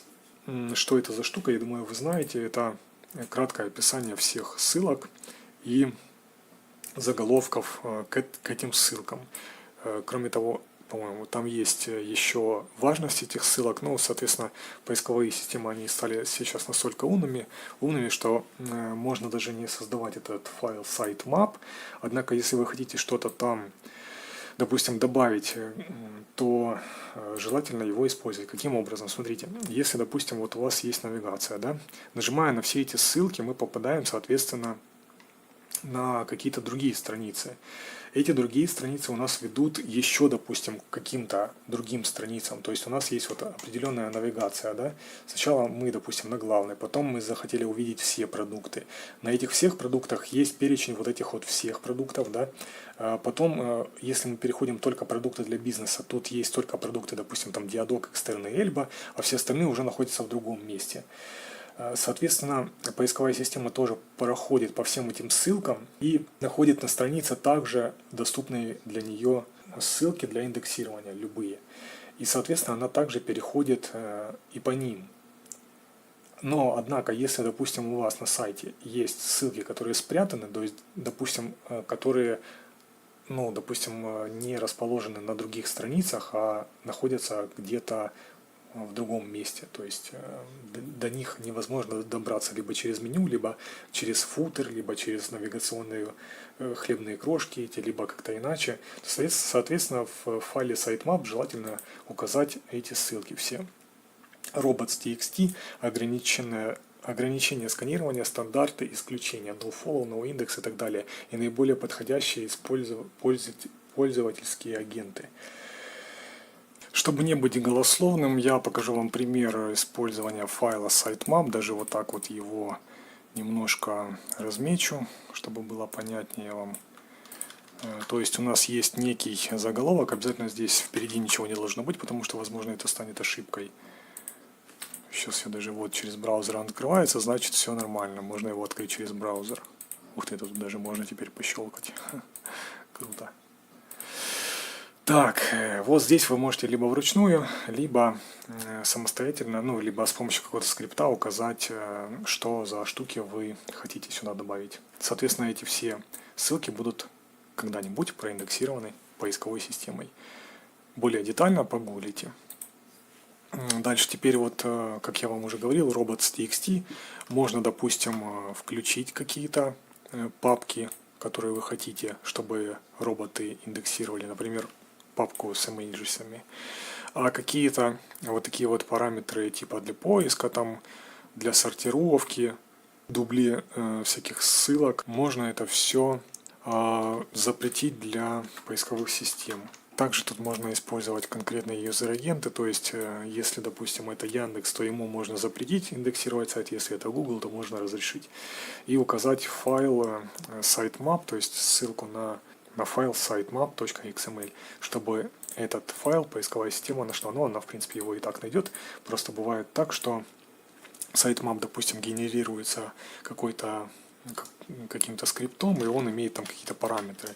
Допустим, сайт map типа равно там здесь там сайт map типа такого что-то. Вот. Эти все примеры я добавлю на GitHub. Дальше rel next, rel prev я вам уже объяснял. То есть у нас, допустим, есть какие-то статьи, а внизу у нас есть навигационные элементы. Соответственно, нам желательно сделать так, чтобы у нас для ссылки, которая ведет на следующую страницу, указывался вот этот вот rel, а ссылка на страницу предыдущей, то есть, допустим, мы находимся на второй странице, а мы хотим перейти на первую, вот на первой, вернее, не хотим, а просто, допустим, можем перейти на первую страницу. У нас должно быть на той ссылке, которая ведет на предыдущую страницу, должен быть этот rel alternate href x, то есть это для ссылки на версию страницы или сайта на другом языке. Качественный опыт, скорость, репутация, орфографические ошибки, битые ссылки.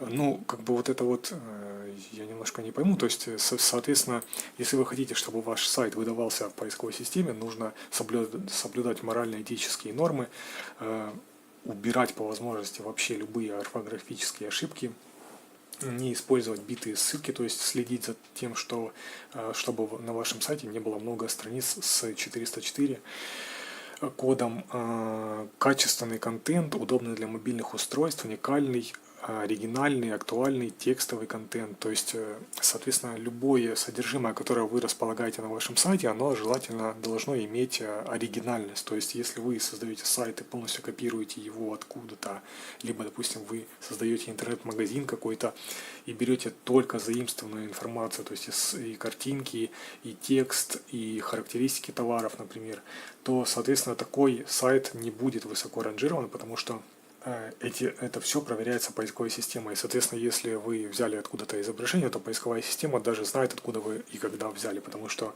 возможно, вы в этот момент были ею где-то замечены на каком-то сайте. Качественный контент, это мы проговорили, использование текста для навигационных ссылок и содержимого. То есть, если мы используем вот эти вот ссылки, соответственно, мы можем нажать, допустим, написать кнопочку «назад» там, или «вперед». Избегайте дублирования контента, канонизации или переадресации. Ну, это я уже говорил. Насчет этого переадресация 301, это, соответственно, если мы, допустим, запрашивали бы, сейчас я покажу, вот эту вот страницу, да, то через там PHP скрипт, либо через HTACS можно добиться того, чтобы вот эта вот страница через 301 редирект, то есть переадресацию переадресовала поисковую систему, ну и, собственно, всех пользователей на вот эту вот ссылку. Так, избегайте переадресации, используйте их правильно, то есть нужно именно использовать 301 редирект, то есть это перенаправление постоянное означает. Не просто, то есть это должен быть HTTP именно заголовок, который можно добиться либо с помощью PHP, либо с помощью HTACS, либо что вы там используете. Минимизируйте 404, используйте переадресацию 301. То есть, опять же, я вам говорил уже, что если у вас страница становится недоступной, то желательно ее переадресовывать не на 404, а именно с 301, допустим, 301 кодом переадресации. То есть можно, допустим, просто если вы что-то сняли с публикации, либо заблокировали там по требованию, не знаю, каких-нибудь органов, то, соответственно, желательно эту страницу перенаправить хотя бы на главную. Надлежащие гиперссылки, HTML-ссылки через JS, nofollow для ненадлежащего или платного контента. Получается, смотрите, если вы используете JavaScript для генерации сайта, то поисковая система может его как учитывать при поисковой выдаче, так и не учитывать. То есть это нужно проверять для конкретного вашего сайта. Соответственно, если вы генерируете ссылки на лету, то есть в браузере пользователя, а не на сервере отдаете их, то вы рискуете как бы тем, что их поисковая система просто не проиндексирует. Опять же, если у вас есть какой-то закрытый контент, например, там страница авторизации, либо страница восстановления пароля, либо страница, которую должен видеть там только конкретный пользователь в конкретный момент, а не все пользователи через поисковые системы. Соответственно, для этих ссылок необходимо добавлять, допустим, вот так, href равно там 1, 2, 3, здесь текст, здесь закрываем а здесь пишем rel равно nofollow. Можно еще написать noopener, для того, чтобы ссылочка была более безопасной. Так, ну подведем краткий итог. SEO – это непосредственно все то, что мы предыдущие с вами изучали, потому что все показатели, то есть быстрота загрузки сайта, правильность написания JavaScript, CSS, HTML, семантическая правильность структуры сайта, сама структура статей, там, допустим, заголовки правильные, то есть вложенность тегов один в один. Кстати, есть сайт один, Can I Include называется, поищите в поисковой системе.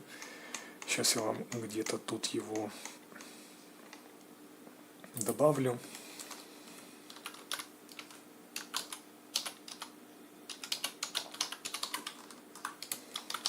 Для того, чтобы проверять, можно конкретный тег вставлять в конкретный тег. Допустим, div в span. Можно ли вставлять? Ответ нет, если что. Соответственно, все вот эти вот штуки, которые мы с вами проговорили, в двух словах, если вы хотите, чтобы ваш сайт высоко ранжировался, необходимо вкладывать в него некоторые усилия. Необходимо соблюдать некоторые правила. Необходимо знать, как эти правила применять, в какой конкретный момент вы можете этими правилами пренебречь. То есть, допустим, вот как я не использовал картинки с описанием, потому что тот сайт не про картинки, во-первых. Во-вторых, атрибут alt, он является обязательным. То есть, если вы его не напишете, то в валидаторе v3c получите ошибку. Соответственно, поисковые системы тоже могут на это обратить внимание. Но желательно тоже не оставлять атрибут alt пустым, если вы даже используете просто сайт, который вот типа как у меня там, а если тем более вы, допустим, используете интернет-магазин, то картинки обязательно должны быть описаны. Ну и, соответственно, использовать микроразметку, файлы sitemap, robots.txt, правильно писать ссылки, правильно делать переадресации. И пятый раздел у нас анимация переходы. Анимации наиболее полезны, когда они отражают и усиливают семантические отношения между элементами. Например, этот комментарий относится к этой статье, или эти пункты меню являются частью этого меню. Вы не можете рассматривать отдельные экраны как отдельные объекты. Для пользователя весь опыт представляет собой одно непрерывное пространство. Что здесь имеется в виду? Я так вкратце пробегусь по тому, что я понял из этого. Во-первых, смотрите, получается, если вы думаете, что вот я на этом экране сделаю там одну красивую анимацию, потом пользователь пролистает, здесь будет другая анимация. Анимация должна соответствовать ожиданию пользователя. То есть, если у вас какая-то допустим, сложная анимация, либо анимация каких-то элементов на странице, вот, например, там кнопка эта появляется, допустим, слева, и этот текст там появляется справа, то, соответственно, все остальные элементы должны соответствовать подобию этих анимаций двух. То есть все эти элементы должны, допустим, также приезжать, допустим, слева.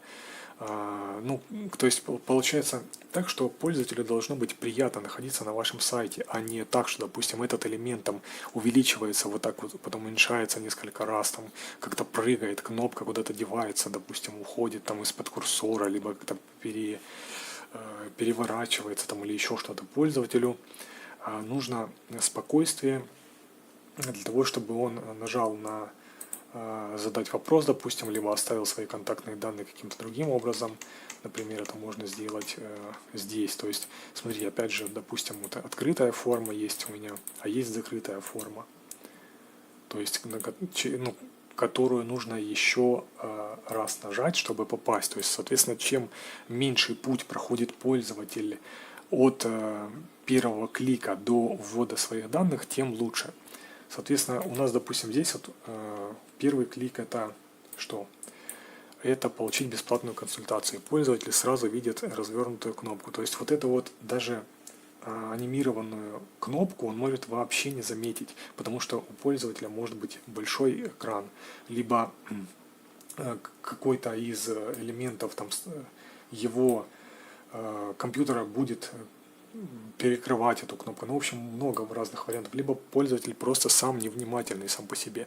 Соответственно, лучше всегда делать еще дополнительную открытую форму. Далее, ну, опять же, смотрите, если бы я сделал просто, допустим, нажимает кнопочку, да, и сразу вот такого раз кидает, без анимации. Ну, так часто бывает на сайтах. Соответственно, это смотрится немножко хуже, чем, ну, это я так думаю, может быть, вы думаете по-другому, но для пользователя я считаю, что это будет хуже, чем если он нажимает на кнопочку и страница понятным ему образом куда-то переезжает, допустим, сюда. Соответственно, смотрите, вот, допустим, если я нажимаю на эту кнопочку, все появляется плавно, и, соответственно, также плавно исчезает. Естественно, ну, здесь я использовал Animate.js конкретно, но, допустим, если бы все это, допустим, вот я нажимаю, оно раз, сразу появилось, то этого пользователя может ввести в заблуждение. Опять же, видите, здесь огромнейшая кнопка «Закрыть». По-моему, нет, здесь не работает.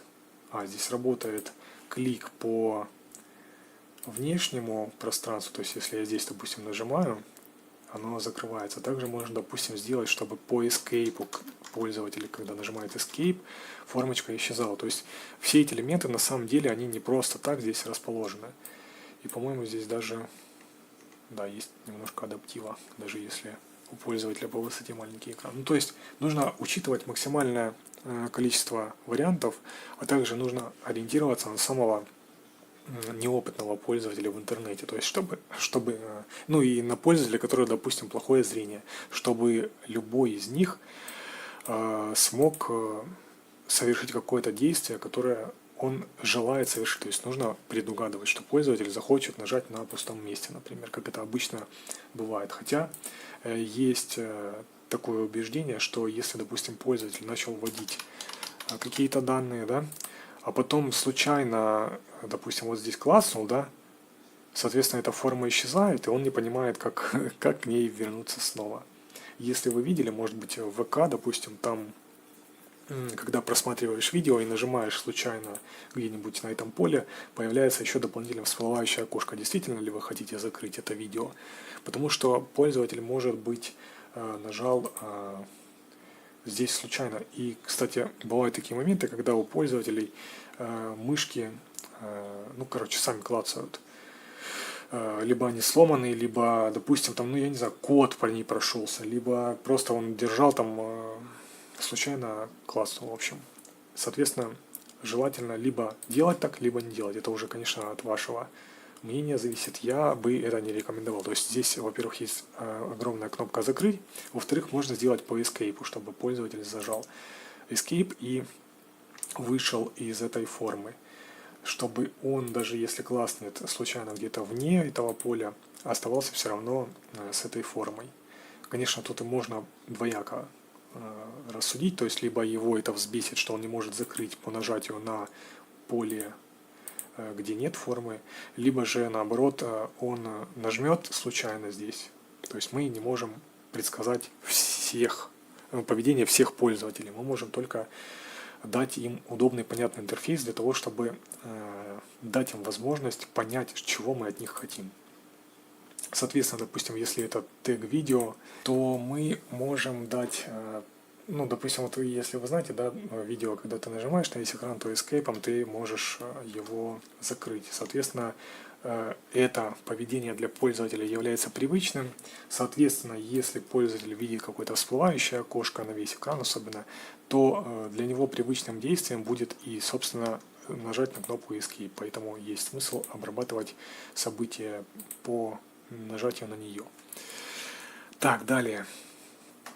Цели. Последовательная стратегия анимации и плавное исполнение на всех страницах веб-сайта и взаимодействие с пользователем, такие как кнопки при нажатии, наведении курсора, ползунки изображений. Короче, я редактирую, читаю, поэтому вы не особо ругайтесь, пожалуйста. Переходы между разделами и так далее. Анимационный подход, который улучшает взаимодействие с пользователем, рассказывает историю, предоставление визуальной и обратной связи и информации пользователям о том, что только что произошло, например, при нажатии и наведении успешной или неудачной отправки формы и так далее, или о том, что делать дальше, например, предварительные загрузчики. Пожалуйста, рассмотрите только анимацию сценариев в реальном времени, а не видео или последовательности изображений. Ну, в общем-то, из этих целей можно понять то, что авторы просят нас использовать максимально понятные навигационные элементы и анимацию, естественно, тоже. Делать такую, которая бы давала пользователю возможность понять, что от него мы хотим. Соответственно, я вам уже говорил, если, допустим, пользователь нажимает сюда, то можно сделать вот такую вот мягкое появление формы. Это, во-первых, визуально приятнее, чем, ну, как сказать, грубое появление. То есть, вот, например, видите, я сейчас нажал сюда, еще раз нажал сюда. Если бы это происходило, допустим, с какой-то небольшой анимацией, то мне было бы намного приятнее это смотреть. И, соответственно, подсознательно мне бы хотелось нажать на эту кнопочку, потому что мне, допустим, нравится, когда есть какая-то анимация. Ну, конкретного человека это может бесить, допустим, но если взять, допустим, большинство, то, соответственно, нам нужно ориентироваться именно на большинство. Я думаю, большинству именно нравится будет, что, например, вот это вот загогулина делает вот так, что подсказывает, видите, я навожу, допустим, в любом месте, а здесь происходит стилевая анимация, что, нажимая сюда, ты можешь как бы закрыть, что, собственно, и происходит. Так, контрольный список. Плавная, быстрая и стабильная частота кадров. Смягчение, тайминги, ритм, привлекательность. Что это значит? Как вы знаете, допустим, вот если использовать только стили, то в стилях есть такое понятие, как easing.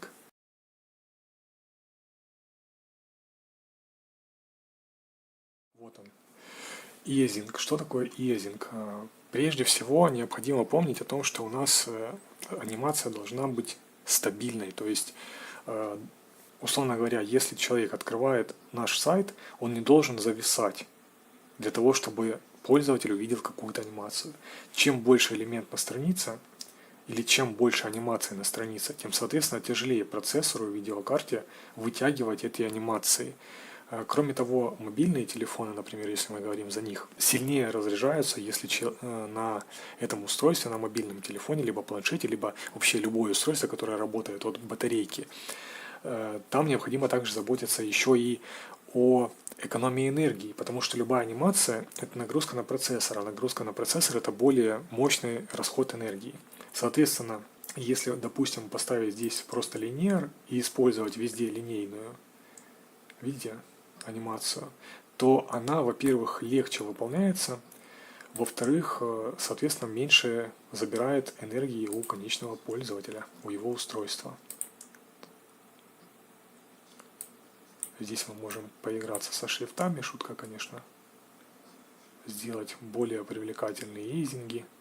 Однако стоит помнить, что желательно преимущественно везде, где только вы можете использовать именно линейную анимацию. Кроме того, использовать анимацию только для конкретного свойства. То есть, допустим, здесь конкретно идет анимация трансформации. Соответственно, писать здесь не all, потому что это крайне не рекомендуется вообще. Не рекомендуется никогда писать all, а использовать именно то, что здесь было написано изначально, то есть transform. Потому что конкретно здесь используется только трансформация.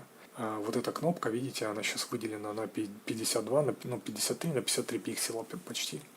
И она при наведении на нее уезжает влево. А здесь выплывает вот эта подсказочка, есть вопрос. И, ну смотрите, подведем небольшой итог промежуточный. Анимация, то есть transition, желательно использовать всегда линейр, если этого, конечно, не требует там дизайнер, либо заказчик, либо вам самим понятно, что здесь можно, допустим, использовать и какой-то более сложный эйзинг. То есть transition для анимации. Соответственно, где возможно, просто пишите линейр и опять же используйте только transition property, то есть параметр для анимации именно тот, который будет анимироваться, а не все. Далее, баланс, ну, смягчение, тайминг, ритм, привлекательность, это все, понятное дело, анимация не должна быть дерганой, анимация не должна пугать пользователя, анимация не должна быть резкой. Все эти параметры необходимо учитывать, соответственно, тогда на ваш сайт будет приятно смотреть конечному потребителю, то есть пользователю. Баланс и производительность. Избегайте слишком медленной, слишком быстрой, слишком часто или слишком разной анимации. Как я вам уже говорил, если вы используете, допустим, допустим, этот текст прилетает, допустим, слева, а этот текст прилетает справа. Соответственно, не надо делать этот текст сверху, чтобы вылетал вот сюда, потому что он будет перекрывать эти элементы, а, допустим, пользователь может читать в этот момент.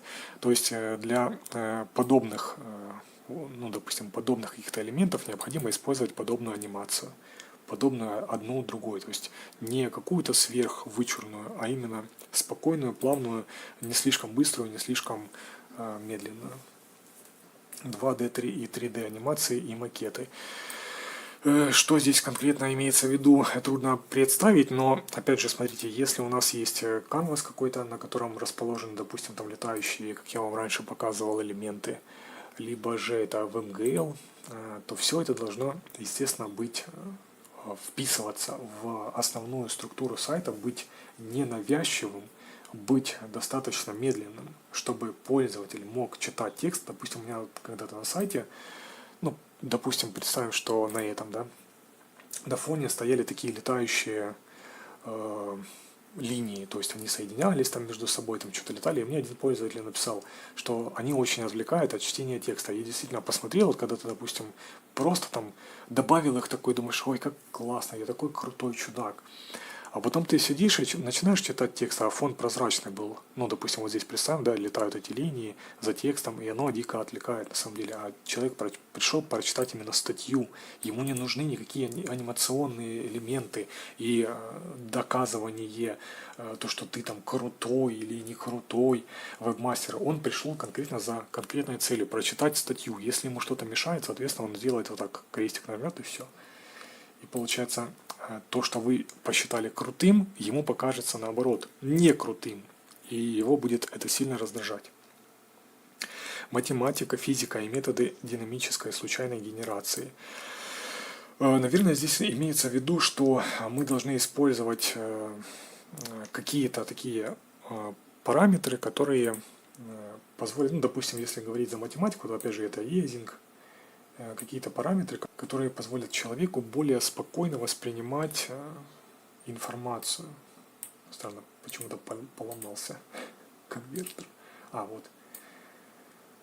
Так, соответственно, мы можем использовать некоторую математику. Как видите, вот здесь кубик Безье, получается анимация, чтобы пользователь мог так сказать, увидеть более разнообразную анимацию 2D, ну, вернее, динамическая случайная генерация. Что это значит? Если вы пользовались когда-нибудь Твиттером, то вот, когда там нажимаешь сердечко, разлетаются такие линии в разные стороны. Это тоже вроде бы, как бы, ну, такой сказать, элемент, который можно использовать, можно не использовать, это спорно, но это такая вот фишка. А фишки – это то, что привлекает внимание. Если ваш сайт чем-то привлекает внимание, и вы готовы найти компромисс между вот этим вот элементом, который вы используете, то есть это же все тянет за собой какой-то JavaScript, какую-то нагрузку на процессор, да, то есть если вы находите компромисс между вот этим всем и тем, что пользователь действительно получит от этого удовольствие, то, пожалуйста, конечно, это нужно использовать. Анимационные библиотеки и фреймворки. Например, вот я рекомендую использовать Animate.js для того, чтобы добиться очень плавных, ну, вот, плавных анимаций, допустим, как здесь. Это я делаю с помощью Animate.js. И думаю, вы можете найти на ютубчике по этому уроке, посмотреть в эту сторону. Либо же использовать какие-то библиотеки, фреймворки. Ну, фреймворки, конечно, это вряд ли. Потому что даже если мы берем React, то Twin для React это не фреймворк, это просто библиотека. Так, сборщики мусора, оптимация DLSL, тестирование графического процессора, управление активами, утечки памяти. Вот это, конечно, они тут написали, вроде бы, там сколько, 2 строчки текста, но на самом деле это огромнейшая, просто огромнейшая трудозатратная операция. Сборщики мусора, что имеется в виду? У вас есть JavaScript, который, например, может быть отложенный, с отложенным исполнением, с отложенным выводом данных каких-то, с отложенной загрузкой каких-то данных. Соответственно, все это ведет за собой какой-то мусор. Например, если мы создали переменную, использовали ее ну, допустим, смотрите, наиболее оптимальным является использование вот таких вот стопе. Класс, я даже не знал, что так можно сделать. Конструкций, то есть самовызывающаяся функция, потому что если мы, допустим, здесь вот создаем const там const, допустим, one равно там Петя. Петя это плохое имя, Кирилл смешное имя, извини, Кирилл, если я тебя обидел.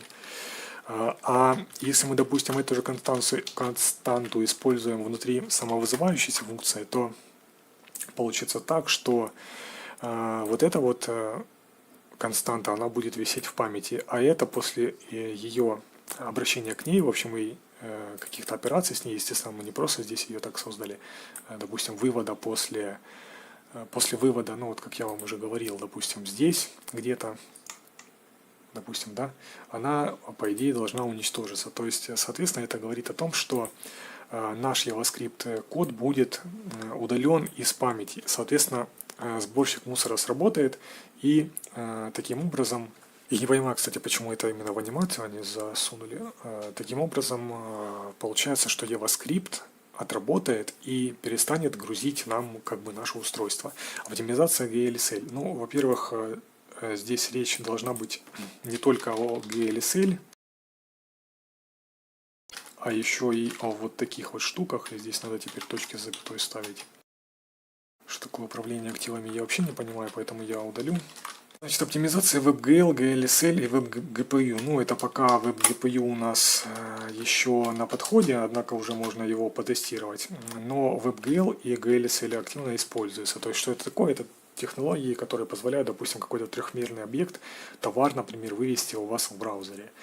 И также к нему можно применить шейдерный язык GLSL, который там как-то красиво его сделать, какие-то эффекты, там, появления, исчезновения, смены материала, там, в общем, летающие там какие-то предметы, вокруг него миллионы.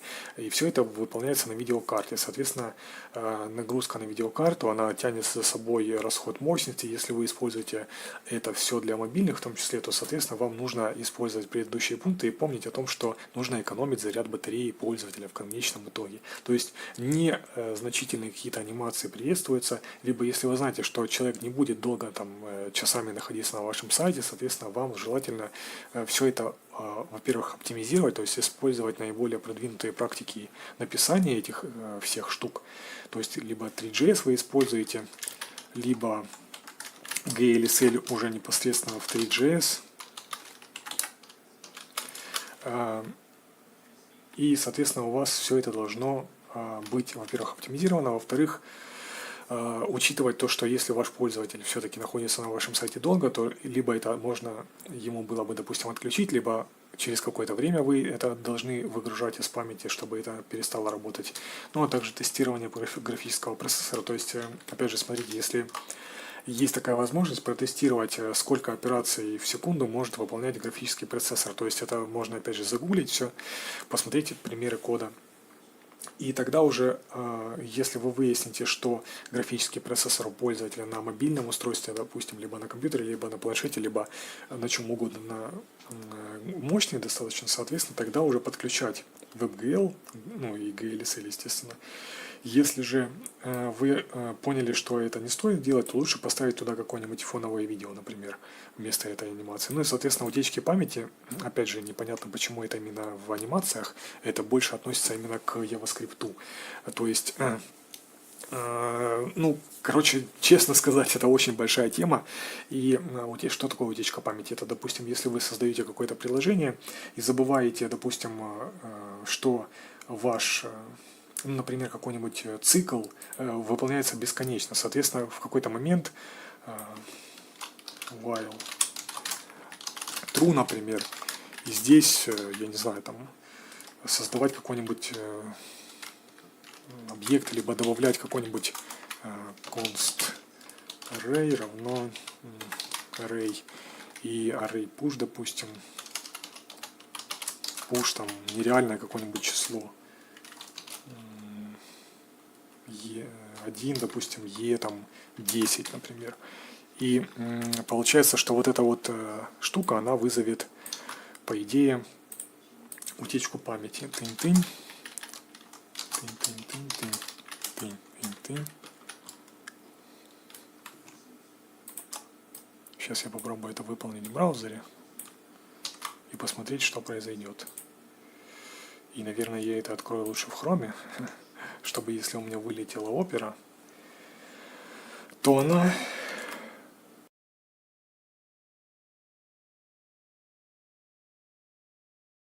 Вот, видите, ну, как бы, это, естественно, такой пример, который только что пришел в голову, и он, как бы, быстрый. Но, соответственно, у вас может быть какое-то сложное приложение, которое закрутится в браузере, и он не сможет у вас просто вот так вот взять и остановить это.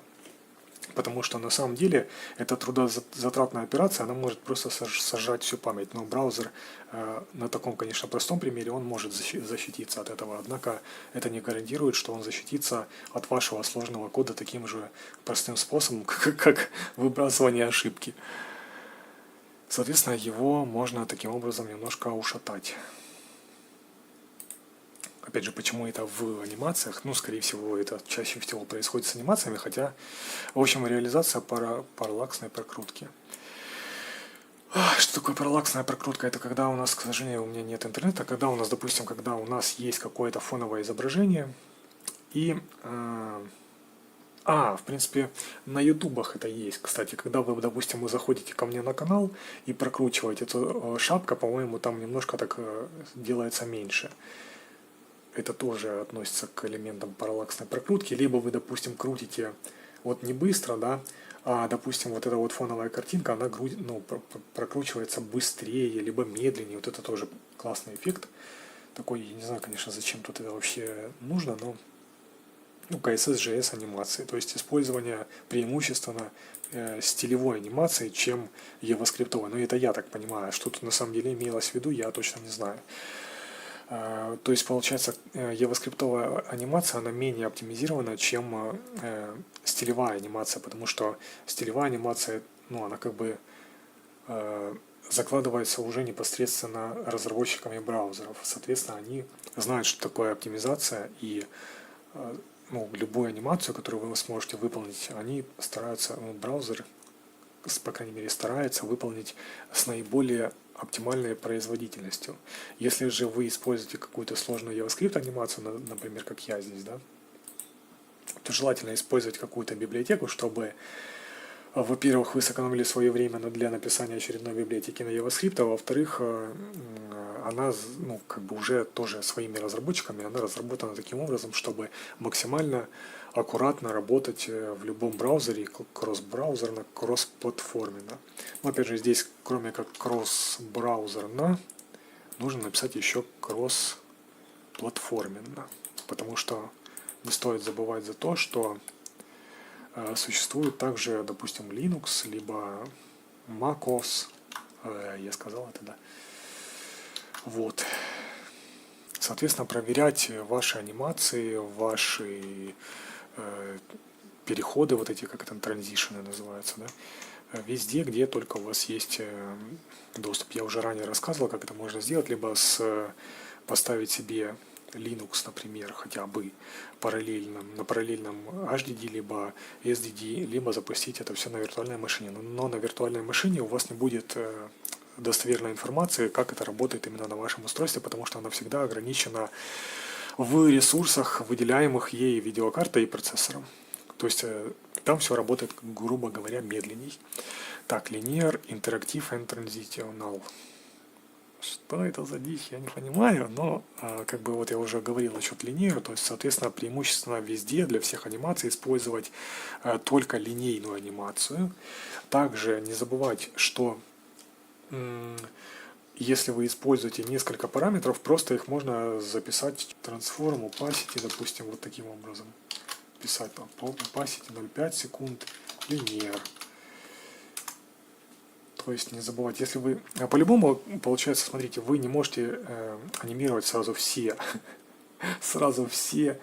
возможные типы элементов для, ну, вернее, как сказать, свойств, CSS-свойств вы не можете сразу все анимировать, потому что это просто, во-первых, нелогично, во-вторых, это будет смотреться ужасно. Поэтому обычно что анимируется? Трансформации, либо прозрачность, либо, ну, сейчас еще там добавилась анимация шрифтовая, там всякая. Ну и, соответственно, вот эти все параметры желательно записать сюда и анимировать только их, а не all писать там. Так, линейная анимация. Анимация ключевых кадров, которая запускается без взаимодействия с пользователем или запускается простым действием пользователя при прокрутке и щелчке. То есть, как я уже вам показывал, все должно быть понятно.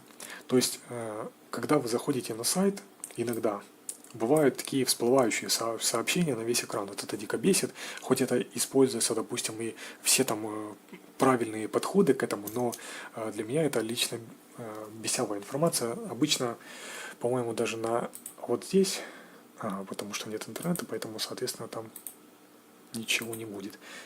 Всплывает вот такое вот сообщение не на весь экран, как, допустим, вот эта вот штука. Но она актуальна здесь. Я имею в виду, что, допустим, там файлы кукисы примите, пожалуйста, либо же обычно это вот дичь именно всплывает вот таким образом, и ты не можешь ничего не закрыть, а только принять, допустим, и отказаться.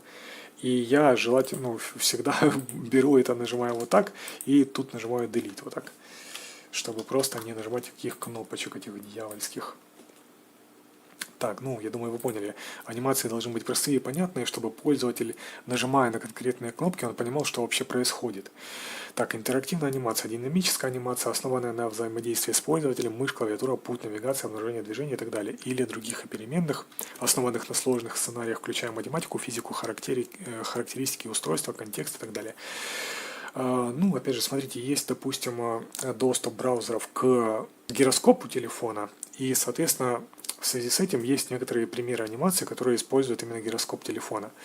Можно с этим, то есть здесь как бы больше такой совет, типа вот смотрите, классно было такое использовать. То есть все эти элементы, естественно, они должны быть наиболее производительны, и прежде чем использовать их, подумайте несколько раз, стоит ли действительно включать, ну, во-первых, тратить время на создание этой анимации, а во-вторых, будет ли польза от нее, то есть пользователь, конечно, он скажет «Вау!», то есть будет ли вот этот вот эффект такой крутизны вашего сайта, либо же наоборот это будет бесить пользователя. То есть всегда задавайте себе этот вопрос. Либо же, допустим, даже просто кого-то со стороны спрашивайте, а тебя не бесит эта анимация, ну, либо используйте QA. тестировщиков, в общем. Анимация перехода. Анимация между разделами или основными страницами сайта обычно включает в себя широкое использование функций, связанных с сайтом. Ну, fetch, Ajax, наверное, уже не актуально, я надеюсь, для вас. История URL-адресов, удобная реализация, загрузка пользовательского интерфейса и так далее. Так, ну что я могу вам здесь сказать? Например, у меня есть вот такой сайтик. Ну, в общем, это все работает с помощью React и Gatsby. Но эта технология также позволяет сделать так, что, допустим, когда пользователь нажимает на страничку, у нас не такой резкий переход, а, допустим, одна страничка уезжает вот это куда-то, допустим, там влево, а это аккуратненько справа появляется. Но, опять же, все это зависит от конкретной ситуации, от конкретной технологии, от ваших возможностей сделать это или не сделать, использовать это или не использовать. То есть все это говорит о том, что, допустим, у нас есть еще такие штуки, как хэши, да, там хэш, там show, например, error message. И, например, при таком хэше может всплывать какая-то там ошибка. Ну и так, просто навскидку я сказал. Так, типы анимации. Процедурная анимация. Классическое движение во времени. Репрезентативная анимация. Объекты меняют форму во время анимации, как анимация персонажей. Стохастическая анимация. Поведенческая анимация. Я не понимаю, зачем это все здесь указано. Ну, как бы классно, что есть перечисление анимаций каких разных. Это просто как бы лишняя информация здесь абсолютно. Потому что человек, который занимается всем этим, он и так понимает, какой тип анимации он делает. Хотя, может быть, даже и не понимает, оно ему особо не надо. Ну, как бы вы должны знать, что вот такие вот есть методы. Они ни на что не влияют. Методы низкого и высокого уровня, техника низкого уровня, которые помогают аниматору точно определить движение. Высокий уровень. Ну, короче, по сути, это к нам вообще не имеет никакого отношения. То есть, что мы должны сделать, какой вывод мы должны сделать из всего этого раздела анимация и транзишн переходы. Анимация должна быть понятной, анимация должна быть плавной, не дерганой, и не быстрой, и не медленной. То есть, как не знаю, как пример, можно привести вот эту вот анимацию появления и исчезновения этих элементов. Соответственно, если бы она была так раз, как, допустим, здесь переходы, да, резкие, то это бы смотрелось, соответственно, не так красиво. А представьте, что если бы здесь, допустим, эта страница хотя бы opacity делалась, то есть, например, для вот этого вот всего контента применялась opacity, там, допустим, в 0 уходила с неким транзишеном, а потом, когда я нажимал при нажатии это все случалось, а потом появлялась бы вот эта страница тоже с opacity, соответственно, все это для пользователя бы смотрелось намного приятнее, особенно если это мы говорим за какой-то коммерческий сайт. Допустим, сайт компании, как этот, либо интернет-магазин. Ну, в общем, что еще? Применение linear транзишена и выполнение его только для определенных свойств, а не для всех. Transition all ни в коем случае никогда не используйте, только если вы не анимируете прям все элементы, хотя это очень глупо было бы. Опять же, подбирать наиболее приятные анимации, подбирать наиболее оптимальные, всегда думать 100 раз, прежде чем использовать какие-то анимационные элементы, вообще использовать их или нет. Ну, например, если бы я просто отказался от Anime.js и просто появлялась здесь вот эта вот форма без анимации, пользователь бы от этого никак не пострадал, хотя листнули куда-то, а не просто открылась какая-то новая страница. Доступность. Ну, это, пожалуй, один из самых таких интересных разделов, потому что он включает в себя много всяких техник. Может быть полезно думать о поисковых системах как о пользователях с существенными ограничениями. Они не могут читать текст в изображениях, не могут интерпретировать JavaScript или аплеты и не могут просматривать многие другие виды мультимедийного контента. Это типы проблем, которые доступность должна решать в первую очередь. Вообще, как бы это уже, естественно, фраза, она не актуальна, я даже ее удалю, потому что мне ее ни разу не жалко, потому что она не отражает реальности. Во-первых, я ее пока временно верну. Во-первых, интерпретировать JavaScript поисковые системы уже могут. Другой вопрос, будут ли они использовать ту информацию, которую они получили за счет JavaScript с вашего сайта, или не будут использовать, это уже другой вопрос, это уже их там и решает. Во-вторых, читать изображения они уже давно научились, наверное, даже раньше, чем появилась эта фраза, я не знаю, кому там она принадлежит, Андрей Хаганс какой-то. Во-вторых, распознавать то, что находится в видео, я думаю, на критических некоторых сайтах это тоже уже реализовано. То есть, допустим, если есть какой-то новостной сайт, то поисковая система, наверное, будет анализировать хотя бы частично, что находится в этом видео, чтобы, допустим, если там какая-нибудь, грубо говоря, неприемлемая информация для каких-то групп лиц, то либо будет предупреждение, либо что-то еще, либо сайт будет плохо ранжироваться из-за этого. Поэтому я смело убираю эту фразу. Она абсолютно не нужна здесь. Так, цели, сразу к целям, потому что, еще раз, то полная дичь. Подтвердить, что веб-сайт, приложение доступны для всех типов пользователей, включая пользователей с техническими, физическими или другими ограничениями, а также пользователей альтернативных платформ. Семантическая информация о виджетах, структурах и поведении, позволяющая вспомогательным технологиям программное обеспечение для чтения экрана, голосовые интерактивное программное обеспечение, устройство вывода Брайля, скрытые субтитры и так далее. Передавать соответствующую информацию лицам с ограниченными возможностями. Пользовательские интерактивные элементы управления виджеты должны работать с клавиатуры, соответствовать некоторым стандартам. Критерий. Всеми функциями контента можно управлять через интерфейс клавиатуры. Я вам уже об этом говорил. Итак, контрольный список. Поддерживаемые методы пользовательского ввода. Поддержка клавиатуры, мыши, сенсорной навигации. Маркированные интерактивные элементы. Конфигурация области просмотра, соответствующий размер цели касания. Начнем, наверное, сначала. Значит, что это значит?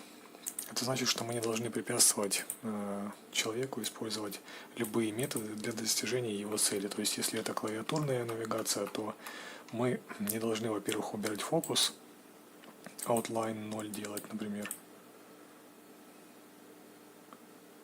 Сейчас я попробую добавить фокус.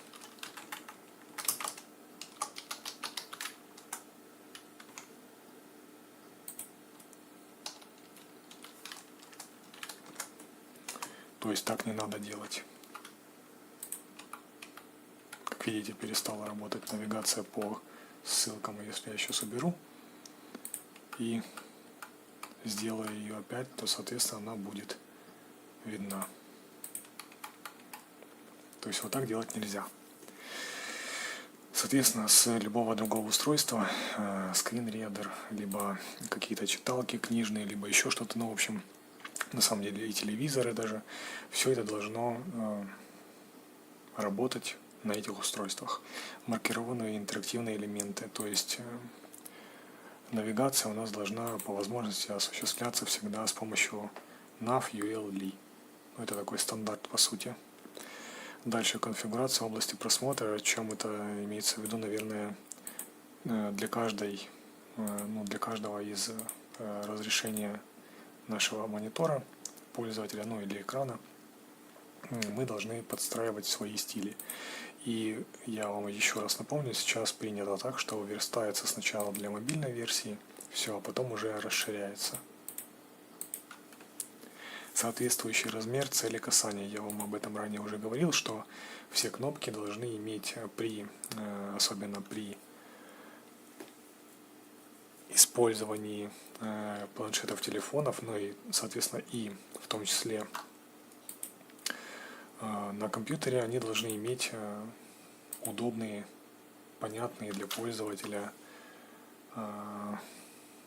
навигационные элементы. То есть, если эта кнопка «Отправить», то она не должна касаться ссылки, которую пользователь может нажать здесь, или по случайности нажать кнопку «Отправить».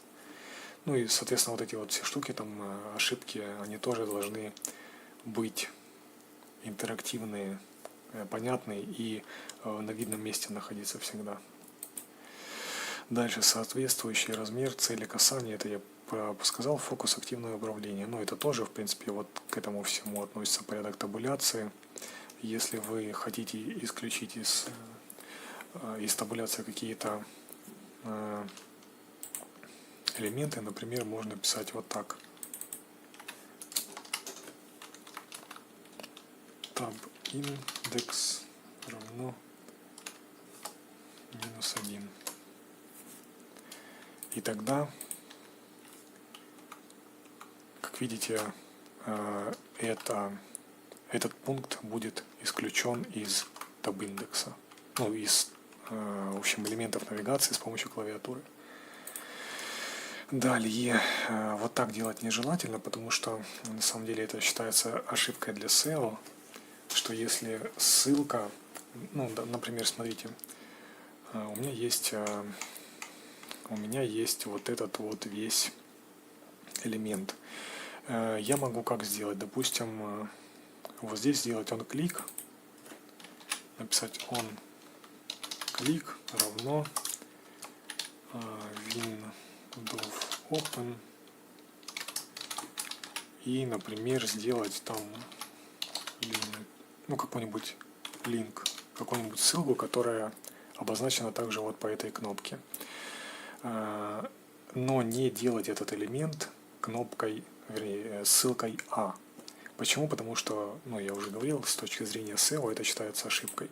Опять же, кнопка должна быть кнопкой, ссылка должна быть ссылкой, но ссылка не должна в себя заключать вот эти вот все элементы, которые находятся, допустим, там дивы, абзацы, спаны, желательно все это, ссылка должна быть просто текстом, либо же ссылка должна быть вот так. То есть href текст, а это уже сделать обработку щелчком мыши каким-то другим образом. Типа вот так, поняли?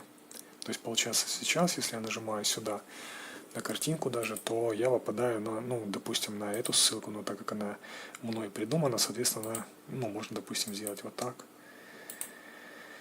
чтобы было понятнее. То есть нажимая сюда, я попадаю, собственно, на... Ладно, в общем, на ту страницу, куда, собственно, я указываю здесь, в онклике. Но тогда не будет учитывать, и тогда не будет работать правой кнопкой мыши, то есть вот этот вот, конкретно вот это вот меню. Открыть в новой вкладке, открыть в новом окне и так далее. И думаю, мало кто использовать или будет использовать правую кнопку мыши. Так, разборчивый размер шрифта, об этом мы уже говорили с вами. Я напомню просто, что, допустим, желательно минимальный размер шрифта вообще на всем сайте всех элементов использовать как минимум 11-12 пикселов. Соответственно, вот этот шрифт, который, допустим, написан и даже Севертур, он уже будет считаться поисковой системой как неправильный, некорректный. Цветовой контраст текста, фона, об этом мы тоже говорили. То есть, если у нас, допустим, сейчас где-то в школе, да, школа, и, например, охрана труда. И здесь у нас есть некоторая такая информация, которая она вроде бы как нужна, а вроде как и не нужна. Вот эти 256 академических часов. Здесь, как видите, контрастность фона, как я уже ранее говорил, она плохая.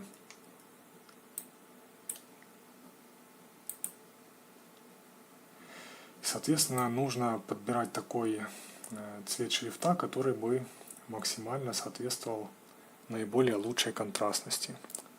Это какой-то из приближенных к белому. Хорошо, что браузеры уже умеют такое делать. Соответственно, мы можем с вами подобрать наиболее актуальный цвет. Нет соответствующей информации только при наведении. Трудно сказать, о чем идет речь, потому что это все-таки перевод с английского. Допустим, наверное, это имеется в виду титулы. То есть, если мы, допустим, используем здесь титул перейти, например, то так будет лучше, чем когда его нет. Я так понимаю это. этот пункт. Текстовые альтернативы и метки для любых нетекстовых элементов. То есть для изображений мы показываем, что заголовок alt, потому что если изображение вдруг будет недоступным, хотя бы будет доступным его заголовок alt. Метки для текстовых элементов. Ну а так, в принципе, я не знаю, что тут еще добавить. По идее, это такой не очень важный пункт. Видео со звуком. Ну да, кстати, alt же для, получается, этой какой доступности уже просто никакой, потому что сегодня целый день записываю. Текстовые альтернативы, они позволяют, ARIA лейблы, вот эти вот все, ARIA там, описания, вот эти вот все штуки, роли, они позволяют пользователю более подробно понять, что происходит, если он сидит, допустим, с какого-то устройства, не компьютера, который может быть голосовой помощник какой-то, или может быть еще что-то, какая-то дичь такая.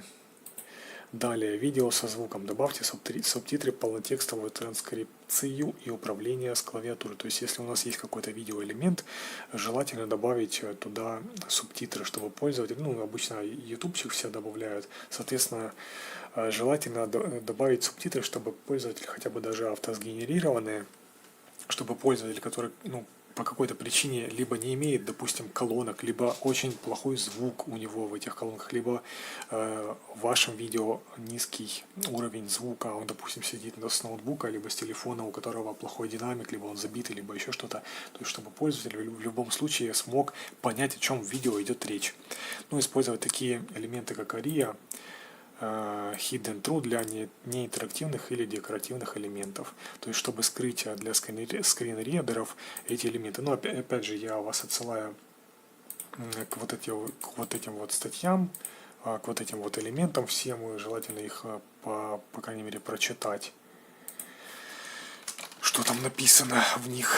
История браузера, следующий, предыдущий, обновить. То есть, как я вам показывал, допустим, вот у меня на этом сайтике можно сделать так, что без перезагрузки страницы он работает, да, но тем не менее, как видите, вперед-назад кнопки при этом работают. То есть, если у нас есть какая-то JavaScript навигация по сайту, то все равно элементы, получается, отображаются. Значит, далее VCAG, я не буду дальше это произносить, я думаю, вы будете понимать, о чем идет речь. Принципы проектирования: ощутимый, работоспособный, понятный, надежный. В принципе, я нашел все-таки эту статейку, и она выглядит вот таким вот образом. К сожалению, здесь, типичный пример, да, здесь маленький шрифт. Мне он плохо читаем, хотя он выполнен на белом фоне. Можно было бы для такого сайта на таком разрешении, по крайней мере, сделать его чуть-чуть побольше. Даже вот таким, в принципе. Что он хотел от нас? Если у нас есть какое-то изображение, желательно его использовать с тегом alt, вернее, со свойством alt. Track, kind. Использовать субтитры, как и говорится там ранее. Далее использовать атрибуты роли и ARIA, label, для того, чтобы скринридеры понимали, что вообще происходит. Specify time-based media, adaptive content, write your HTML is... пишите свой HTML классно, используя header, main, section, footer навигацию. Так, delete, vs. То есть кнопки должны быть понятные. Хотя, в принципе, я не знаю, что здесь именно правильно из них, но желательно подписывать это текстом все. Потому что просто корзиночка, даже иконочка, допустим, здесь просто размещенная, будет уже более понятна для пользователя. Потому что, например, тот же ютубчик, в некоторых моментах, я так замечал просто глазом, он именно делает специально подписи именно кнопкам. То есть, допустим, если это кнопка удалить, то удалить. Если это там, я не знаю, что-нибудь опубликовать, то это опубликовать. Это типа такого что-нибудь. Так, contrast ratio, об этом говорили, text should be easy erase. То есть можно использовать спокойно увеличение текста. Например, как я сейчас делаю, keyboard accessibility, доступность клавиатуры. announcing time. Что это такое? Достаточно времени. Как это понять? Provides controls time content. Короче, доставлять, я не знаю, наверное, не использовать. Ну, короче, как я понимаю, лучше, я вам объясню, не использовать предзагрузчики, вот эти, знаете, иногда есть такая крутится дичь, потом какая-то JavaScript ошибка возникает, и все, он ломается. И в итоге ты не можешь ни на него нажать, ну, предзагрузчик, по крайней мере, тестируйте его на всем. Потом не используйте вот этих всяких там обратных, хотя я не пойму, тут используйте или не используйте счетчиков с обратным отсчетом. Обеспечьте элементы управления синхронизированным контентом для любых взаимодействий, связанных со временем, включая перемещение информации, автоматическое обновление или тайм-аута страницы. Вам следует реализовывать хотя бы одну из следующих мер безопасности. Так, ладно, стало интересно. И что здесь? Пользователи могут отключить ограничения по времени, пользователи могут настроить ограничения по... ну я понял, если вы, допустим, ставите какой-то перенаправлятель, то желательно делать так, чтобы пользователь это смог сделать сразу. То есть, допустим, файл загрузится там через 20 минут, а пользователь хочет получить его сразу, то и он нажимает эту кнопочку. Так, Seizures, что это такое? Судороги. Четко, да, переводит? Нет, ну это не к самому переводчику. Мигание света не должно происходить чаще 3 раз в секунду. То есть любые вспышки не должны быть слишком раздражающие. Наверное, лучше сразу вот это, что жирным выделено, переводить. Предоставляйте пользователям ссылку, позволяющую перейти к основному содержимому страницы. Ну, то есть, опять же, использовать вот такие вот навигационные элементы, как у него здесь, если они вообще есть. Так, ну, в общем, link rel indexness pref contents использовать для того, чтобы навигацию использовать по как бы странице и сайту в целом. Так, дальше что это? Допустим, использовать цитаты.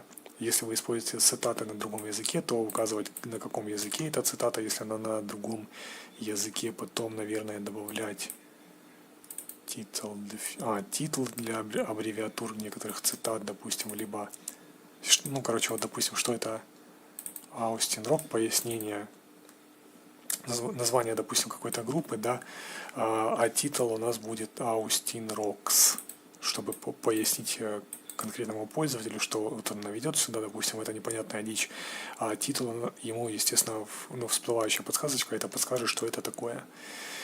Так, пройти, да, класс, конечно. Consensus Verification, no. Что? Никаких неспровоцированных изменений контекста. По идее, вот из-за, получается, перенаправление должно быть, короче, правильным каким-то, я не понимаю, о чем они тут именно. Наверное, лучше использовать перенаправление типа 301 вместо вот таких вот HTML-овских перенаправлений. Input accessibility, то есть если мы вводим какую-то почту, то это должно быть понятно. Если это пароль, то у нас должна быть подсказочка, насколько сильный он должен быть. Также желательно всегда делать поле подтверждения пароля, потому что человек, например, вводит один пароль, если нет подтверждения, то он может ввести его с ошибкой. И желательно всегда делать поле посмотреть пароль, чтобы человек мог посмотреть, и тот ли он пароль ввел, что он хотел. Так, предупреждать его о том, что что-то введено неправильно. Ну и в общем, наверное, я пока на этом... в принципе, тут и все. Тут, опять же, какие-то ARIA-лейблы, ID-бокс, ID желательно никогда не использовать. Я, по-моему, уже об этом вам говорил. Так, дальше роли, допустим, если у нас есть какая-то реклама, например, вот здесь вот, да, справа у нас будет там какой-то баннер, пишем роль-баннер. И также само, если у нас есть навигация, допустим, вот такая, здесь можно написать роль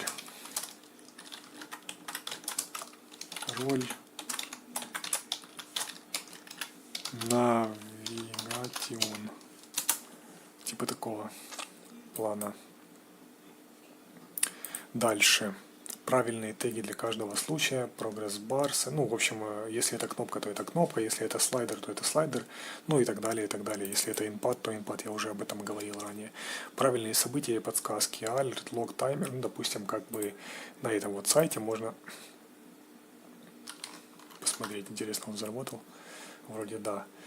Если, допустим, пользователь копирует текст у меня здесь, то, видите, всплывает такая огромнейшая подсказка, и она еще делает вот так: ух, смотри, ты меня скопировал.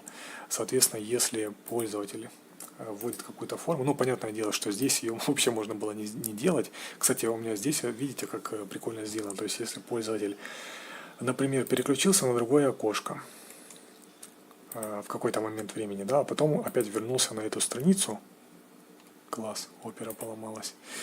Если пользователь скопировал, например, видите, у меня здесь есть полоса прогресса, и когда я убираю курсор мыши с документа, ну, например, я вообще там переключился на другое окно, а эту подсказку я изначально не увидел, то, возвращаясь, я увижу эту подсказку. Соответственно, для каких-то действительно важных сообщений такие штуки, они важны. Вот, допустим, необходимо заполнить имя.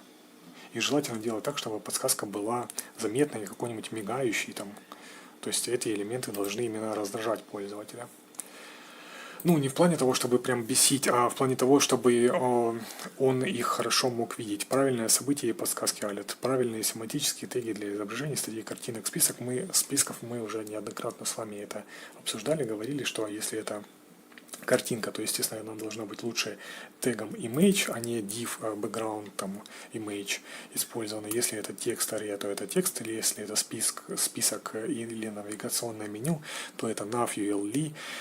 Ну, фигура, артикль, в смысле статья, я думаю, это тоже понятно для всех. Метки, лейбл на пользовательских элементах. Опять же, если есть какая-то форма для ввода, то желательно использовать метки, во-первых, лейбл, а во-вторых, не забывать за placeholder. Здесь добавлю, потому что это тоже важно. Потому что пользователи бывают такие, ну, как бы, немного странные. Им напишешь вот такую красную кнопку «Нажми меня», а они ее проигнорируют, потому что они подумают, что это какая-то реклама. Вот, поэтому желательно всегда использовать, я не знаю, вообще доступна эта статья сейчас или нет. Да. То есть вот это вот все изучить, посмотреть, потыкать. Языковая декларация. Ну, это вверху у нас в исходном коде обычно пишется, какой язык у нас здесь используется. Для того, чтобы скринридеры, то есть это опять же к accessibility относится, к доступности, понимали, что вообще происходит, состояние, свойства. Ах, ё-моё. Ну, опять же, наверное, это все-таки к ролям относится, к лейблам этим. Если доступна сейчас ссылка. Просто некоторые ссылки устаревают. Это я, наверное, добавил.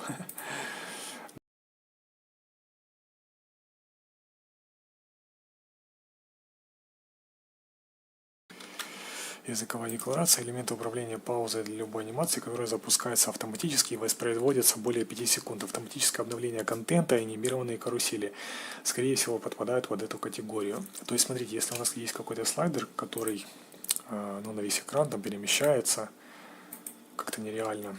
Сейчас я, возможно, в диадоке, это должно быть и на мобильной версии, покажу. Даже нет, это ж на ПК-версии точно. Так, у нас здесь есть вот этот слайдер, и представьте, что он вот постоянно вот так вот туда-сюда вращается. Соответственно, если он у вас туда-сюда вращается, то должна быть кнопка, допустим, поставить на паузу. Может быть, где-то возле этой кнопки, может быть, где-то вверху. Но это уже зависит от вашего дизайна, конечно же.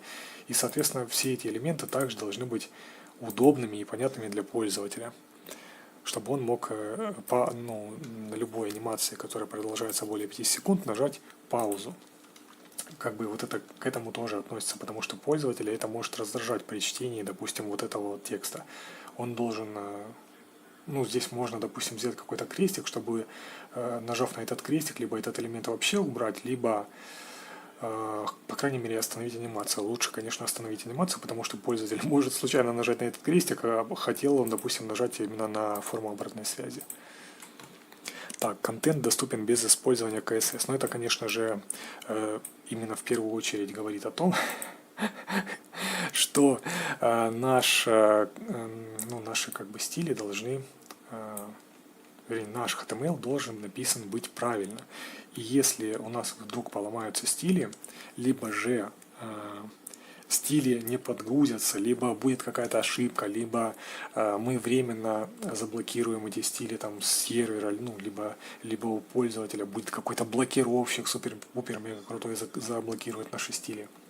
Соответственно, желательно, чтобы наш сайт все равно хоть как-то отображался правильно. То есть, ну, опять же, это все относится к тому, что он должен изначально быть написан HTML правильно. Контент доступен без JavaScript. Но это, конечно, уже, наверное, нереально, поэтому я даже просто удалю этот элемент, потому что это уже просто нереально для всех сайтов, просто абсолютно. Работает кросс-браузерно, кросс-платформе, ну, это для всех. Написано светлая и темная тема, для сайтов я тут вам добавил, и опять же я добавил этот код еще вот сюда. Вы можете загуглить, я тут оставляю ссылочки на то, как можно поменять, допустим, favicon-ку, если меняется цвет сайта. У меня она что-то тут не меняется, наверное, потому что светлая тема. Но если я, по-моему, темную тему ставлю, у меня и меняется и иконка, потому что, соответственно, белая иконка на темном фоне будет сильно выражена. А если сделать ее, допустим, вот как здесь, сейчас я, в общем, покажу ее. Она, допустим, синяя, на темном фоне она будет, соответственно, сливаться. Соответственно, она должна быть белая на темном фоне. По-моему, здесь есть такой dark. Да, и вот, как видите. Но это браузер подставляет, по-моему, вот этот белый фон, и на самом деле она просто прозрачная, по идее, должна быть. А я ее сейчас сохраню. И ради того, чтобы ее затестить. Да, она, видите, прозрачная. Это просто браузер подставляет белый фон.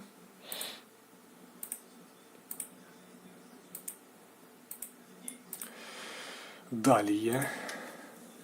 Контрольный список доступной разработки индивидуального контроля. Клавиатура работает. Можно ли использовать управление с клавиатурой? Сенсорное управление. Можно ли использовать управление с помощью сенсорных жестов со включенным вспомогательными технологиями? Ожидаемое функционирование. Можете ли вы управлять элементом управления с помощью стандартных клавиш или сенсорных жестов для данного типа управления? Фокусаблы. Можно ли получить доступ к элементу управления с помощью клавиатуры? То есть, опять же, не отключен ли фокус? Outline 0. Я вам уже говорил об этом, насчет этого. Четкая индикация фокуса. Легко ее увидеть, когда элемент управления находится в фокусе. Метка лейбл.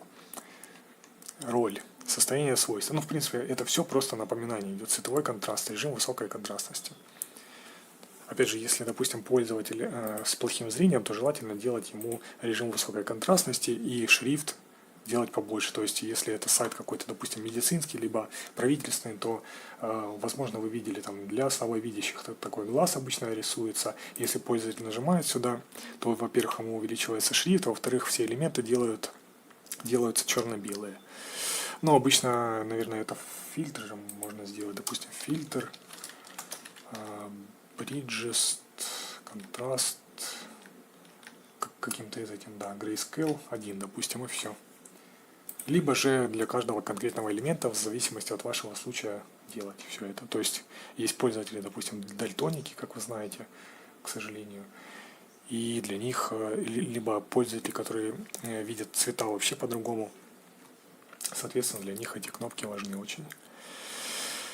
Так, советы. Высокая доступность во многом перекрывается с эффективным белым SEO. Помните о некоторых ограничениях, которые могут помешать кому-либо полноценно пользоваться вашим клиентским опытом, то есть user experience.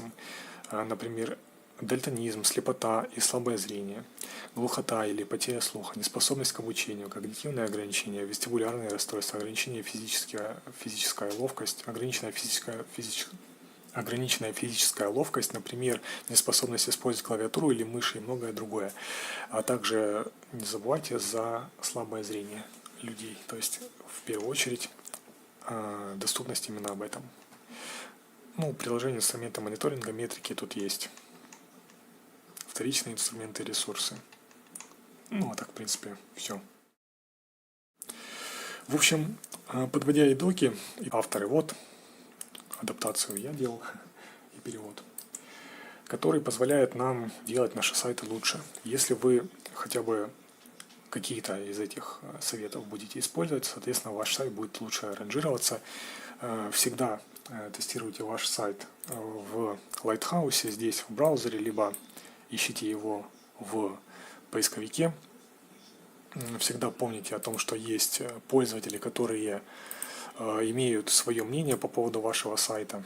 Всегда помните, что нужно искать компромисс между красивостью, анимированностью, шрифтовостью и, во-первых, быстрой загрузкой сайта, во-вторых, удобством его использования для конечного пользователя. То есть, если вы ориентируете свой проект на человека, прежде всего, то, соответственно, вы все показатели должны делать оптимальные. И, соответственно, эти показатели должны также быть оптимальны и для SEO в том числе. То есть, написав правильный сайт для SEO, мы, соответственно, делаем его правильным и для человека. Хотя, естественно, есть некоторые рукавилы для того, которые позволяют все это, естественно, нарушить, то, что я вам сейчас говорю, и сказать, а вот смотрите, есть такое. В общем, друзья, я надеюсь, вам было очень интересно и познавательно. Надеюсь на вашу обратную связь, на ваши комментарии. Если я чего-то не знаю, то, пожалуйста, напишите об этом в комментариях. Если я что-то сделал неправильно, пожалуйста, прокомментируйте это. От себя хочу добавить, что я хочу добавить от себя? Это, пожалуй, наверное, пока ничего. Хотя старайтесь всегда делать сайты для людей. Вот и все, наверное. Так.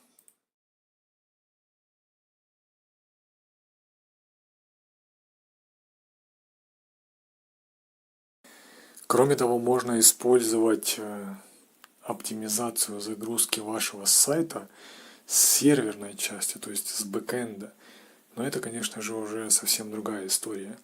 То есть, если немножко вдаваться в подробности, то вы, опять же, можете погуглить, что такое PHP Op Cache, например. Это, конечно, уже для более продвинутых сайтов, не для, так сказать, тех, которые написаны на CMS-ах. Далее можно подумать насчет кэширования каких-то данных в оперативной памяти, например, либо же использовать кэширование сессий на уровне сервера, определенное время задавать для этого. Опять же, это все для Nginx можно использовать, для Apache, либо для других серверов.